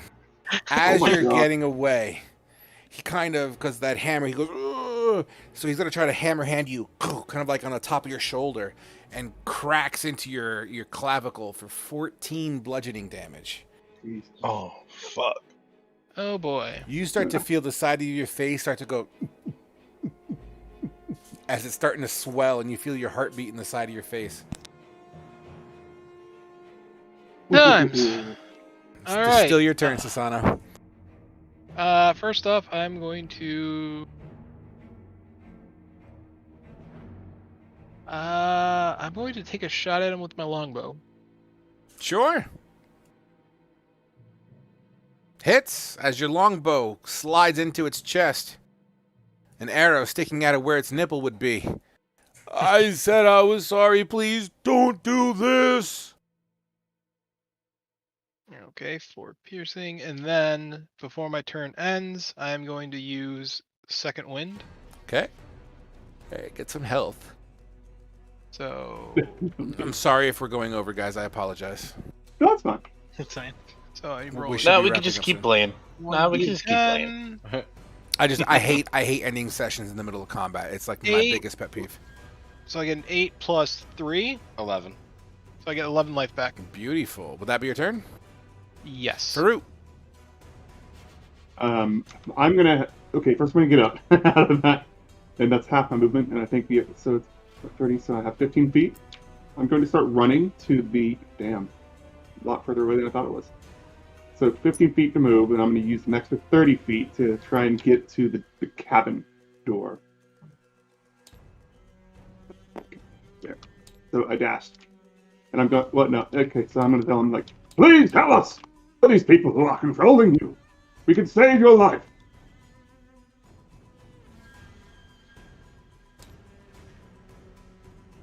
Sorry, I just fucked something up. Give me 1 second. Okay.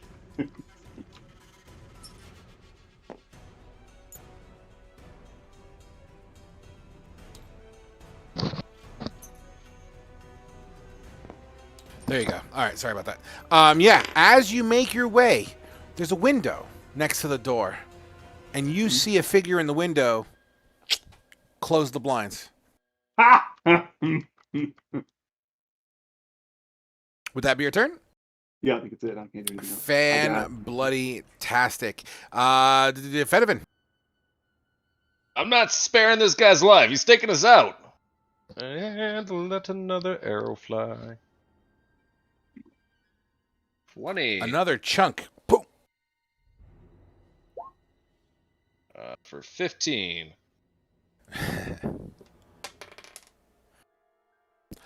The creature takes the hit, and in a fit of rage, you see him go like this, and all the arrows that were stuck into him, he just shatters them all off with a hook, like an arc of an attack on himself.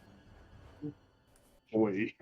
Fuck, why won't you just die? I said I was sorry. Oh. Remy, bite him! 14? A 14 does hit.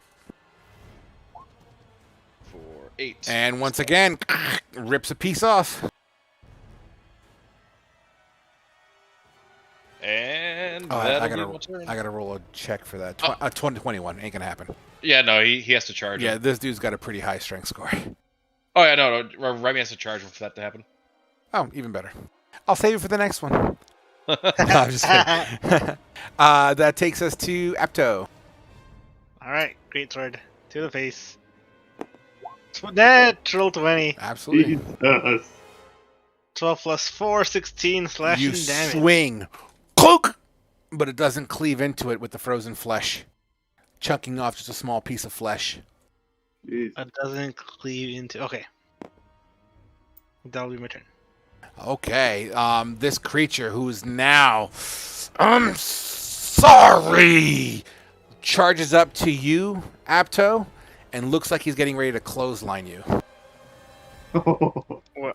What? with a Close? with a 22 to hit. Jeez. Jesus. 17 bludgeoning damage as this club of a frozen arm, boom, right across the front of your chest. He's gonna stay put. Okay? He likes where you are. So Ernie. All right. Quick We question. gave you every chance we could. Come on. And let's go again. He already had it. A 20 to hit Jesus. for 6 fire damage. 6 fire damage. It burns. It hurts. Please, don't do this. As you see the fierceness in his eyes begin to glaze down again, and looks at you briefly as it kind of gets fired on, over in the shoulder area. Don't do this. Bonus action. I'm going to spend 2 more sorcery points to regain a level 1 spell. All right. Would that be your turn? That will be my turn. Glades up.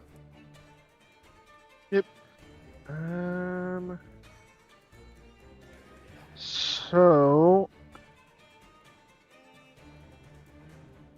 yeah, I'm just go ahead and go do this again. So yeah, I'm gonna go do the Searing Smite again, Okay. and then swing with the Warhammer. Get it. I was trying to debate between 2 different things I wanted to do. That's a nat A 1. nat 1. Why don't you roll me 3d6, my friend? We were rolling so hot. 1 sec. So 3d6. Yes, sir. 9. Give me a dexterity saving throw, please. Close this window. Dex save 15. You feel your footing slip, but not enough to make you slip and fall on your face as your feet just kind of a little bit under the momentum of your swing. You lose your footing, and unfortunately, you miss your target. Okay. Would that be your turn? Si, senor. Susano. Okay. I'm going to take another shot with the longbow. Slam. This one's in his back. 7. 7 piercing damage. He doesn't even acknowledge it. He's still looking over at Apto. Oh, Apto, he really wants you. Would that be your turn? That will be my turn. Faru. I saw that the person, at this point, because I can do it now, I saw that the person closed the window, and I'm like, Correct. hold on! There are people in this cabin! We must stop them! Maybe we can save this man's soul. So I'm going to move 10 feet, not on the roof. Okay. Yeah, the models are, you'll get used to it. Some of the models aren't the greatest when it comes to moving into it. That's fine. I'm supposed to be like right behind Yeah, the door. I understand. What was the thing I was wanting to do? Can I? I'm sure the door is going to be locked. Can I guess. How am I going to do this? We kind of lost the kit. What the hell am I going to do? Let's see. What kind of spells can I use? No. Yeah, no. Okay. All right. I'm gonna just start. I guess I'll try and bash the door down with my shoulder. Sure. Go ahead and give me an athletics check. Okay. And I feel the little prayer like, Phobos is with me! And then I get back up, start slamming myself into the door. All right. So, With a 20 to the athletics, as your shoulder collides with the door, you see a ripple radiate around, as if you were a pebble, and the cabin was the water, and you just see the ripples circle around the entire outside. Your shoulder feels like you just shouldered into some electricity. No damage done. Oh, lost! This cabin has a force field of magic around it. We need to stop whoever's inside. Would that be your turn? I think. Oh, the spiritual weapon. Oh yeah. Absolutely. Spiritual weapon has, I think, 20 feet of movement, It sure does. and I'm gonna move it. Wait, how do I know if that's 20 feet? What's it? 5, 10, 15. Come on. Up. There we Yep. go. 20 feet. Yeah, that's right. So I'm gonna move it. I'm gonna try and get it to the cabin. I think that's all I can do. Yeah. All right, Fedivin, you're up. All right, keep doing the same. Make sure you guys are keeping track of your ammo count. Oh yeah, I have 2 quivers. 20. Fantastic. Another hit. And this is in its back as well. For how much damage? 16. Jeez. Boom, boom, boom. Arrows just keep on collecting all over its skin. Some of them broken in half. Remy will keep tearing at him. All right, get it. For a 21. You maul the shit out of them. For 10 slashing. 10 slashing damage as it once again rips off more frozen chunks. Would that be your turn? That'll be it. Apto. Alright, I'll use the disengage action. And I'll move 35 feet this way. Okay, And then I'll use a second wind. get it. I don't know how to link. Oh, here it is. This is how. Yep, just roll a d10. It's D10 plus your fighter level, isn't it? Yep. If I can type +3. Would that be your 4. turn? Yeah. All right, Ernie. All right, I'm gonna go ahead and cast. Well, let me make sure this is the right one.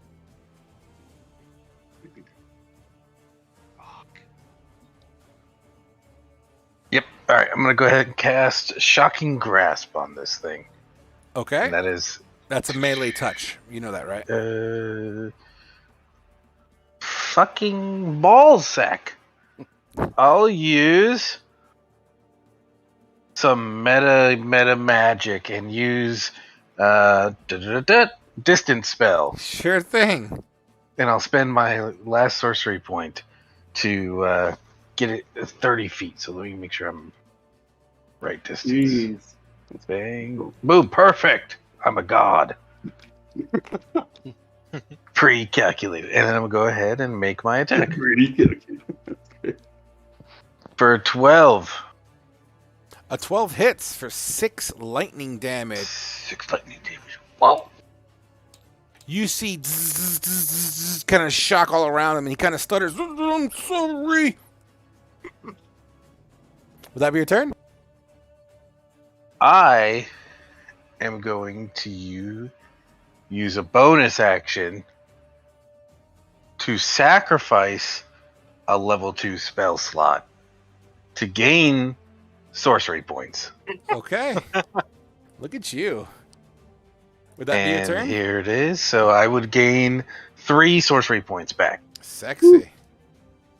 Ba-boom. Would that be your turn? That will be my turn. Remy, Glade, attacks of opportunity.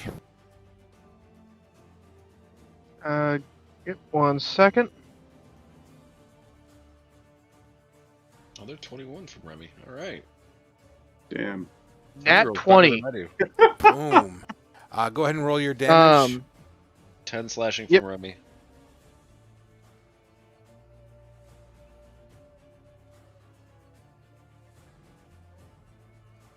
And so 14. 14 plus the 2 fire, and then the 6 from the searing smite. So I still had that active. Yeah, that's true. Boom! As you nail this creature, So This creature, 22 overall. yes, this creature is stumbling in manners and ways that are so difficult to watch. But it creeps forward. Oh, no. And it's literally like shambling. And as he's going, I'm really sorry.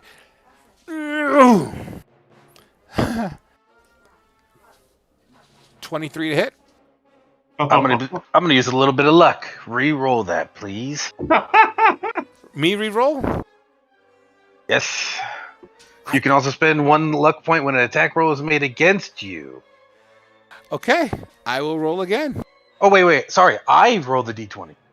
And then I choose if it uses the attacker's roll or mine. Okay, so roll a d20. An 11, I choose an 11. Well, it'll be an 11 plus its attack modifier, 11 plus 4. Well, then I'm effed either way.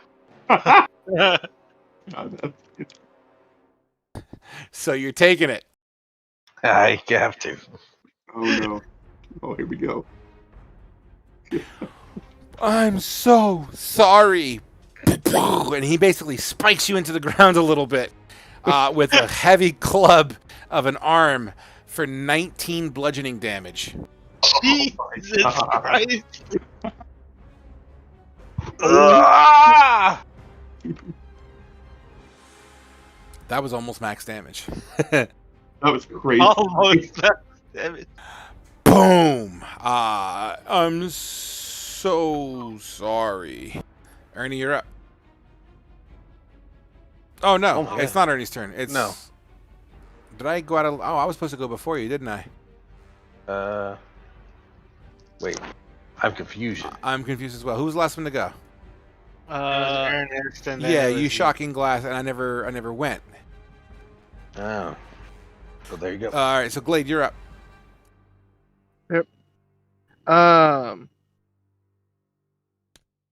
Think I'm just double checking because that's gonna be 5, 10. I'm just double checking ranges here. Give me a sec, sorry. Going to do Burning Hands. Get it. Yeah. DC 11 for 8 damage. As this creature clubs Ernie into the ground, you stick your fingers out. They whip fire threads everywhere, and it starts to sear. The back of this creature starts to and pop and shred open as it begins to thaw. No! As the back skin kind of evaporates under your burning hands, a jewel kind of bloop bloop falls to the floor into the snow. This creature stops moving and falls in front of Ernie.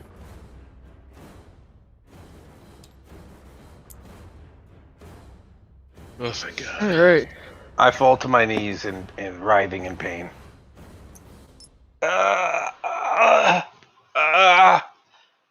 No. As you agonize in pain and the group gets together and, you have Faru like trying to get in, you'll start to see as a reaction to your shoulder bash, Faru, you'll start to feel the ground begin to slightly tremble. The house begins to slightly tremble as well. As the inside of the windows begin to kind of close a little bit. And it looks like the house appears to be getting taller. But not taller in the sense that you might think. It begins to rise out of the ground. I'm going to link a picture. It's a mimic. Oh boy, the house is the chicken. Monster. Oh, I know what it is. I didn't know this thing existed in D&D. I'm more along with the fact. Oh Jesus Christ! It's Baba Yaga. It's a Baba Yaga. Yeah. Oh my God! I didn't even know these things were in D&D, man. It rises out of the ground and begins to away. Oh, there's the picture. And Oh my. Isn't a Baba Yaga the fucking boogeyman? so that's where we're going to end our sessions tonight, guys. Fuck. That shit took forever to die. Holy What the crap. fuck am I watching here? No! Pay attention to me! I'm in pain! What do you want me to do? I have a No, quick, kiss it better. Kiss it better. I'm gonna give the sorcerer a cure wounds, and if not, I keep forgetting that I need to do that on the core page. So what the hell's a Baba Yaga? You're looking at it. Apparently, a giant walking fucking house. You have 15 hit points, not just 10, because I get, since I'm a life cleric, I get life specialty thing or whatever, and it's 2 plus my cleric level, so 2 so 5, so 10 plus 5. With the vision of the out of character, with the vision of the Baba Yaga drifting off into the snowy wasteland, you have but a dead construct, a name, and a jewel. And that's what we'll end this session, guys. Absolutely a lot of fun. I'll tell you what. You know what? Let me kill the stream real quick. We'll do our wrap up, a real quick